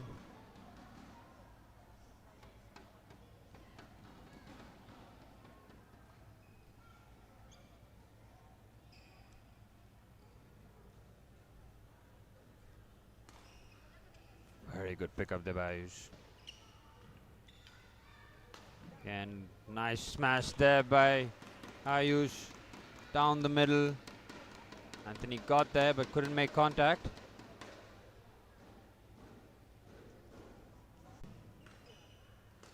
And looks for the smash but crashes into the net. Unforced errors creeping up. Ayush's game as Anthony now serving at 6-2. What a turnaround it has been for him.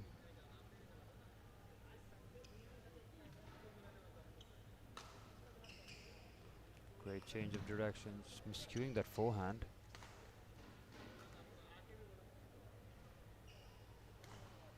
Again, just looks for that whipped forehand, but just misses his mark.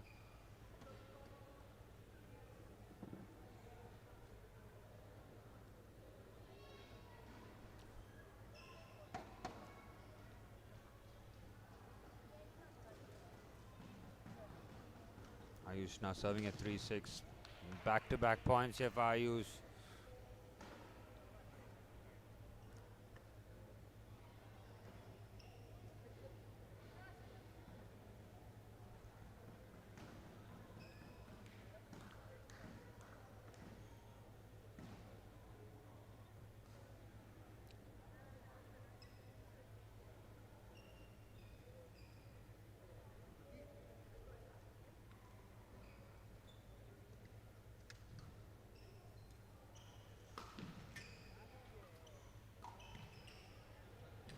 Very well played there by Ayush.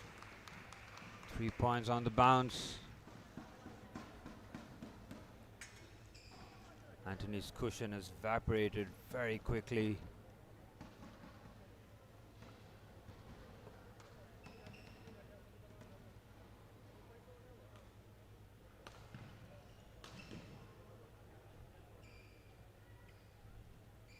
Again, he's just trying to tickle that over the net. Anthony now serving at 7-5.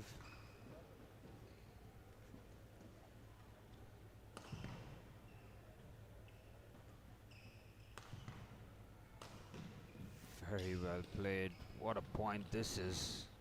Goodness me. It's called out. What effort by Anthony there in that point. Flinging himself all directions.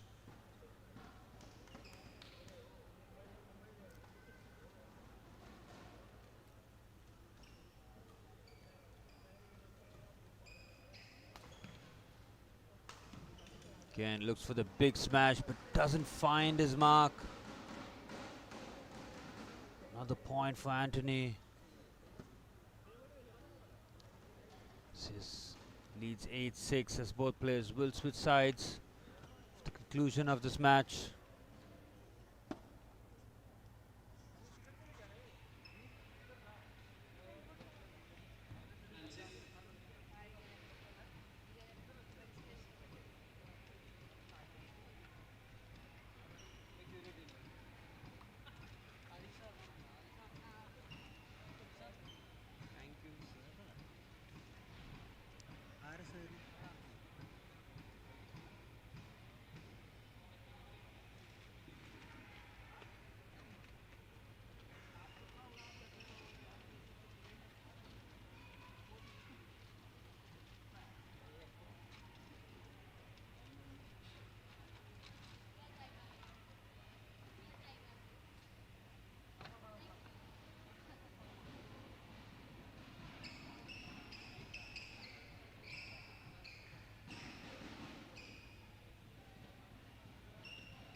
Back underway here.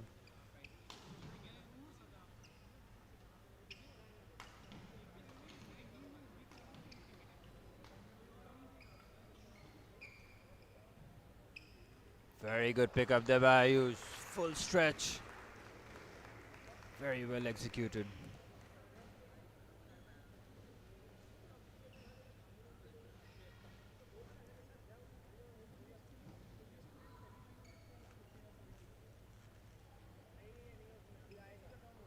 And another back-to-back points here for Ayush as he levels things up here.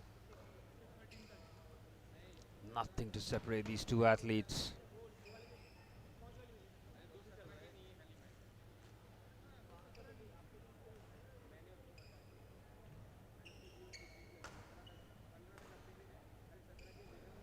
Again, that stays in. That's fantastic depth on that forehand from Ayush. It's a bit of misjudgment there on Anthony's part. Ayush now serving at 9-8. And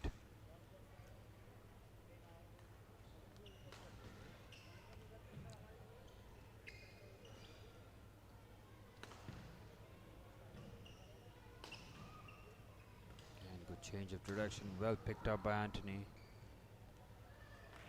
Another point there for Ayush. Standing rally between the two players. Ayush now leads 10-8. Crucial cushion of 2 points.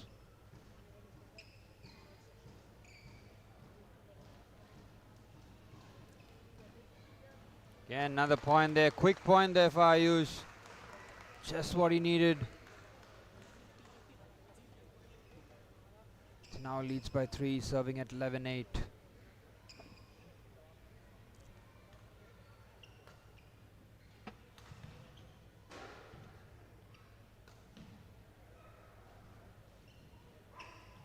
Again, the shot from Anthony not clearing the net.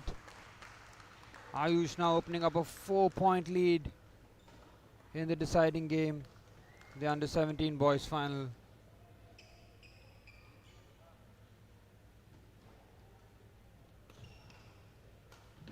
Awkward forehand there, but it crashes into the net. Ayush inching towards victory. 5-point lead, 2 away from victory.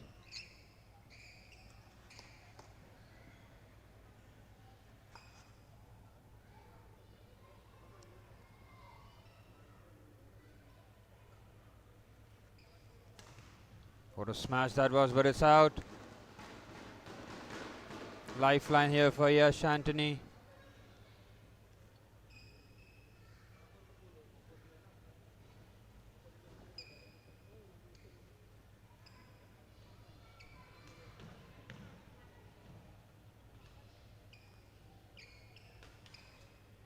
Again, plenty of depth, but it's called out.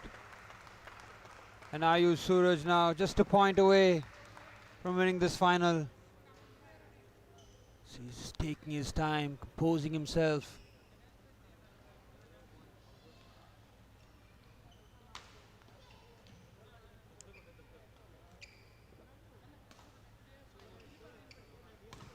And he wraps things off in style, brilliantly finished. As Ayush wins the under-17 boys final, picks up the second game, the deciding game 15-9, wins the match 2-1. Fantastic effort from Yash Anthony. He's had a great tournament, but he falls short in the final hurdle. Many congratulations to Ayush Suraj. He's played outstanding badminton. So we'll be back very shortly with the final game. This is the under-17 girls final.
The drift, and it's very difficult to hit a, I mean, an experienced player does that, but it's always safe to hit a high defensive clear to the rear court. So it always becomes difficult for an opponent to hit. Thank you so much, Vijay. So now we know that there are two types of tosses. One is a clear toss that's high, and one is a little attacking toss that you use against your opponent to displace him. So clear toss is some toss that you use to get yourself back into the rally. Now that you have a clear significance of what tosses are all about, I'm sure you're going to practice more hard. Subscribe to PNB MetLife JBC Bootcamp channel right now and get more videos on strategies, techniques, nutrition, and a lot more. What are you waiting for? Do it now. Training should be harder than the game.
And we're ready for the main event. It is the under 17 girls final. Naksa Mary and Neha.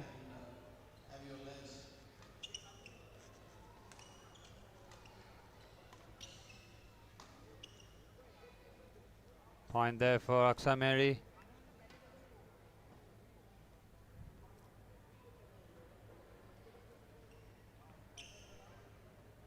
And this stays in. Very good point there for Neha. Quick response.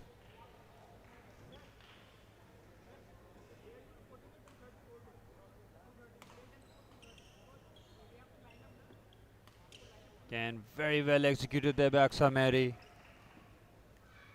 Closes the racket, gets the angle.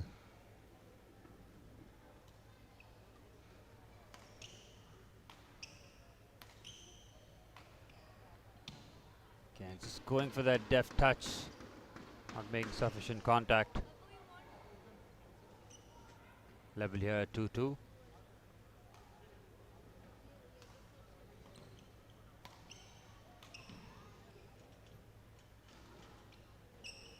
Excellent, very well left there by Neha.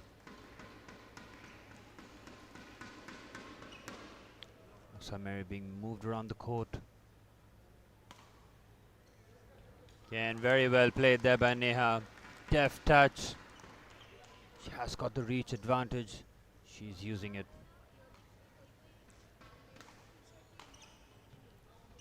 Fierce forehand, the shot in, stays in, very well played there.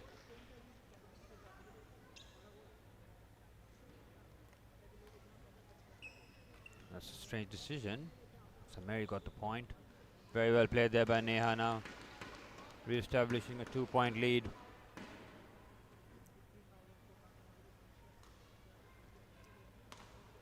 It's a wayward forehand. Neha now serving at 6-3.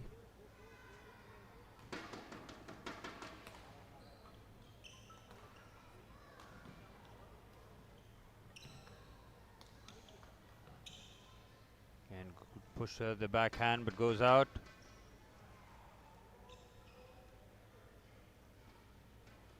Samari now serving at 4-6.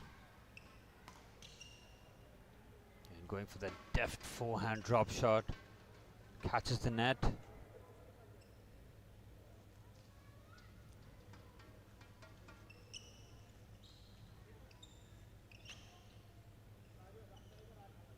And once again, good point there for Samari.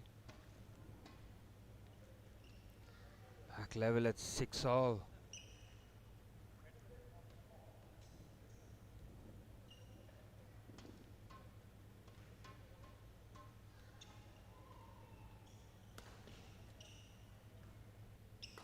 Smash there by Neha, very well executed. Giving Samari no chance.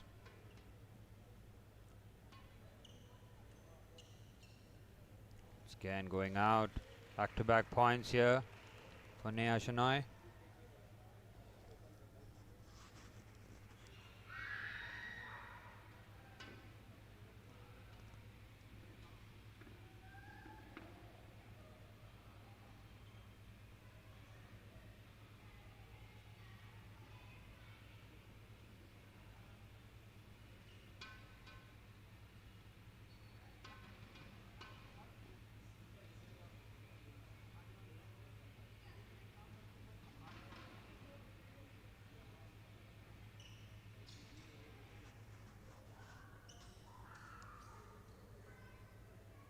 Neha serving at 8-6. Again, very well played there by Mary. Great depth on that backhand. Yeah, not making contact. Mary now serving at 7-8. And it's gone out. Good play here. Mary forcing the error. Back level at 8-all.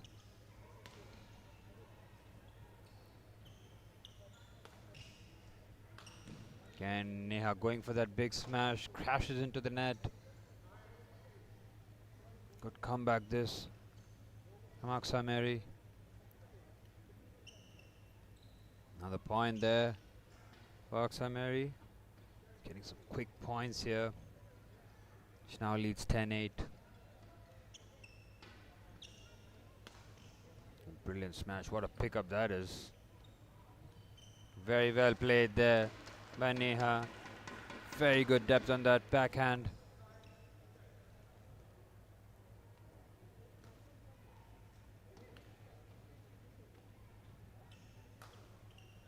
And the pickup. Very well played there by Neha. Good disguise on the drop shot. Catching Mary flat-footed.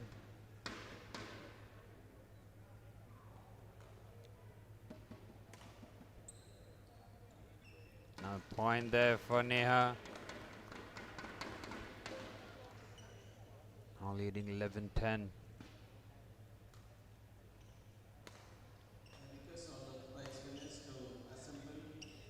Good pick up there, and it's called in. Very well played there by Mary. Fantastic depth.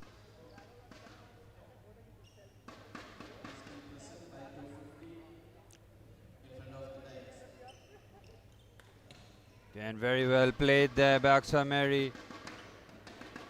Right on the line. That is Summer on the head smash.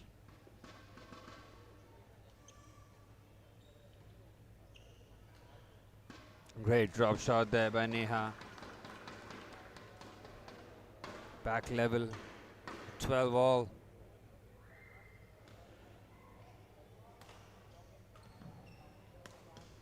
And going for the smash, it stays in. Goodness me, that was close.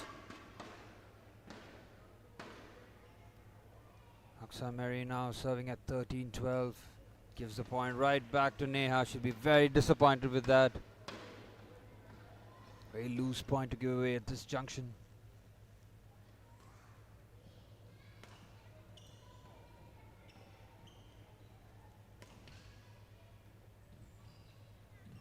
Great pick up there. Again going for the smash, but it's out. Aksa Mary now will serve for the first game.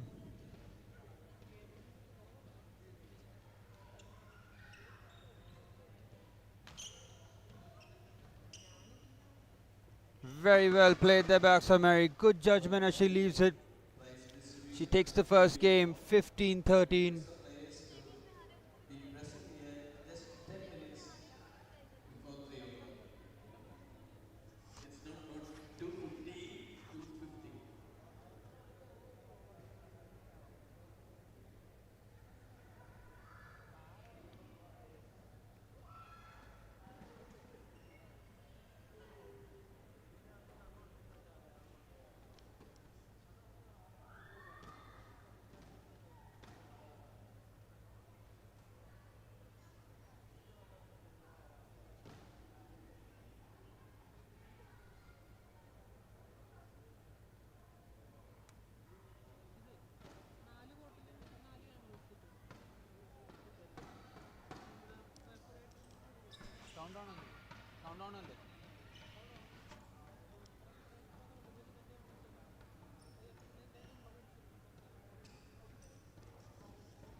Back underway with the action with Aksa Mary serving at love all. Very good pick up that. Very well played there by Neha. Takes the first point of the second game.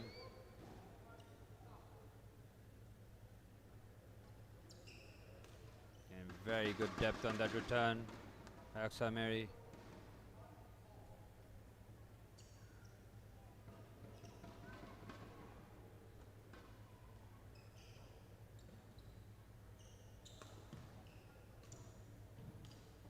What a pickup that was.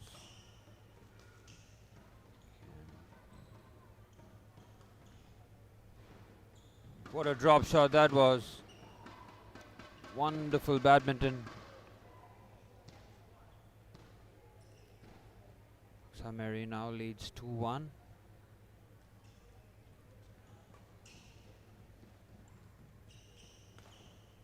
And that's gone out. Good leave.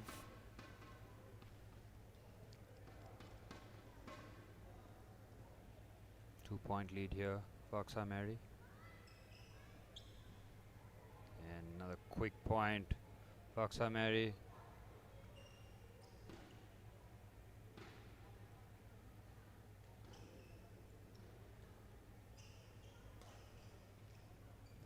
And very well played. What a drop shot that is. Aksa Mary looking very confident, very assured. Shot selection. Yeah, response. The quick point of our own. Very well played. Cuts the lead down to 3 now. Serving at 2-5. Very well played by Aksa Mary. Great precision on that forehand.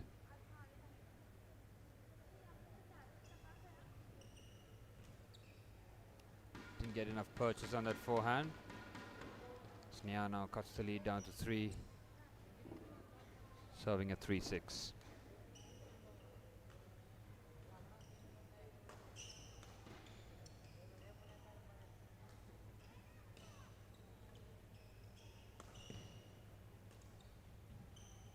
This is outstanding badminton as Neha picks up the point. What a drop shot that is.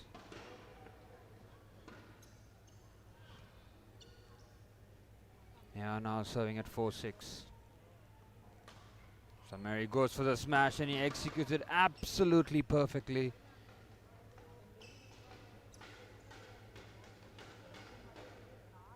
Now re-establishing 3-point lead. Great drop shot that. What a point that was from Nia. Does it so casually. Great change of direction.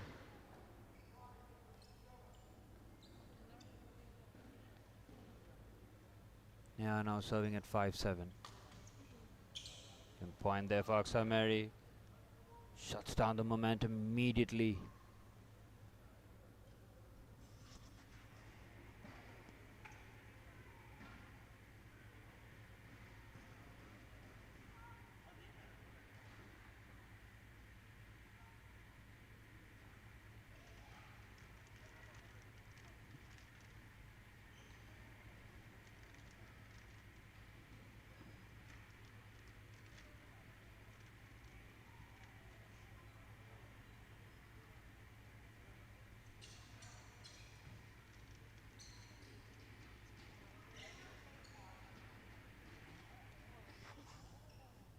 Back underway here.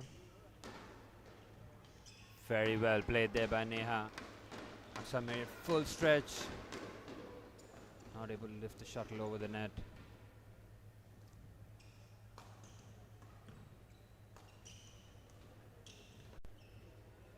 Both athletes displaying outstanding badminton.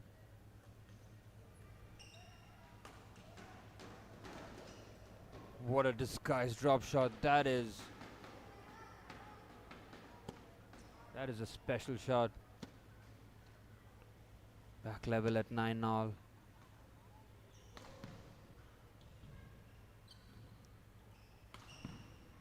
And it's very well done by Aksa Mary. Forcing the smash, then just picks it up nonchalantly. She now leads 9-10-9.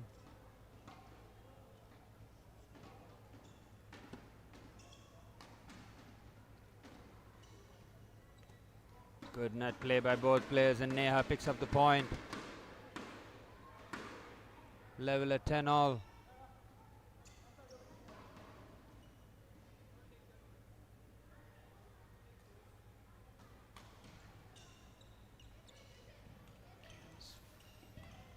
Very well played. What a rally this is. It's brilliantly played. What a point that is.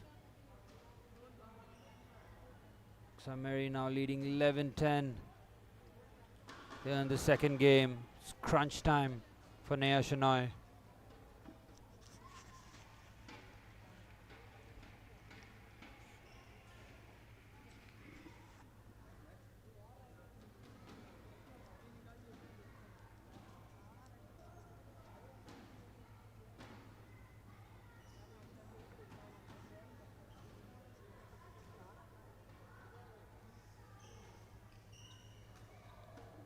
And that's called out. Back level at 11-all.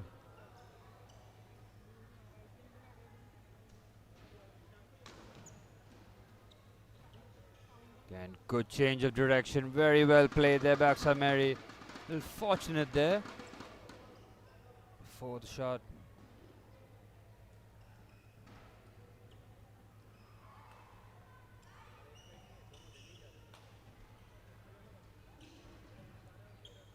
Very well played there by Neha. Showing so much composure. Such a high pressure situation.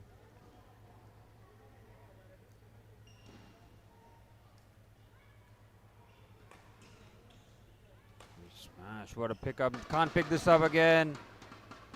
Aksa Mary is just 2 points away from clinching this final.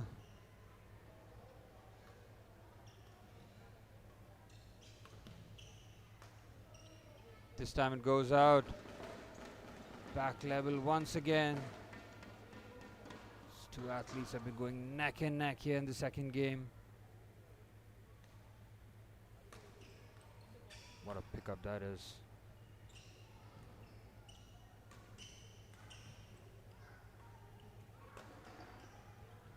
What a rally this has been. It's brilliant play as Aksa Mary now will serve for the championship.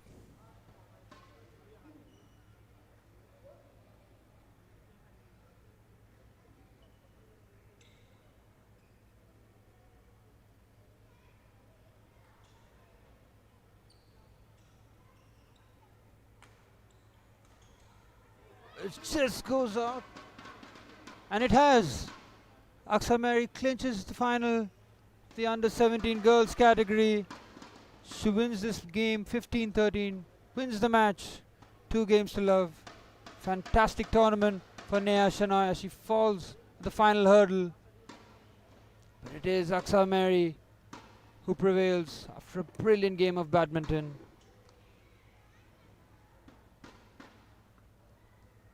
That concludes the action here at the PNB MetLife Junior Badminton Championship 2023 Kerala Open. It's been a brilliant tournament. So many good matches on display. Congratulations to all the winners. Commiserations to the runners-up. We'll be back in the next location. That will be Mumbai. For now, it's me, Suraj, signing off. Until next time.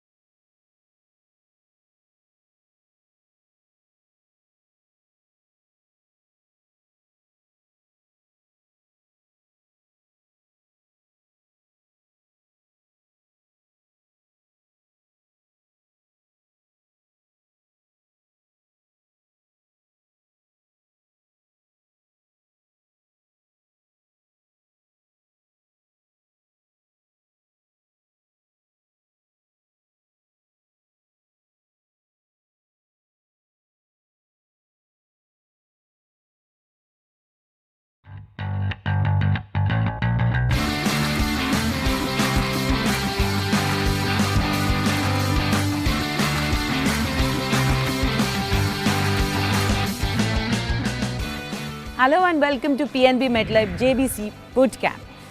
One stroke that really catches everybody's fancy is the backhand. The backhand clear, the backhand toss, the backhand drop, the backhand stroke basically.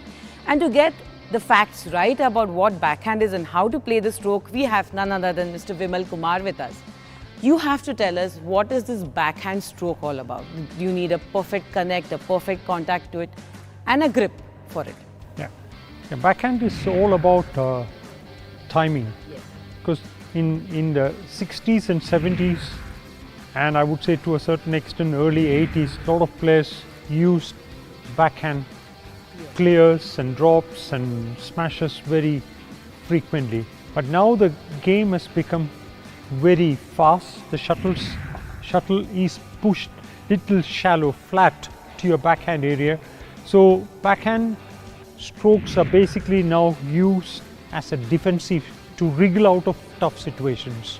So it has come to that in backhand. Earlier, you used to give that high to play when the opponent pushes you to the back of the court. Certain height was given for the shuttle, but now you don't have that height. It is played There's a push on the backhand to catch. And so then it is basically they play it as a defensive stroke. So like former players, from the front court, on the run, they could go and hit a clear to the back of the court. But now the present day players, they can't. It is tough to clear the shuttle because less time. So they play it flat. It's like a defensive away from the net. Where the shuttle is just touching the tape maybe and falling the other side. So that is how the backhand shots are played these days. But definitely it is every badminton player should learn, because again, for a clear, it is all about timing, how you clear the shuttle to the back of the court. But then there are other defensive shots which you play away from the net, cross. All you can see that many players use that shot. So again, for that, the grip is very, very important. So when you are clearing the shuttle, yes, it is like the normal thumb comes on the side, then you clear the shuttle. But when you are pushed, then your thumb comes, the racket again becomes parallel to the floor, and then you go and play the shot. The grip plays a very important role. When you're playing the defensive shot, the racket is kept, the grip comes. It's little like a flat grip, then you play. But when it is a clear, the thumb comes like any backhand shot. The racket is perpendicular to the floor, it is this way. So then you get the clear right. So this is how that stroke is played. The basic thing which we can tell any player out there is don't hold your grip too tight, because your fingers have to move. Yes, it is, and it is very technical, and it is very tough to explain that to a youngster. Yes. So best is, when you can keep demonstrating Yes, that, that's the best. and then when they do, they will pick it up by watching it. They will pick it up, and that's how you teach them. So now that you know what backhand is all about, yes, backhand needs the proper connect, the proper timing, very, very important. Then you need to switch your thumb to the thumbs up position, or what we call as a pinch grip. It's very easy to do. Yes, but you need a lot of practice to do that. Subscribe to PNB MetLife JBC Bootcamp channel right now and get more videos on strategies, techniques, nutrition and a lot more. What are you waiting for? Do it now. Training should be harder than the game.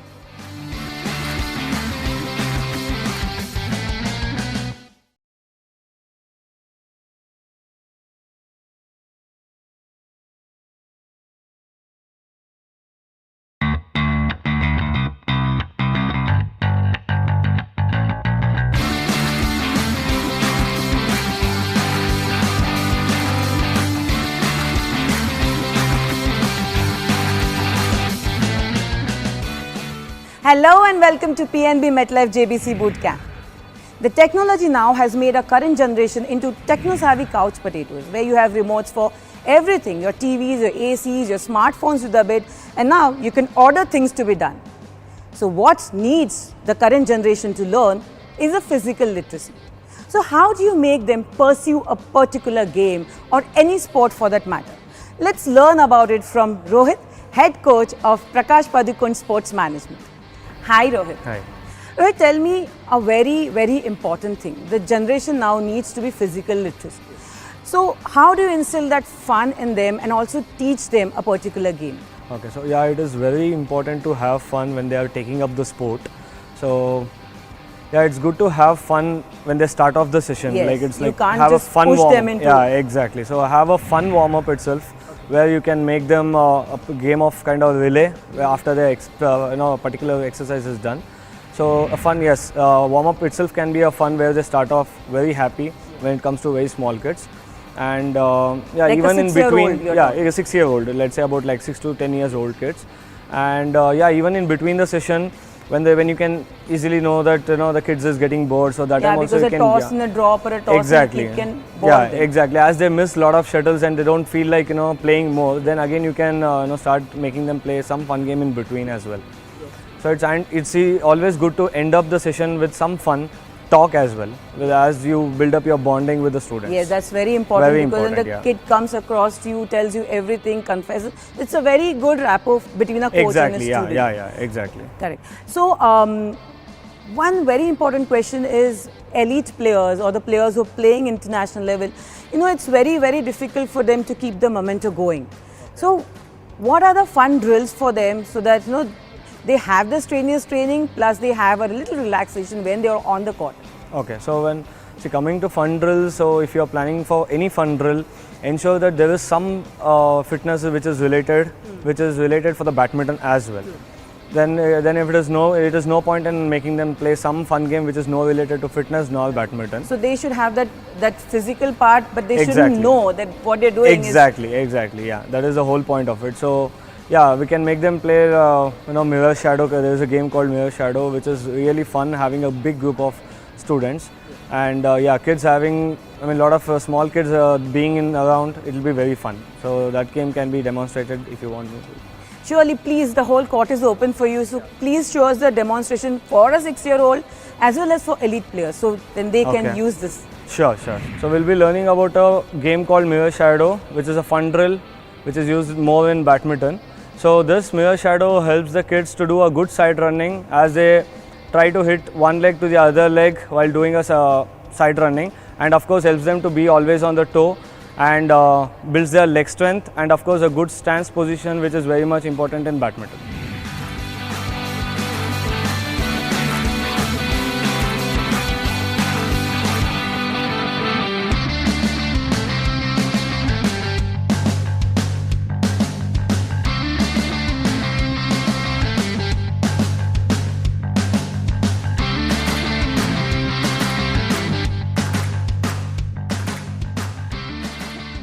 be doing a shuttle balancing drill, which is very helpful and fun for the small kids of the age 6 to 10. So it helps in having a good control on the racket, body stability and good leg coordination.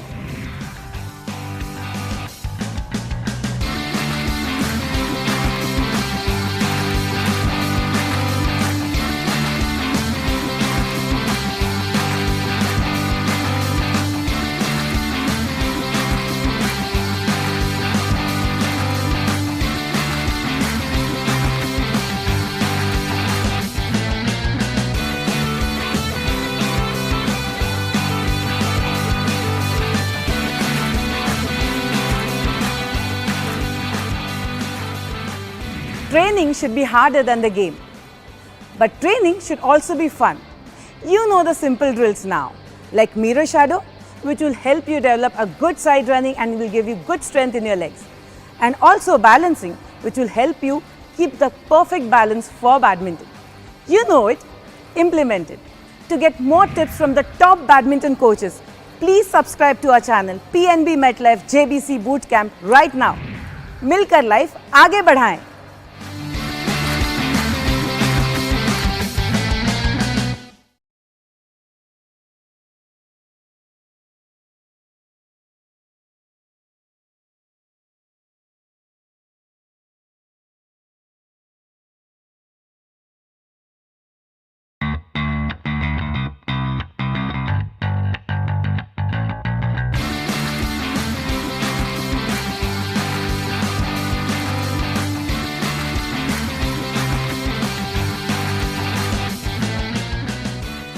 Hello and welcome to PNB MetLife JBC Bootcamp. Defense is not what is liked by most of the badminton players. They say, why go on defense when you can smash? But defense is something which is not defensive. You can turn it into an attacking stroke. And how to do it? For that, we have with us my friend Vijay and C with us. Hi Vijay. Hi. Vijay, defense is not that is liked by somebody. They immediately feel, why go defensive? But it is not. No, surely defense is a very understated stroke. Of course, everyone likes to see attacking players, but when you actually play against a good defensive player, you know the importance of your good defense. Of course, there are varying shots. You can change the pace of the rally depending on your defense shot. One is, an opponent hits a smash, you just keep on the net. You want him to actually come to the front of the court for the dribble. So you're actually making him move the entire length of the court. At times when a player is very attacking, you don't want him to come and dribble or tap. So you tend to cross a defense cross shot. And sometimes when a player is hitting hard and rushing on the net to tap, you would like to lift it back. So there are varying forms of defense which will be required, and for a complete player it's very difficult to only attack throughout the match. Yes. So there have to be elements of defense which a complete player will need to possess. Just a quick question, that why not get some demonstration out of you? I'm sure kids are confused of what a drive is, what a block is. So why not go into a demonstration? Surely, I think that's the best way for a child to learn. So now I will show how to effectively show the varying forms of defense, the defense keep, the defense cross and the defense lift. Now I will demonstrate how to hit a defense basic shot. It's very important to be in the ready position, your racket ready, knees a little bent, and it's very important to flex your knee and go towards the shuttle and ideally catch the shuttle in front of you.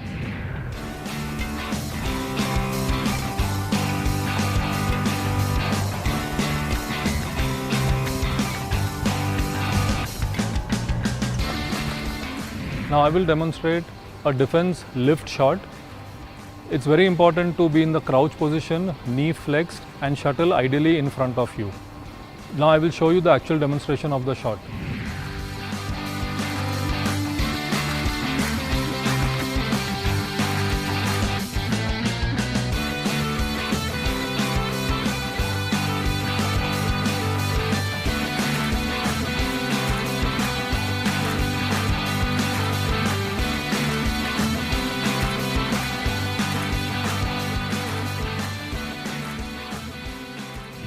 Now I will demonstrate how to hit a cross defense shot. You have to be in ready position, knees bent, racket in a ready position, and now I will demonstrate the shot.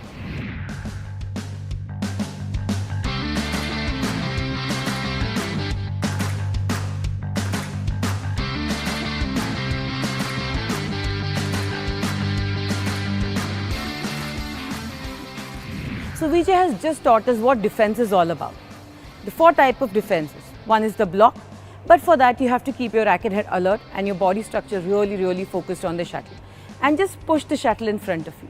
When you have to lift, you have to be alert, on your toes, your racket position up, and push the shuttle high. Your swing has to go upwards. When you're going to cross the defense, just to displace your opponent, you racket head up and turn your wrist from right to left. Vice versa, when you have to do it from a backhand and do it across defense, racket head up and cross the wrist. Just push your wrist lightly, and that you are going to be a master in that. Subscribe to PNB MetLife JBC Bootcamp channel right now and get more videos on strategies, techniques, nutrition and a lot more. What are you waiting for? Do it now. Training should be harder than the game.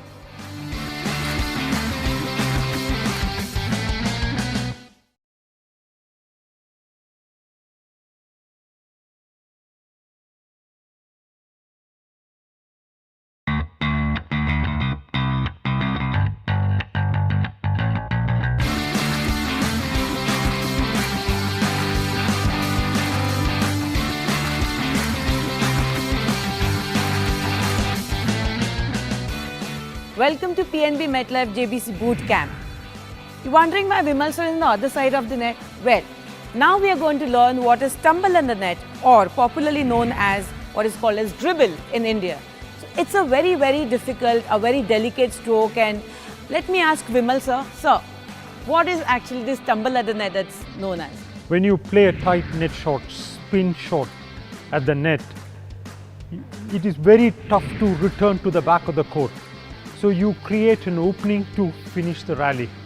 So the tumble at the net, it is practiced basically for that. It's a very delicate shot. It is basically the approach also is very important, because the trajectory of the shuttle, certain shuttles which you can play the tumble at the net. So that's what, when I say the shuttles, anything that is falling in this area, 1 racket length, when the shuttle is looping like this, when it is coming this way, when the trajectory of the shuttle is like a hairpin, that's the time you spin the shuttle. So there are 2 ways.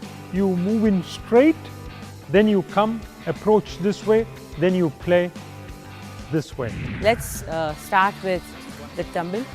This is about the tumble, when you move in straight and taking the shuttle early at the net and then spinning the short. Like I've mentioned, any shuttle that is coming, the trajectory is very important when you play the tumble. If it is of hairpin loop shots like this, such shuttles that can be approached and played. You can play the tumble when the shuttle is of that trajectory, then you can play a tumble at the net. So when you are moving in straight for the tumble, you come in, then take the shuttle early, then you just spin it. You can throw the shuttle, yes. See, this is very important.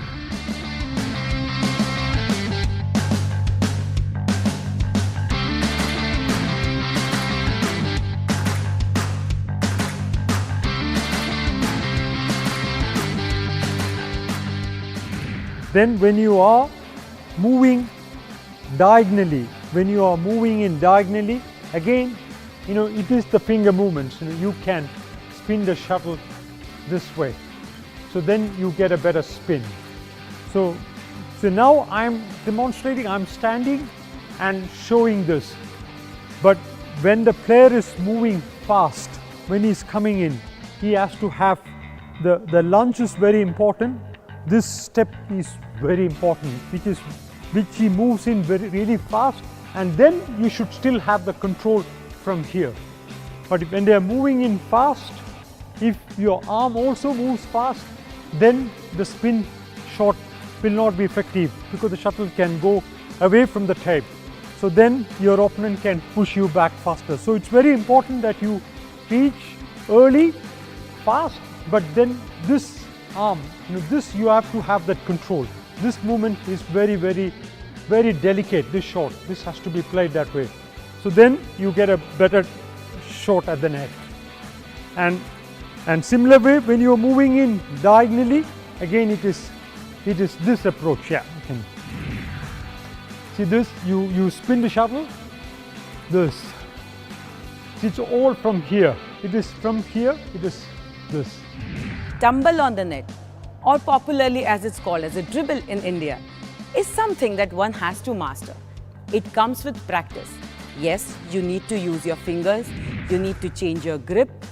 Very common factors. Take a lot of time to learn this and master the stroke. It's a sure winner shot. Subscribe to PNB MetLife JBC Bootcamp channel right now and get more videos on strategies, techniques, nutrition and a lot more. What are you waiting for? Do it now. Training should be harder than the game.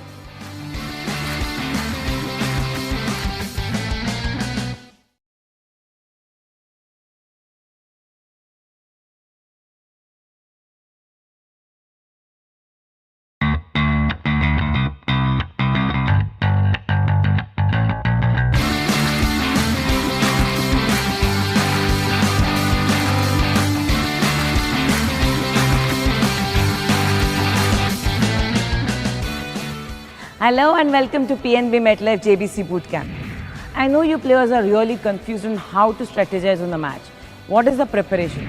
A lot of tips coming from a lot of people. I know you're confused. Don't be, because I have a solution for you. To discuss this and get simpler situations and simpler examples for you, I have with me Olympian and silver medalist Commonwealth, Nikhil Kanetkar with me. Welcome, Nikhil. Thank you. Nikhil, there's a lot of questions regarding match preparation, a lot of tips coming from a lot of people. Players are confused. What would you suggest? See, match preparation is different at different levels, right from when a child has started playing badminton to the point where they start actually playing tournaments and when they start winning tournaments, and whether it's at a local level, national or international. So it all goes step by step.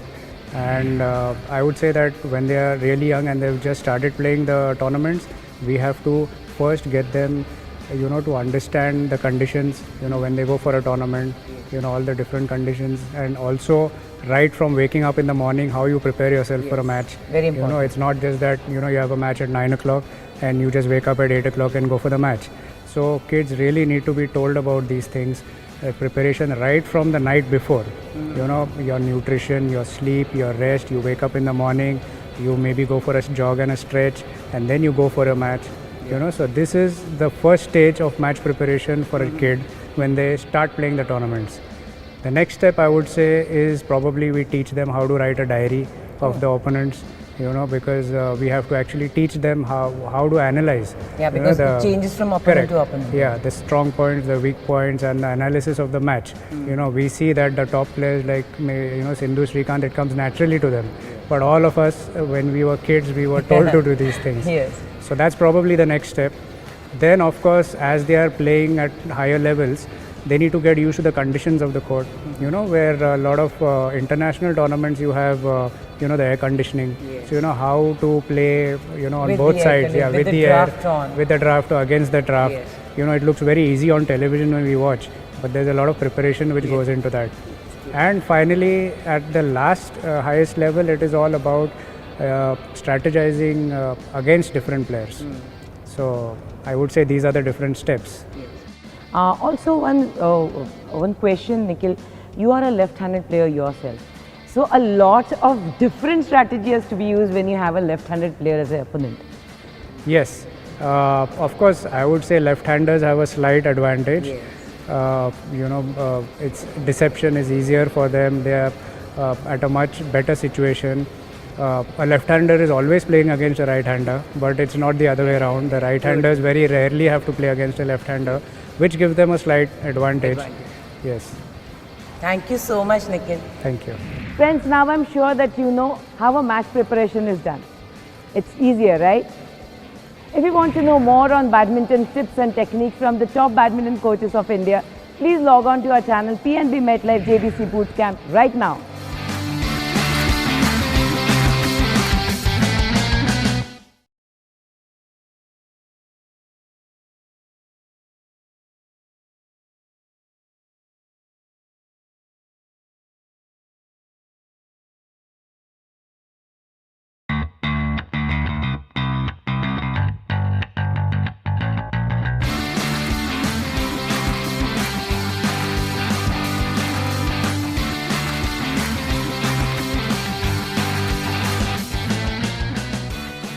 Hello and welcome to PNB MetLife JBC Bootcamp.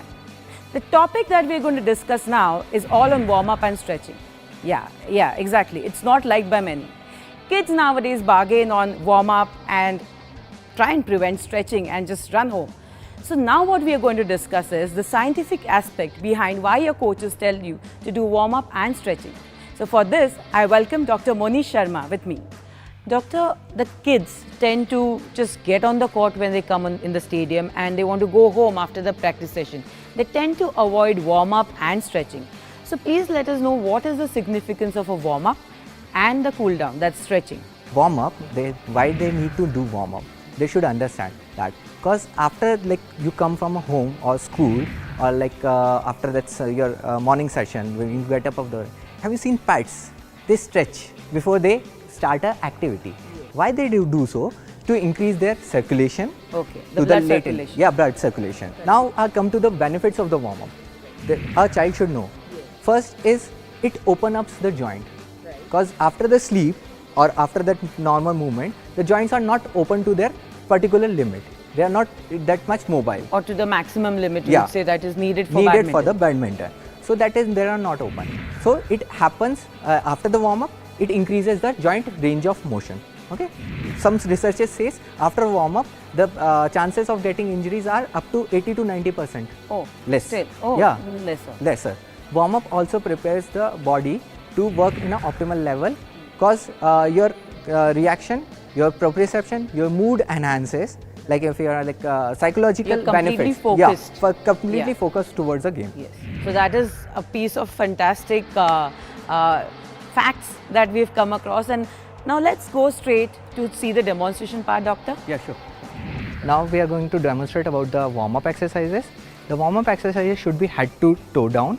It should be in sequential. So muscles segmental relaxation will be there, and segmental opening of the joints will be there. Okay. So now we'll start with the demonstration. So these are the two kids who will show you the demonstration of warm-up exercises. So we start with the head movement. So up and down head movement.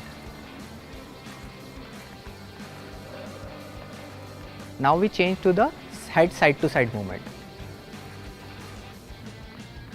Now we change to the shoulder touch movement.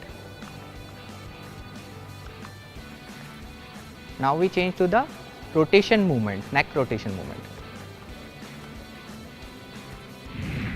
Shoulder movements, rotation, clockwise, anti-clockwise. Now we come to the neck stretches, side neck stretch, other side, downwards, upward,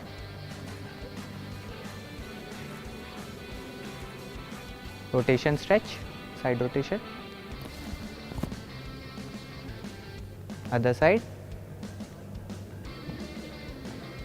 Now we come to the arm movement, rotation, cross front bending with side to side movement, leg change,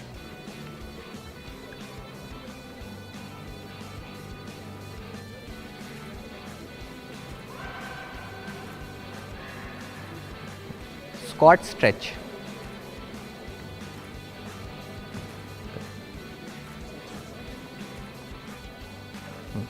turn to the side, right hand side,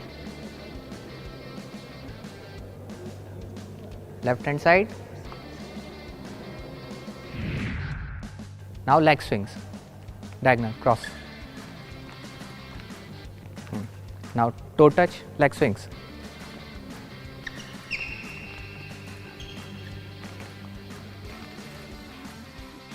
So for all the badminton fans out there, now you know why stretching and warm-up is so very important to play this game, correct?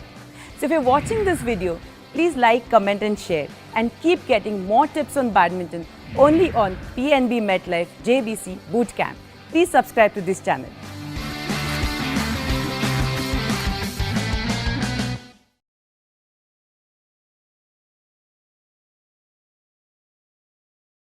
Hi, I'm Ryan Fernando. and I'm a nutritionist, a host of Celebrity Athletes. What are you doing on 13th of September? It's a Monday. Well, if you're not doing anything, join me at the PNB MetLife JBC Dugout version 2, where a few Olympic champions and myself are going to be coming together and sharing secrets with you. My part will be to talk to you about what meals, what nutrition, what supplementation you could do and you could change in your sports program or your career to become the next Olympic champion in India. Check.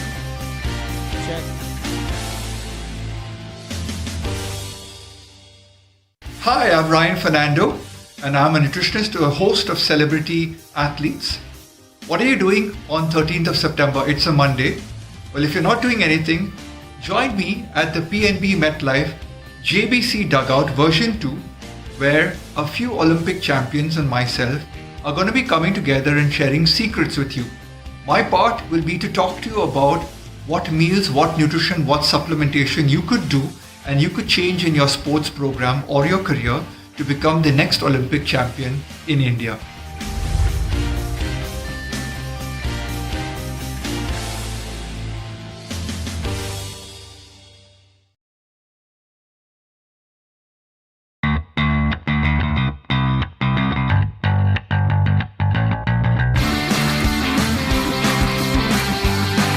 Supposed to be born stylish, born deceptive.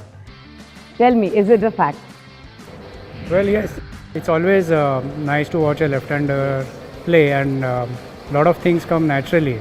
You know, a lot of the stroke play comes naturally for a left-hander. Yeah. So the deception also comes very naturally to them. Tell me, you used to use it a lot, but there is a technique behind playing deception at the baseline. At the net, we know that we can do a double stick, but playing at the baseline is very, very difficult. How do you tell your students how to play that stroke? Basically, practicing deception from the back is something which is very important, and not many people do it nowadays. Of course, at the highest level, they still do it, and it gives an advantage. So when players are, of course, feeding on the court or helping out other players, that's when I tell them you're standing in one corner, and in the same action you should be able to play a toss, drop or a half smash, which takes a lot of time and a lot of years to master. But that's the best way, I think, to improve it. Yeah, so I think more than talking about it, I think the best part is to demonstrate and show how the strokes can be varied from the baseline. The whole court is yours, Nikhil. You've seen deception from the front, from the net, but now what we are going to demonstrate is the deception from the back end of the court, which is normally around from this side, which is also very, very effective. Deception from the back. And get the best of badminton. To get more tips, techniques and videos on badminton, keep subscribing to our channel PNB MetLife JBC Bootcamp right now.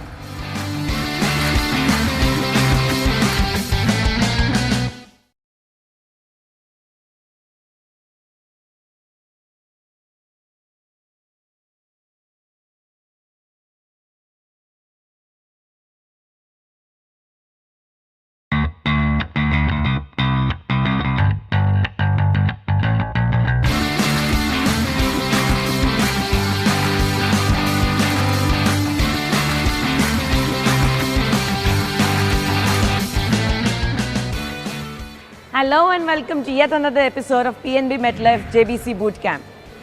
Today we are going to talk about toss. Yeah, you must be thinking we've already spoken about it with none other than Vijay Lancy. But what we are going to do today is talk more on toss and emphasize on what toss is, because there are variation of tosses. And for that, we have with us former international Mangresh Palekar, who also happens to be my friend. Welcome, Mangresh. Hi, Nana. Mangresh, there are two types of tosses. There's an attacking, there's a defensive toss. How would you differentiate that? Basically, when you toss, you need to understand the most important thing is you need to send the shuttle inside the lobby. Yes. So when you are giving time for the opponent to go behind and play the stroke, when you are playing the stroke, the most important thing is you need to get the shuttle underneath your head to play the stroke. Yes.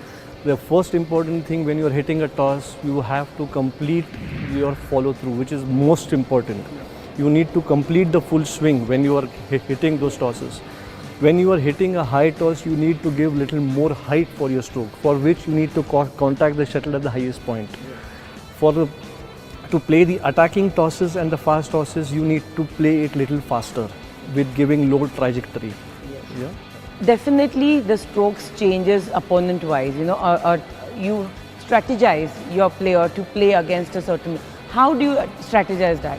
You make your player play a certain kind of a toss against a certain kind of an opponent. So how do you differentiate those? See, all this while it's been following, like, you know, followed for the past several years. As soon as you serve high, the first stroke what you play is a toss. Is a toss, yes. Okay.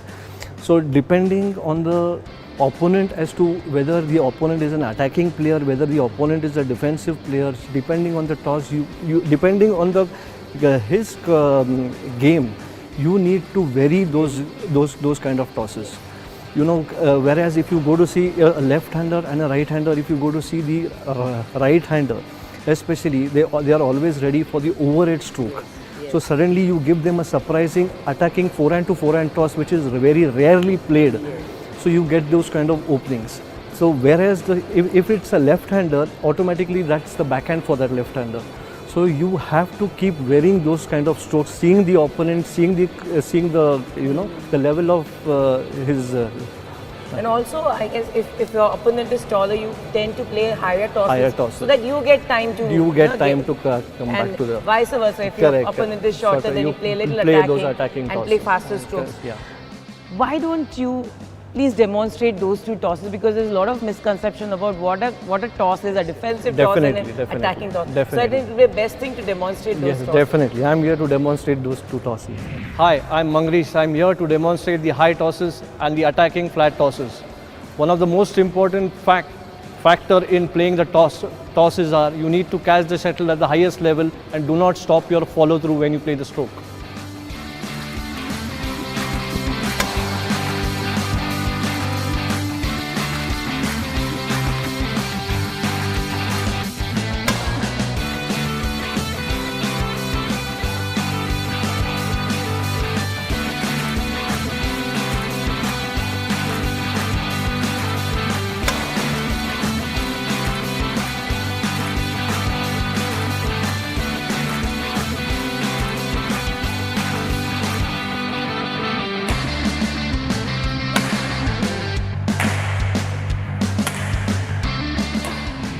Now I will demonstrate what are attacking tosses.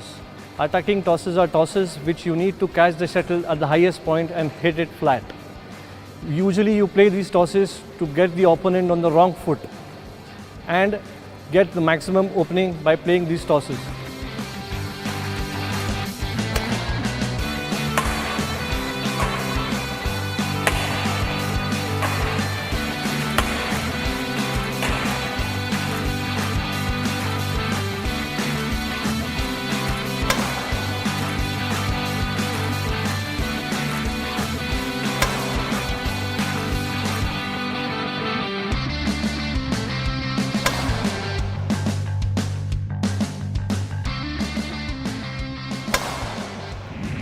So now that you've learned, there are two different types of tosses. One is a defensive toss and one is an attacking toss. In a defensive toss, you have to throw the shuttle right over your opponent's head to the baseline so that you can buy extra time to get into the game. In an attacking toss, you have to pin the shuttle straight across your opponent's head. For that, you have to catch the shuttle really high and as early as possible. So you want to know more on badminton and from the top players in badminton, you have to subscribe to PNB MetLife JBC Bootcamp channel right now.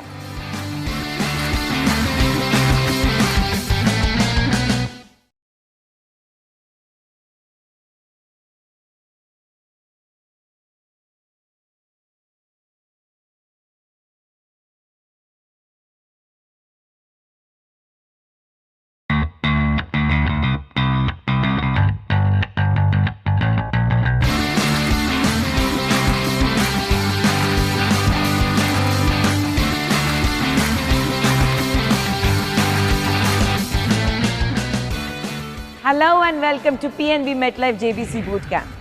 Now that we've learned about the beginners, let's go on to the intermediate level. That's the next level. And to talk on that, I have with me former international Mangrish Palekar with me. Welcome Mangrish.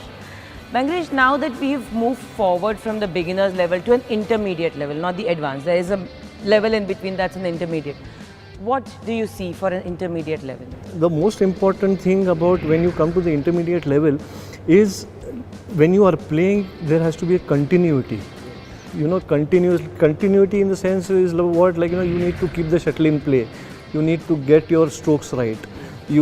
Whatever you've learned in the basics, it's one step higher. So whatever you do, supposing if you are doing basic 5-5 tosses, you need to increase that to a higher level in the intermediate.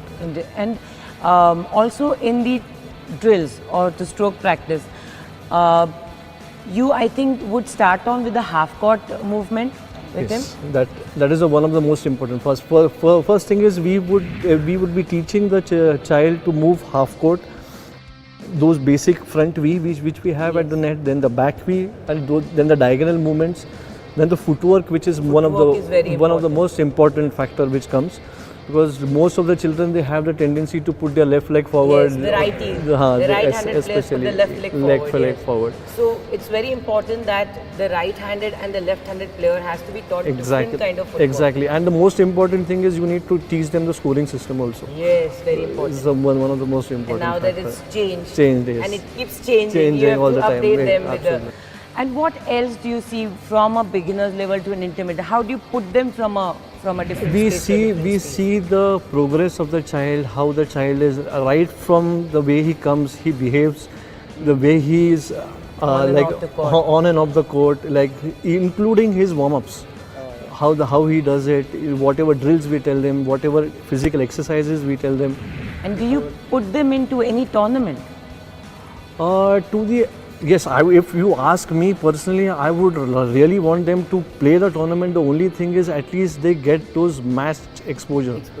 Which, and you then know, how he the reacts fear, to a max the basic thing is the fear, match fear which they have. Like, you know, once they go to the advanced level, once they gradually go up, you know, the hand shouldn't shake at 20 all. Yeah. So you know, that is one of the most That's important. a very different topic to talk about in any case. But that's what you see, like from a beginner to an intermediate, that is how you separate the kids together. Thank you so much, Manju. Thank you. Now that your child has crossed the first hurdle from the beginner, he's gone over to the intermediate, you know what has to be done. Parent has to do all the work. Your kid has to just follow suit. Parents, please keep all the patience for your child. I'm sure you've subscribed to our channel PNB MetLife JBC Bootcamp. You will keep getting more videos on nutrition, tips, techniques and a lot more. So what are you waiting for?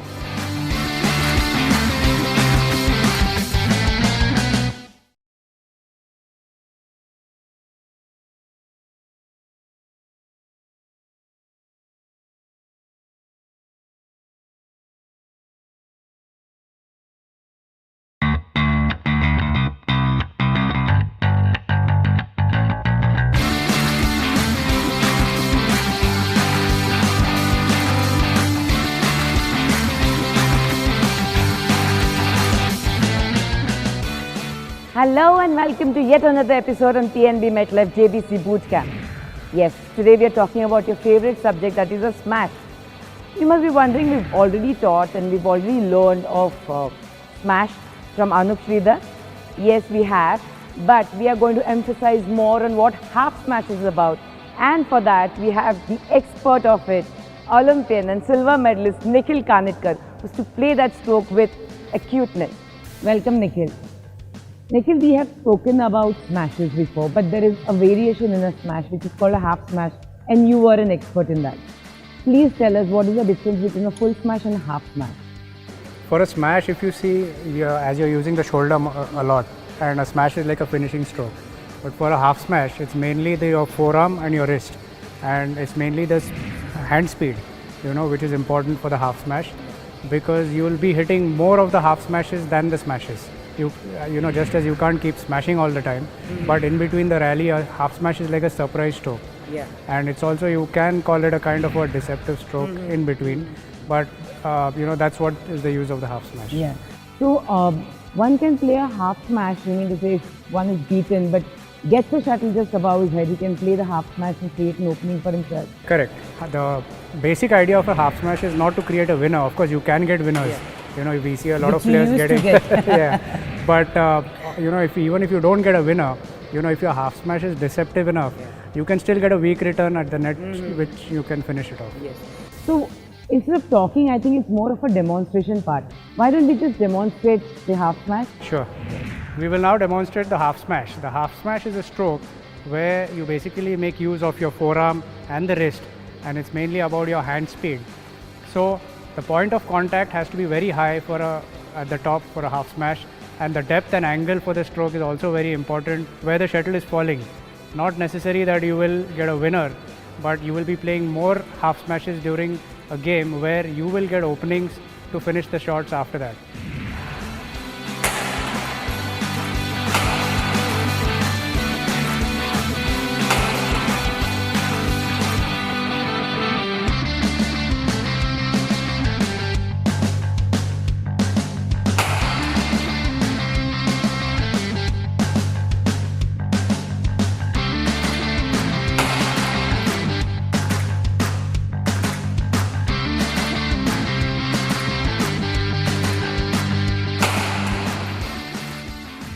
I'm sure you're clear now how to execute a half smash. Use your forearm and your wrist to its maximum. You have to play that stroke when you want to get an opening or when you're in a difficult situation. A full smash is not needed all the time. I'm sure you've prescribed to our channel PNB MetLife JBC Bootcamp. But if you want to know more on badminton, more techniques, more tips, more on nutrition and a lot more videos, please keep watching this page. Thank you.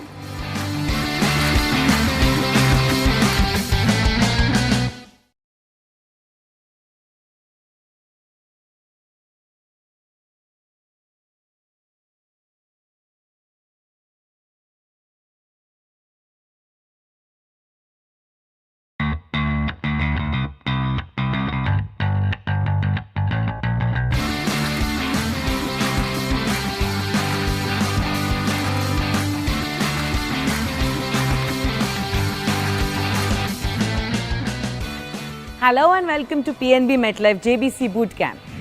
There are a lot of strokes in badminton. There's a toss, there's a smash, there's a keep, there's a drop. Yes, there is a drop, and drop is a very, very effective stroke. It can get you points. How relevant it is in the modern badminton, let's find out from a versatile personality, Vijay Lancy. Hi Vijay. Hi. Drop is a very, very effective stroke. There are different types of drops as well. But how effective is it in the modern badminton now? Drop, it's a very, I would say a very artistic stroke, in today's day when everyone is hitting smashes and jumping, But you would still see a lot of attacking players use a drop very effectively. Basically, when you jump in the same action of a smash and then when you just hold on to the hand and you just drop your racket a bit, use your wrist delicately, that's when the drop is very, very effective. Kids now are doing the basic. They can't relate the difference between a smash and a drop, especially the hand movement. If you could please demonstrate to us how a drop is being played, that would be really nice. Sure. So in terms of a drop, you're right. Nowadays you see a lot of players hitting a faster drop, which is almost like maybe a smash, which has its place, but a faster drop, normally you would keep it on the net and the player can come and dribble, as opposed to a slow drop which will have to be lifted. So there is a slight variation in that which I would like to demonstrate. Yeah, please do that. The court is yours, Vijay. Yeah. Now I will demonstrate how to hit an effective drop. It's very important for the shuttle to be in front of you and directly above you or in front of you. The shuttle should not be behind you to hit an effective drop. Your racket action is similar to a toss. However, because it's a drop, you will need to reduce the speed of your hand and your racket. Now I will demonstrate it along with my colleague Vivek Kumar.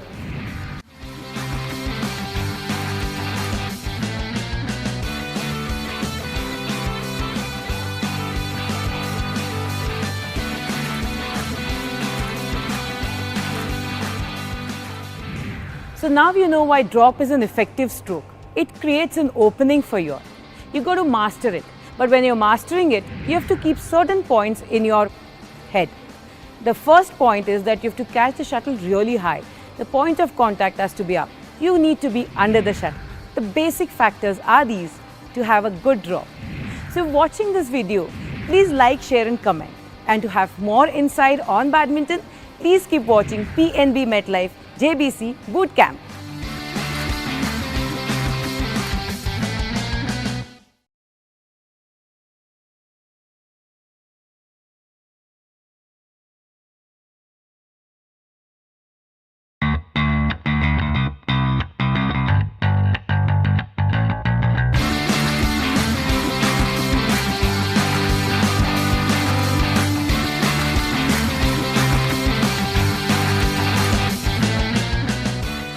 Hello and welcome to PNB MetLife JBC Bootcamp.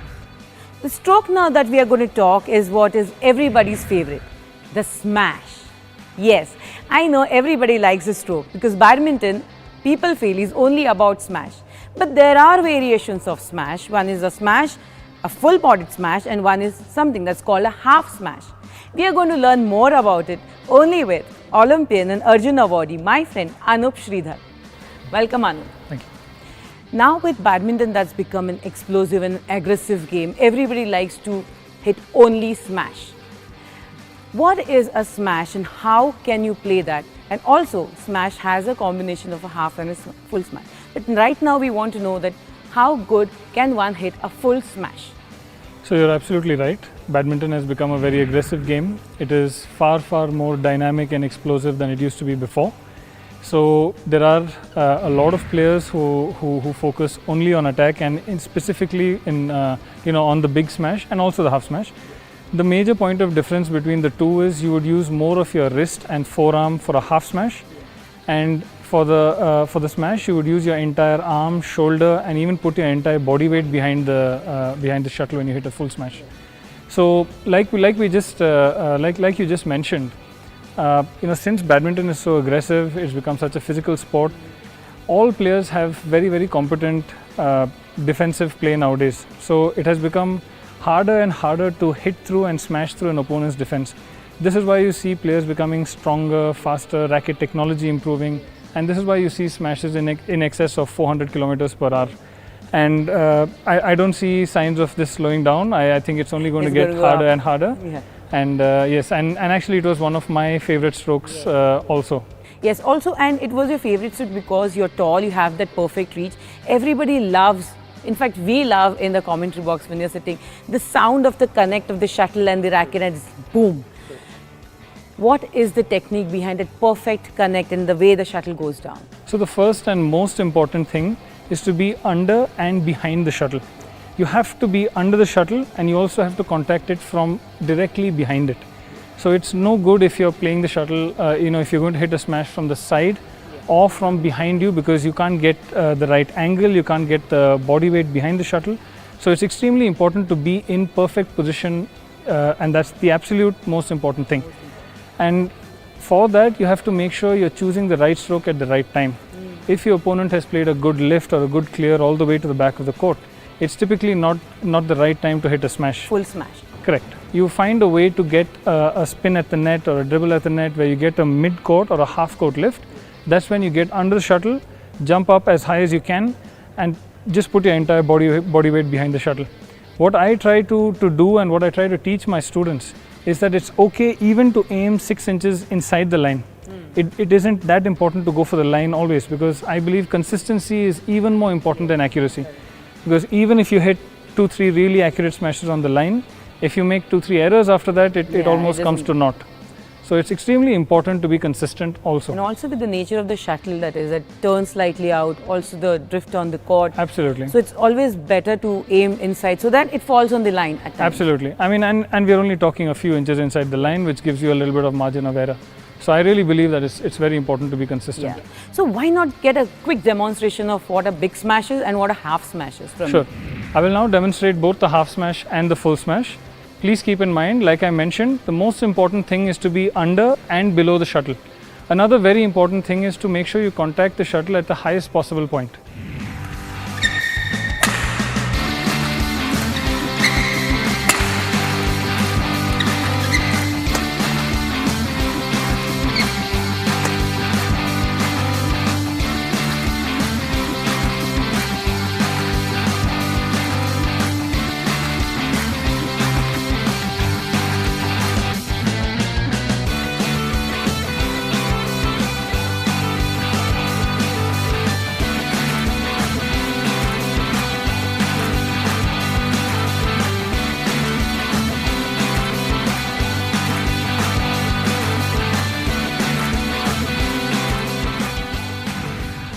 now you know all about smashes.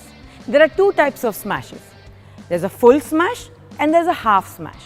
So the basic things for a full smash is that the shuttle needs to be somewhere ahead of the baseline. Your point of contact has to be really high. You need a proper swing, your shoulders should move properly, and then the transfer of the body forward, and then you move towards the center. In a half smash, the shuttle can be in the baseline. Just you need is a whip of your wrist downwards, you angle it, and it becomes an aggressive stroke for you. So if you're watching this video, please like, share and comment, and keep having more of badminton only on PNB MetLife JBC Bootcamp.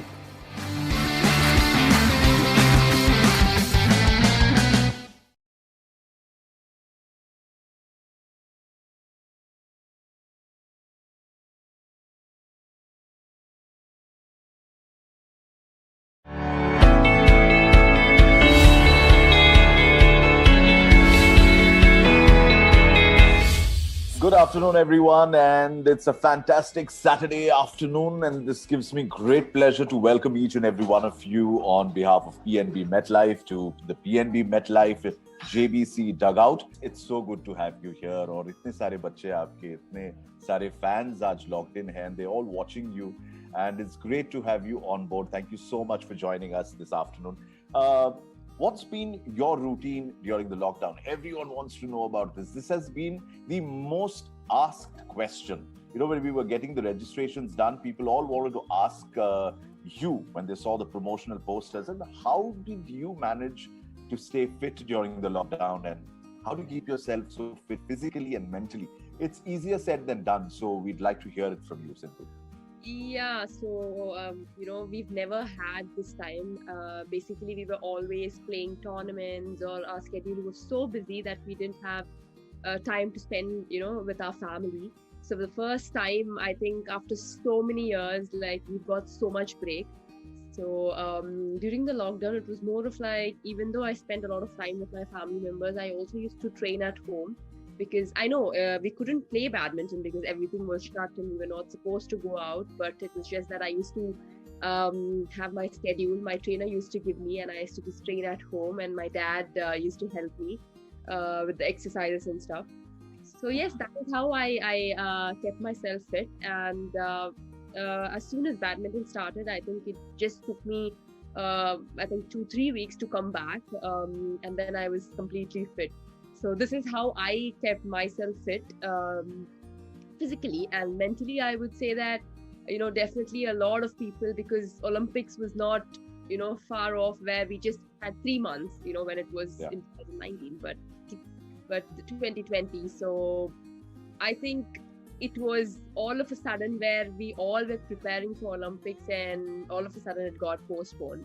Well, initially I felt a bit bad, but also it was a good thing where I really took it in a very positive way, that I got enough time to actually train a lot more and work out on my mental aspect and physical aspect, where I can actually work out on my strokes and on my technique as well.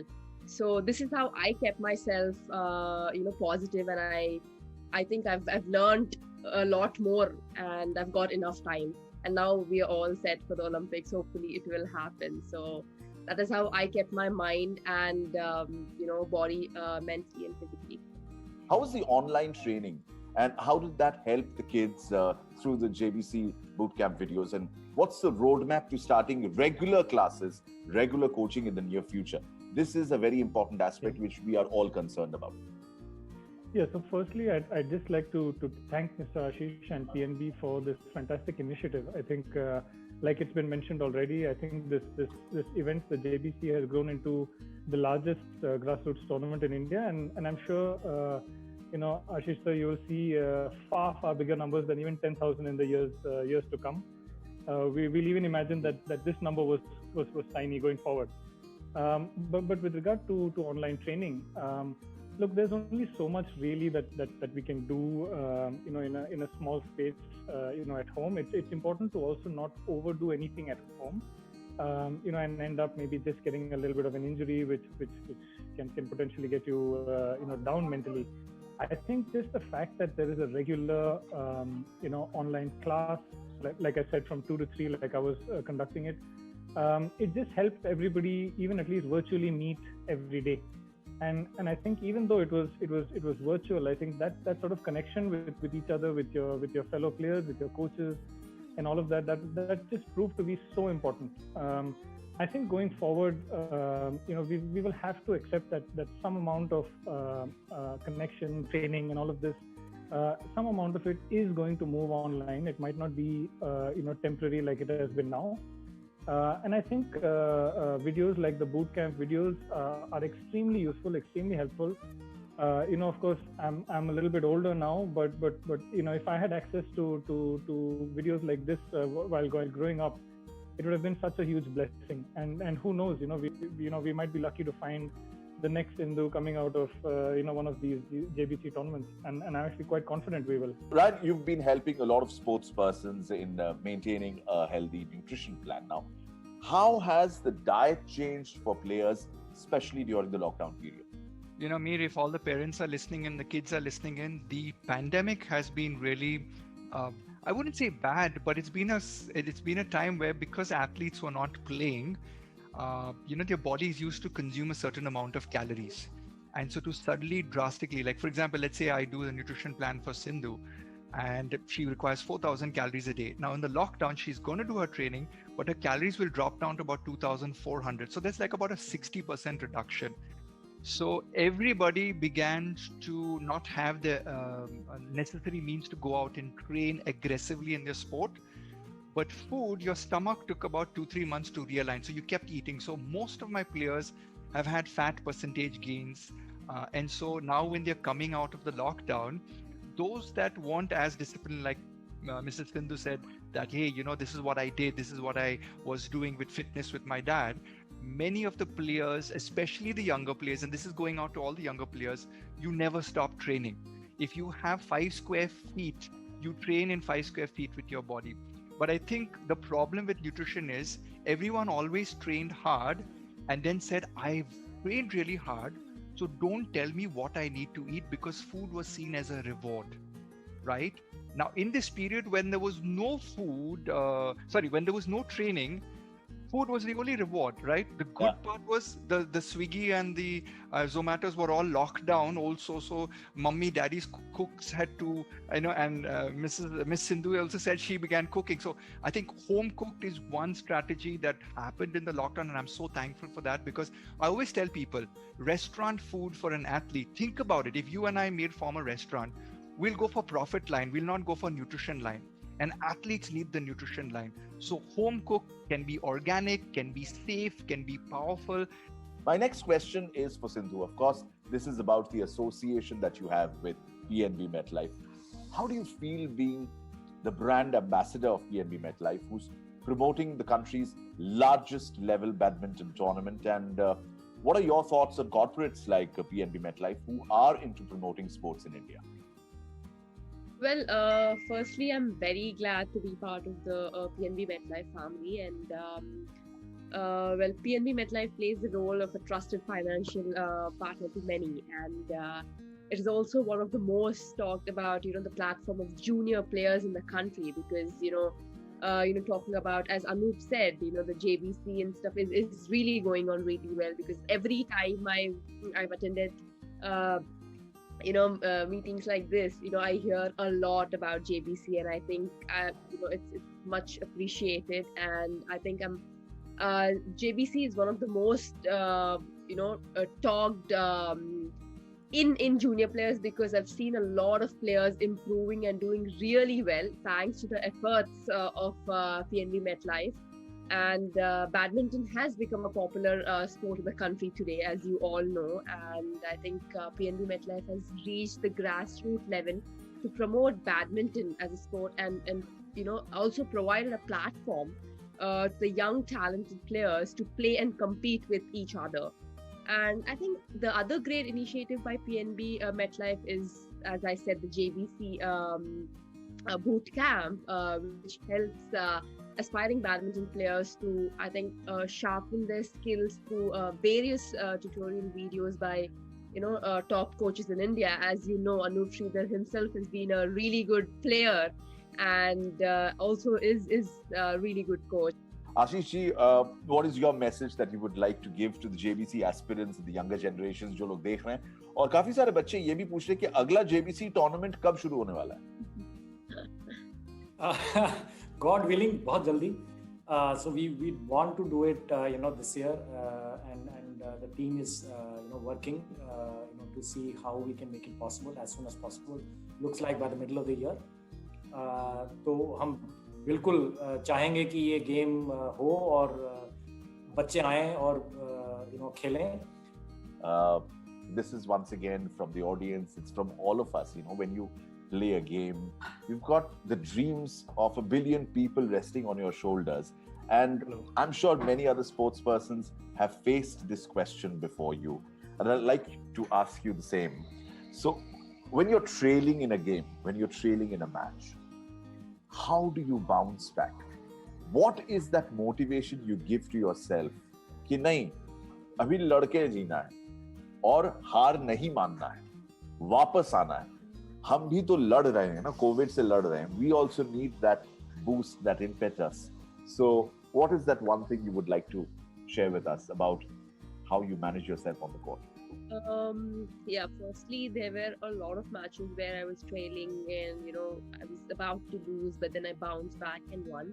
So at that point of time, I think only one thing goes on my mind. I can just say that anything can happen any moment, and just believe in yourself. And I keep believing in myself because there were a lot of matches where, for example, in 2019, I would say at the World Championships in the quarterfinals with Taizu, I lost my first game, and in the second game, I won the second game. It was like 20-20, and then in third set, I was trailing 39, and I thought, it is not over until it's over. So this is the only thing I, keep telling myself. And all thanks to the entire PNB MetLife family, all the guys who are working in the back-end team who made this meet possible. Have a fantastic 2021. Closing remarks from you, Ashish ji. I would just say, to all the children there, so thanks for being there today, and keep believing in yourselves, keep winning. Absolutely. Keep believing in yourselves and keep winning. Anup ji, Ryan, Ashish ji, and Sindhu, thank you so much, and have a wonderful weekend. Have a wonderful 2021.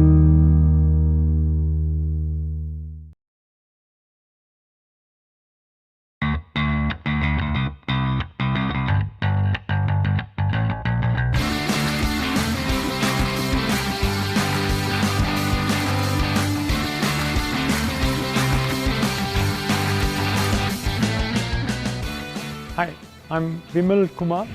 I've been coaching badminton at the Prakash Padukone Badminton Academy for the last 25 years. And I have been interacting with lots of young players and their parents. And from my experience, wherever I go, I keep talking to a lot of players and their parents about certain aspects they need to keep in mind if they want to take up badminton seriously as a professional sport. So we have made, over the years, we have made about 8 points for the parents of aspiring badminton players, and I just would like to convey that to you. All the youngsters, they should develop that habit. That's a very old thing, but you have to get up early in the morning and then go through certain physical activity. So that should become a daily routine. In fact, the parents should encourage their children to do this. Do not feel sorry for them, because it's a very common phenomenon that the parents feel sorry for the child, because when they are sleeping, let them sleep today, and maybe they slept late the previous night and they studied late previous night. So don't feel, in my opinion, don't feel sorry for them. The rigors they go through on a regular basis will make them mentally strong. Do not entertain the habit of the child giving excuses, various excuses they give. When they lose the match, they can come out with many excuses. Do not encourage that habit. You should not entertain the habit of complaining. Many I have seen, they including the parents in front of the child, when they lose a match, they can come out with excuses. They complaining either the lighting was not good, the shuttles were too fast, or the child was older too, much stronger. But these are things part of the sport. So you should not encourage those sort of excuses and complaints, being given by the players. Other most important aspect is developing eating homemade food. Because at 11, 12, 13 years, I have seen the parents talking about too much of nutrition, then psychologists and such things. You don't need anything at that stage. When they are very young, they have to eat good homemade food, and that's it. And if they can, yes, occasionally when you go out, you eat from out, but they can eat anything they want. There should not be any restrictions. Another point, the parents have a lot more responsibility is in allowing the child. Basically the child should be taught to take responsibility for both their good as well as poor performances. I have seen many parents, what they do is in front of the child, they tend to criticize the coaches. So that should not be there, especially at a very young age. You should never do that. Like I've mentioned, the child has to take responsibility, and they should not be too dependent on anybody. So once you can develop that at the higher stage, higher level, they will be able to perform a lot better. Then the other one is I've noticed is in the under 13 and under 10 age category tournaments.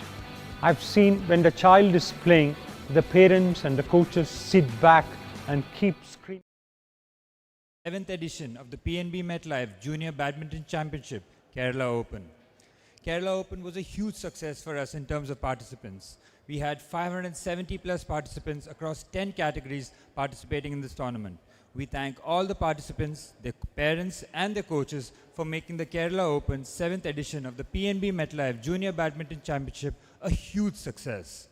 From a small start in 2015 in just 4 cities, PNB MetLife Junior Badminton Championship has come a long way. The last season of the PNB MetLife Junior Badminton Championship was held in 12 cities with over 8,000 plus participants.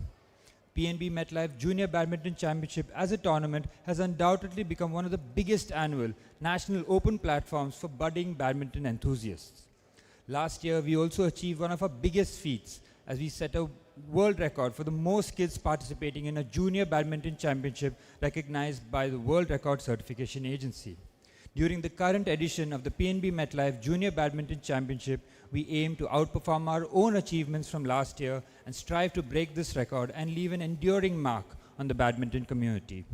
The PNB MetLife Junior Badminton Championship is also one of the highest prize money tournaments, offering a total prize worth of rupees 30 lakhs across 10 cities, with the total prize money for Kochi at 3 lakhs across all categories.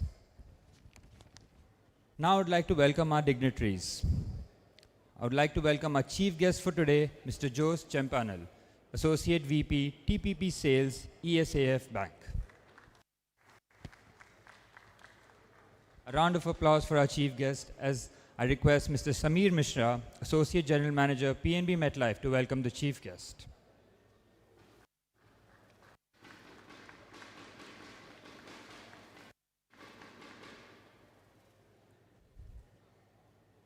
Now I would like to welcome our guests of honors.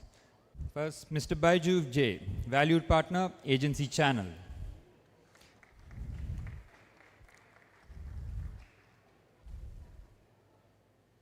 Mr. Hygienius Papachan, Valued Partner, Agency Channel.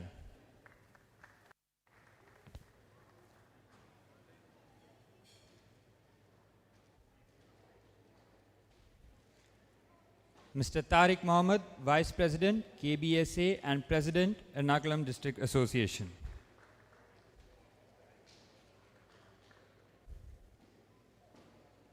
And Mr. Vishwanath Pai, Associate Director, Services, PNB MetLife.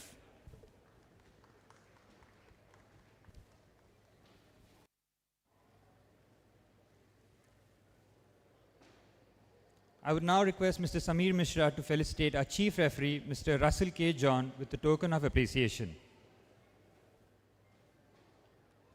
We thank him for conducting this tournament very efficiently and professionally.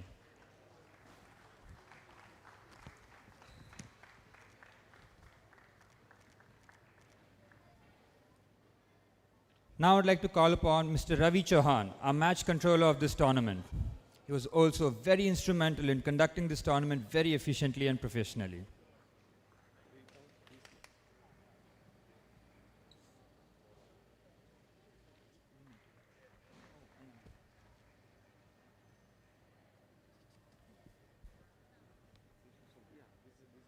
Now I would request Mr. Sameer Mishra to felicitate our technical officials.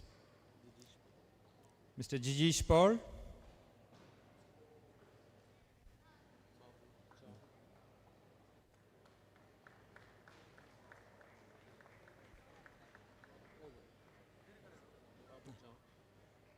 Mr. Babu John,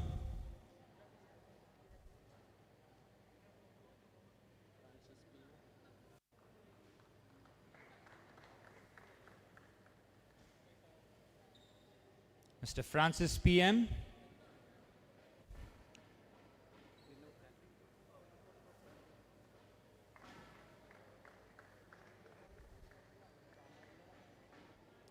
Mr. Binu Anthony,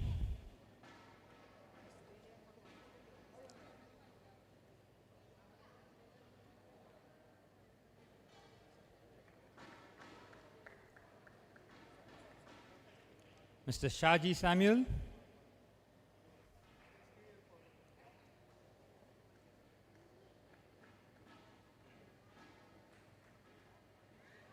Mr. Jason Joseph, PG,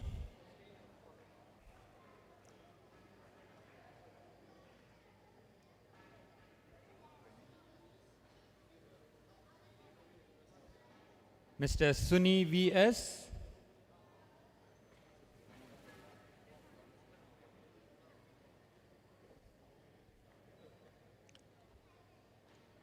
Mr. Thompson Peter,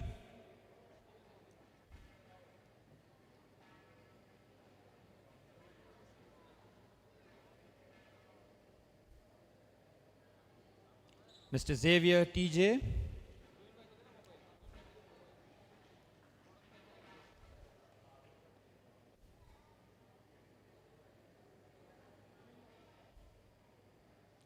Mr. Siji KV,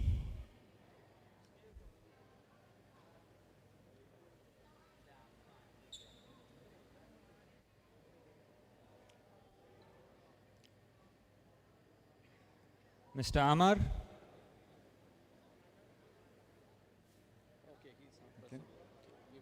Miss Mary Atulya Anil,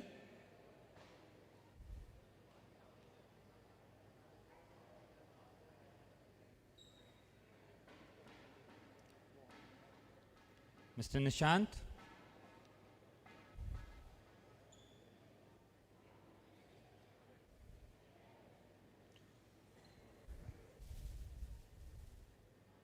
Mr. Arun C,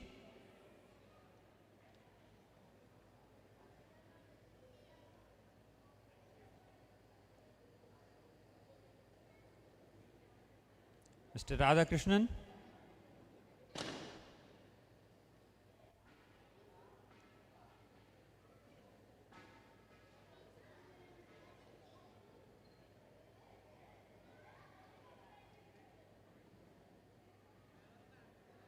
Mr. Joseph Edwin,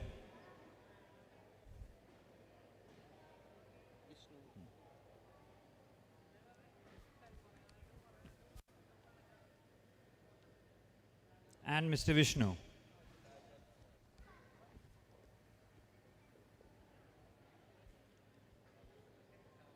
now request the entire team of technical officials to come together for a group photo.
On behalf of all the players and PNB MetLife Junior Badminton Championship team, we thank you all for your efforts in making this tournament a huge success. Thank you very much. Round of applause, please. Now let's begin with the prize distribution ceremony, for which participants are eagerly awaiting to lay their hands on these beautiful trophies.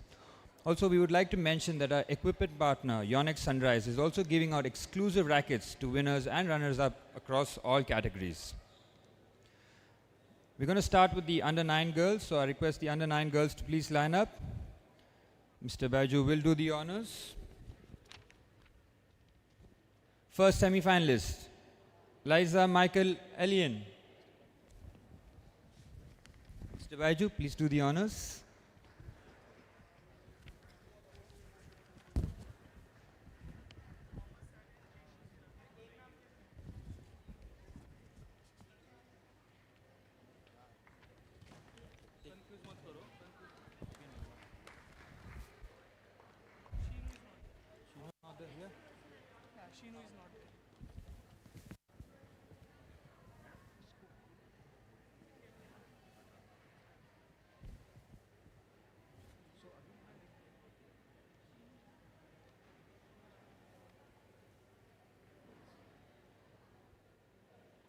Runner-up, TM Sanvika.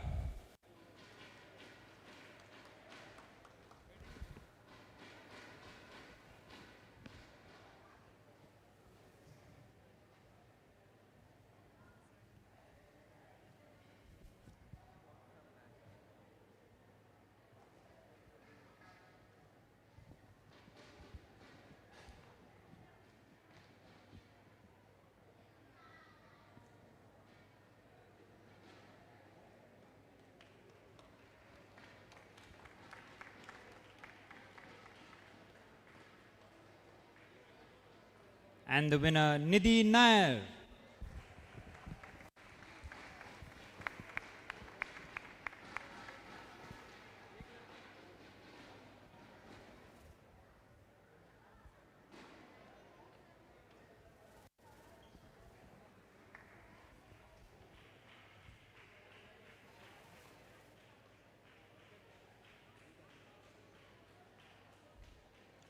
I now request all the under-9 girls to line up for a group photograph, please.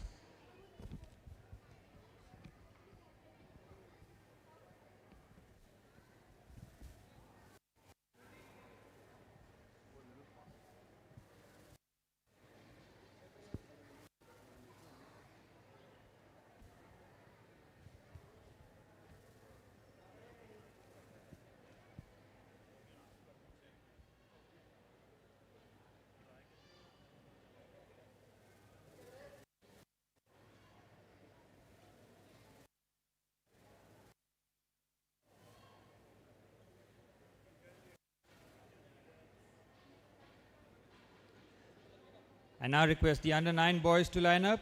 Mr. Baiju, I would request you to please keep doing the honors for the under 9 boys. First semi-finalist, Prajit Ayan.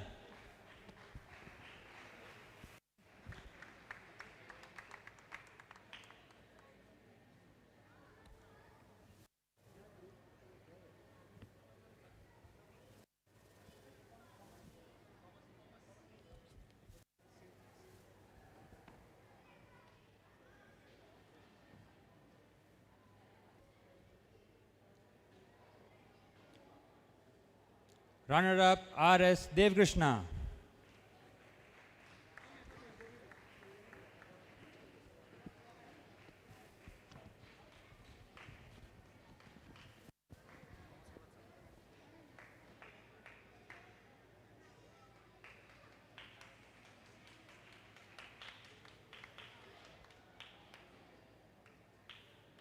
And the winner, Jaykumar Ashwajit.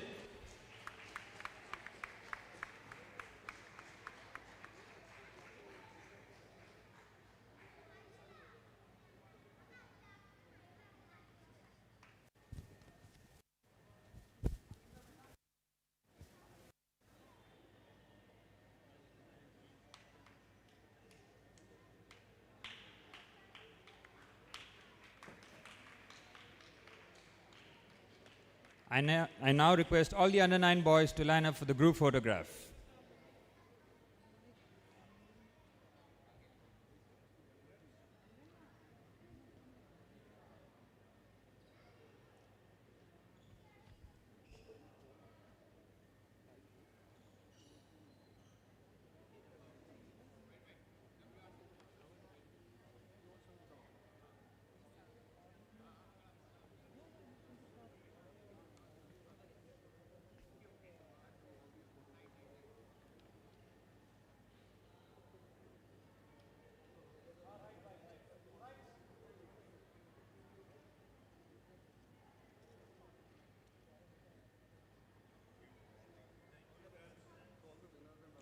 Now I request all the under 11 girls to line up, requesting Mr. Hygienist to do the honors for the under 11 girls.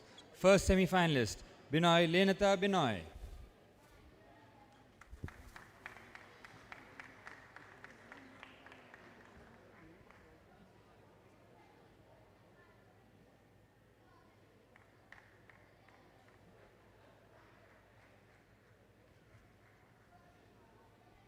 Second semi-finalist, Fatima Sajir Hasna.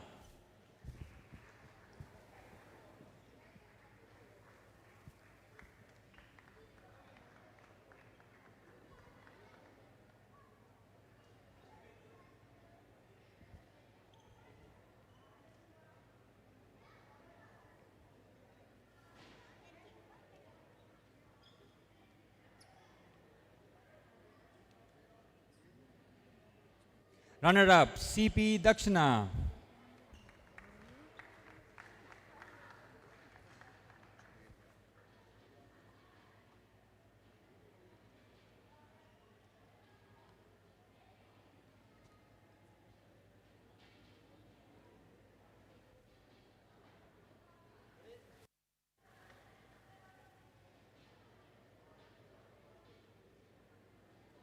And the winner, Shehzadi Juwairiya.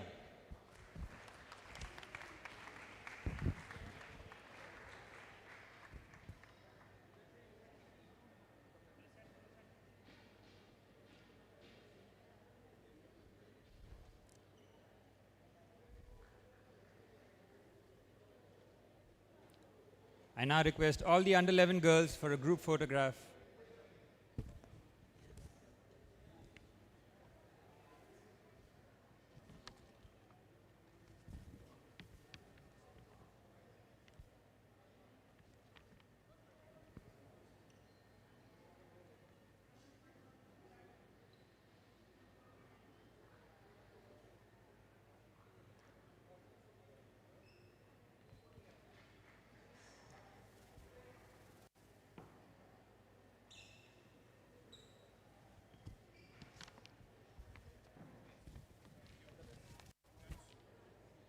Now request the under 11 boys to line up. Mr. Hygienist, you will please keep continuing doing the honors. First semi-finalist, Hari Nihan.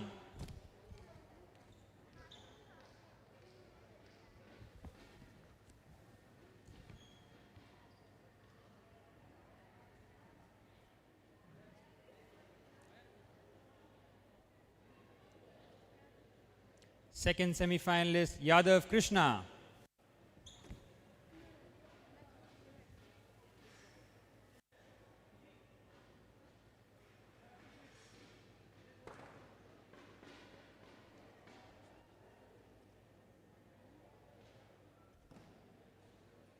Runner-up, Baiju Pranav.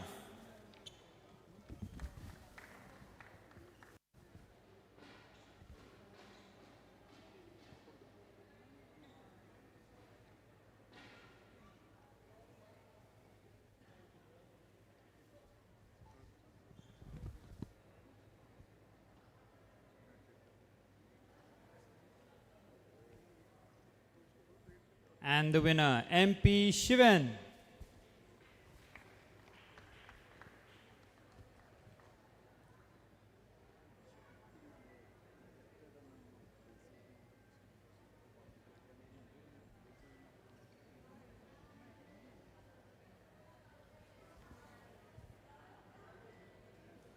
I request all the under 11 boys to line up for a group photograph.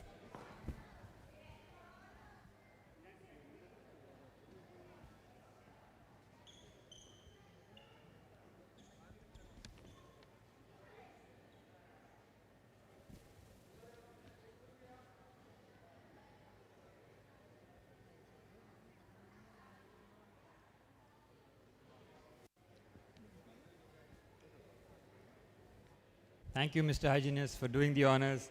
Now, I request the under 13 girls to line up, requesting Mr. Tariq Mohammed to do the honors for the under 13 girls category. First semi-finalist, Srijit Shekhar.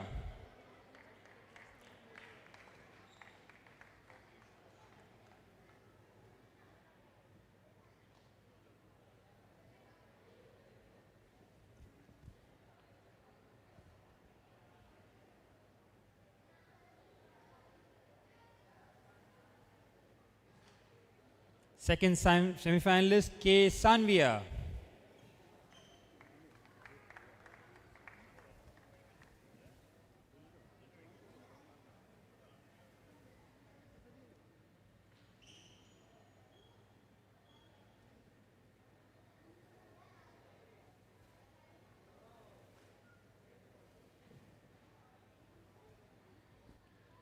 Runner-up, Ranjit Rangana K.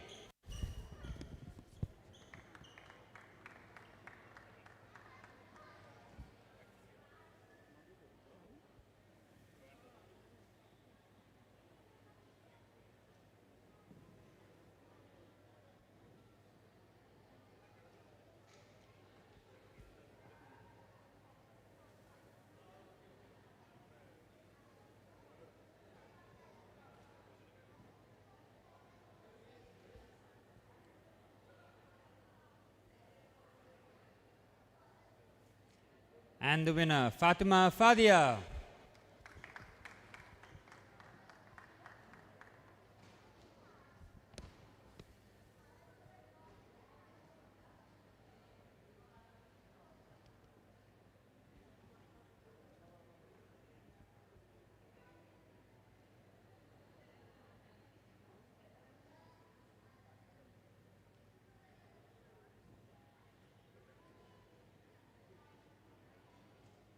I now request all the under 13 girls to line up for a group photograph.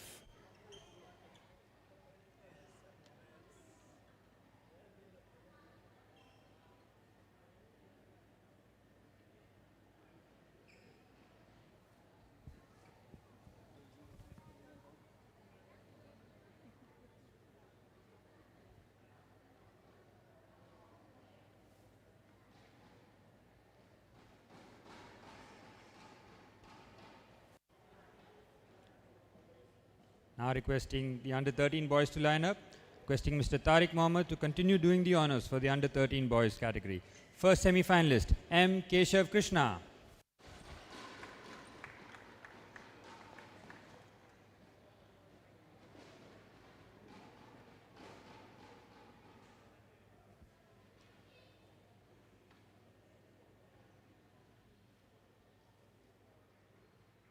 Second semi-finalist, Anu Baladev.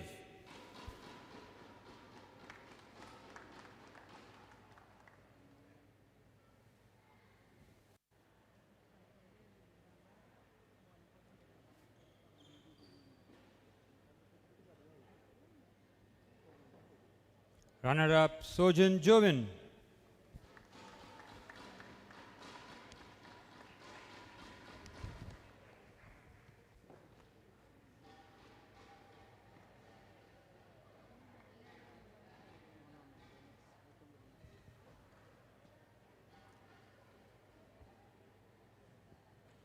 And the winner, Niall Alexander.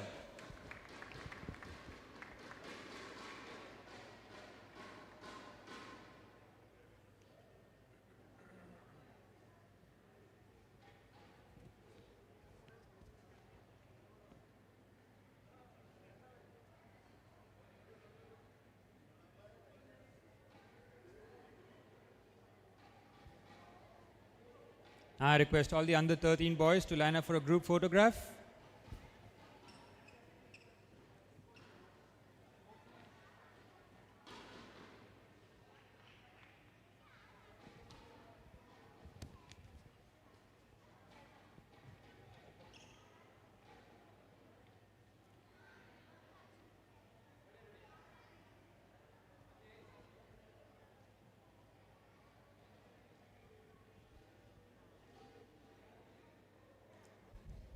Thank you, Mr. Tariq Mohammed, for doing the honors.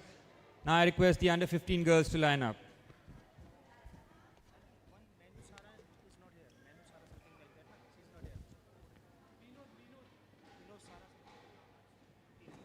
Requesting Mr. Vishwanath Pai to give away the trophies for the under 15 girls category.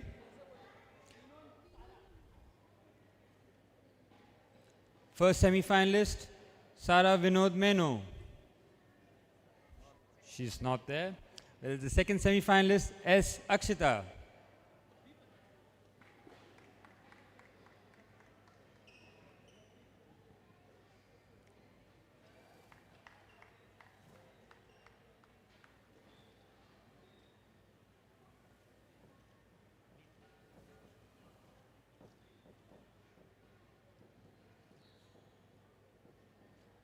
Runner-up, Shinoy R. Neha.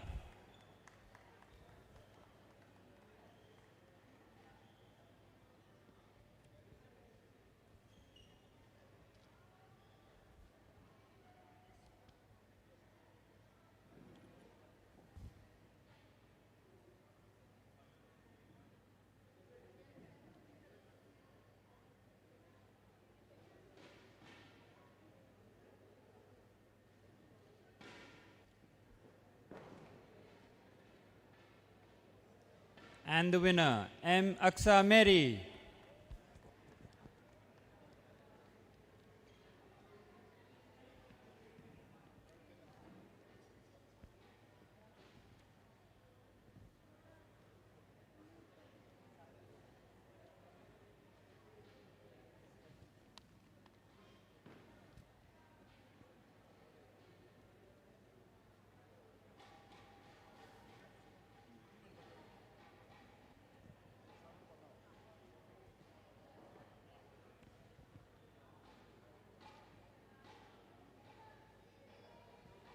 Now request the under 15 girls to line up for a group photograph.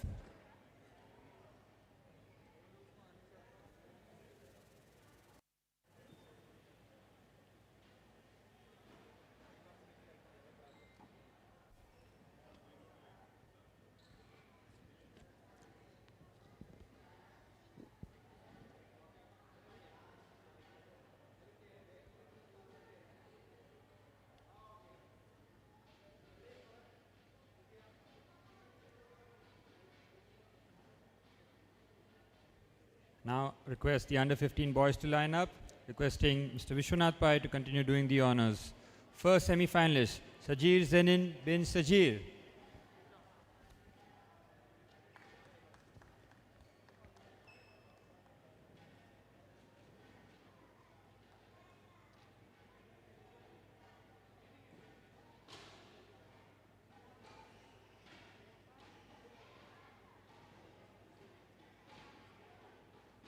Second semi-finalist, Bino Febin.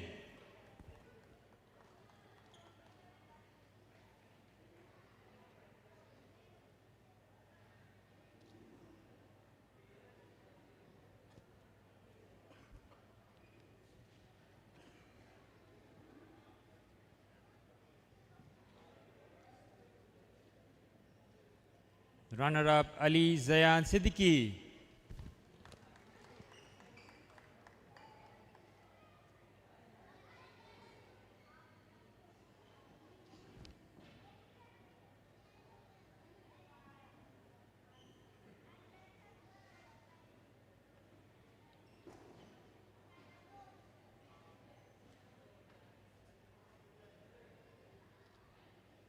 And the winner, Jebbas S. Shilvans.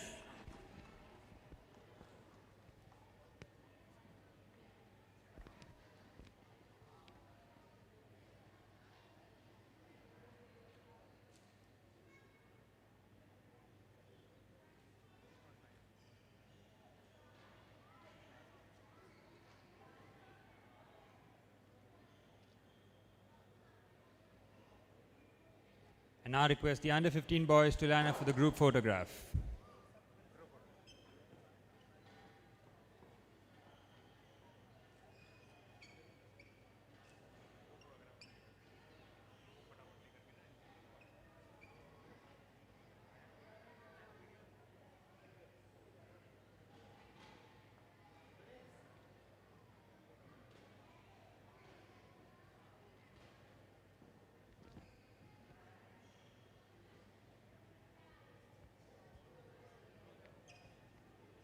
Thank you, Mr. Vishwanath Pai, for doing the honors. You may kindly take your seat. I now request the under 17 girls to line up. Requesting Mr. Jose Champanal to do the honors for the under 17 girls category. First semi-finalist, S. Shweta.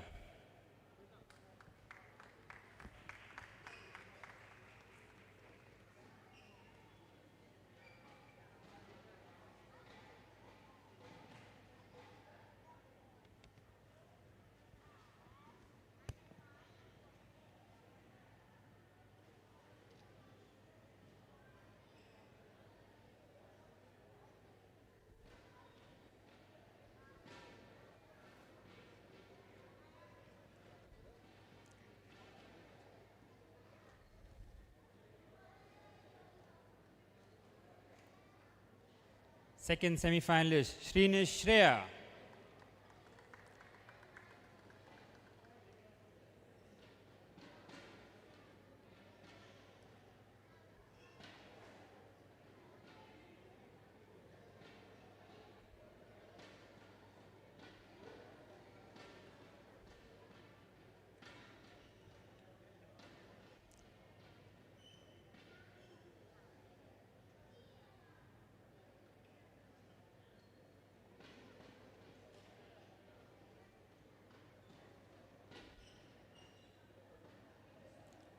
Runner-up, Shinoy R. Neha.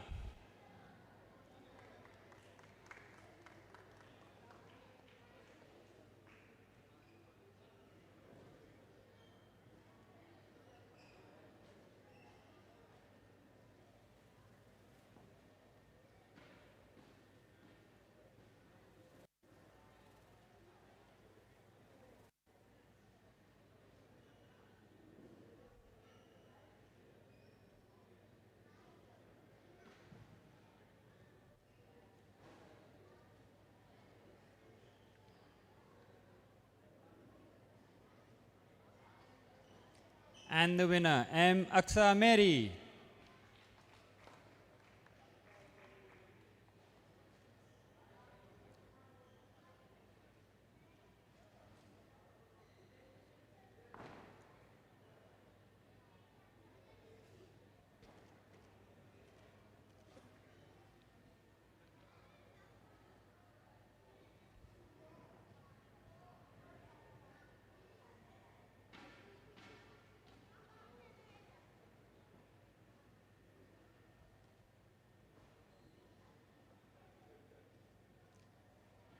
And I request all the under 17 girls to line up for the group photograph.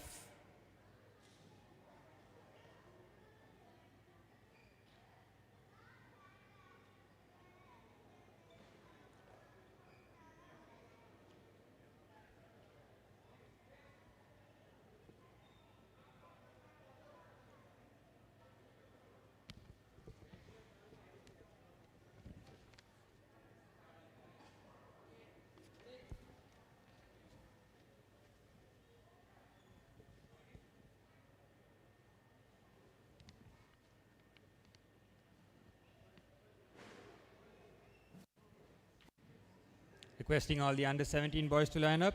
I still request Mr. Jose Champanel to continue giving the trophies for the under 17 boys category. First semi Vishnu.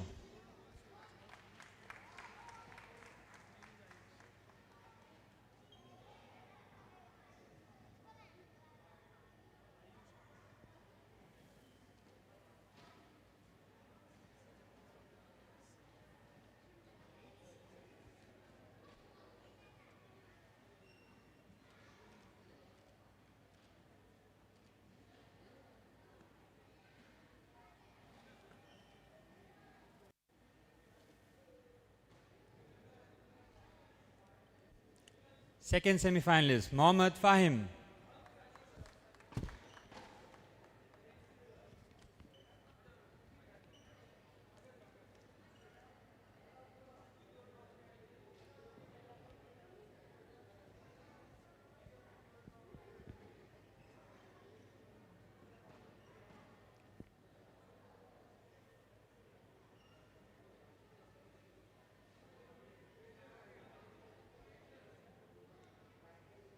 Runner-up, Yash Anthony.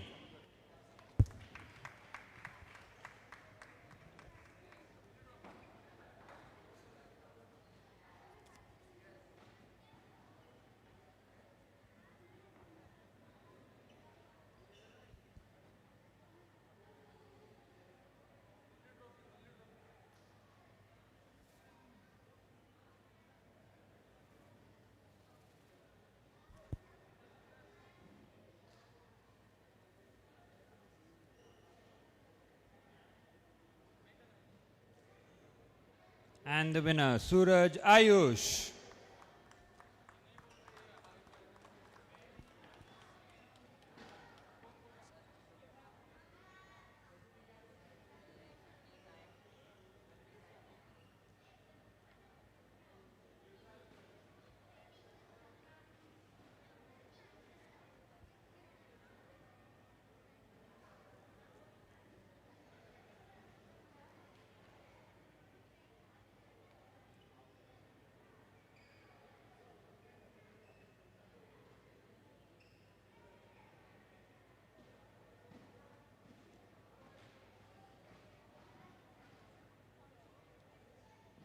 I now request all the under 17 boys to line up for a group photograph.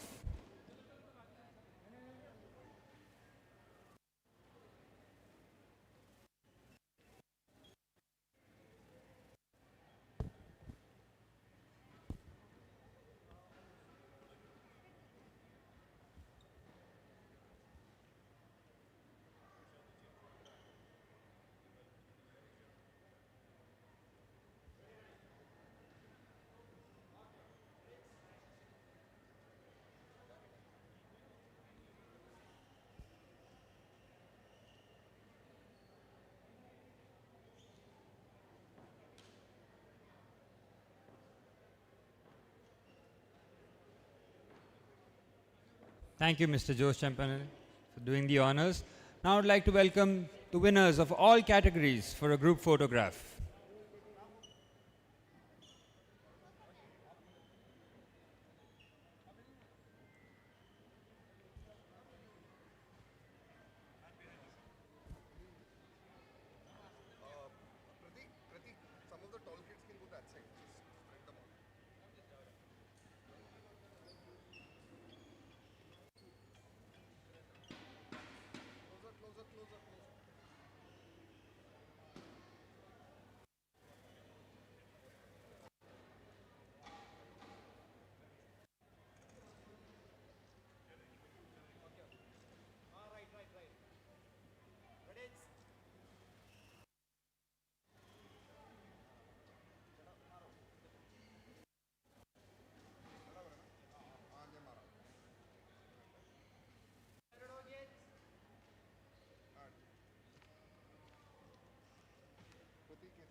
Grand finale of the PNB MetLife Junior Badminton Championship Sen will be held at Delhi on 10th November.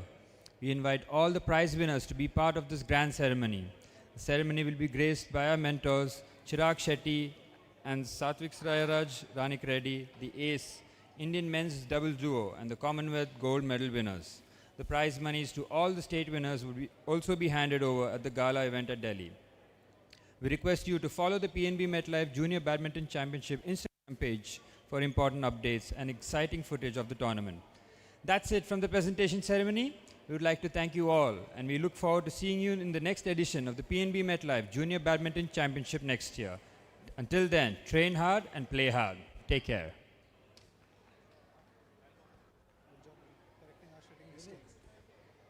At the child, do this, do that. Such habits also need to be curbed. You cannot, you allow the child to play, and at that age they will find different ways to deal with tough situations. And again, like I've mentioned, this mental training, nutrition, all can only act as a supplement to your technical abilities, because at that age they need to learn the fundamentals right. So if you can keep this in mind, then you will allow the child to be independent and become a better player.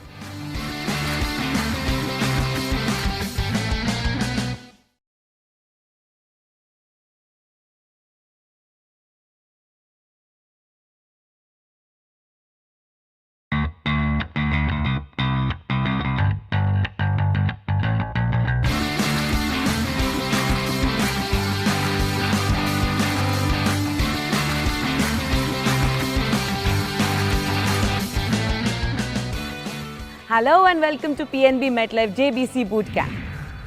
Badminton is an all footwork game. Players who have extremely good footwork makes it feel that badminton is a very easy game. Have you ever seen legend Lee Chong-wei play? It seems that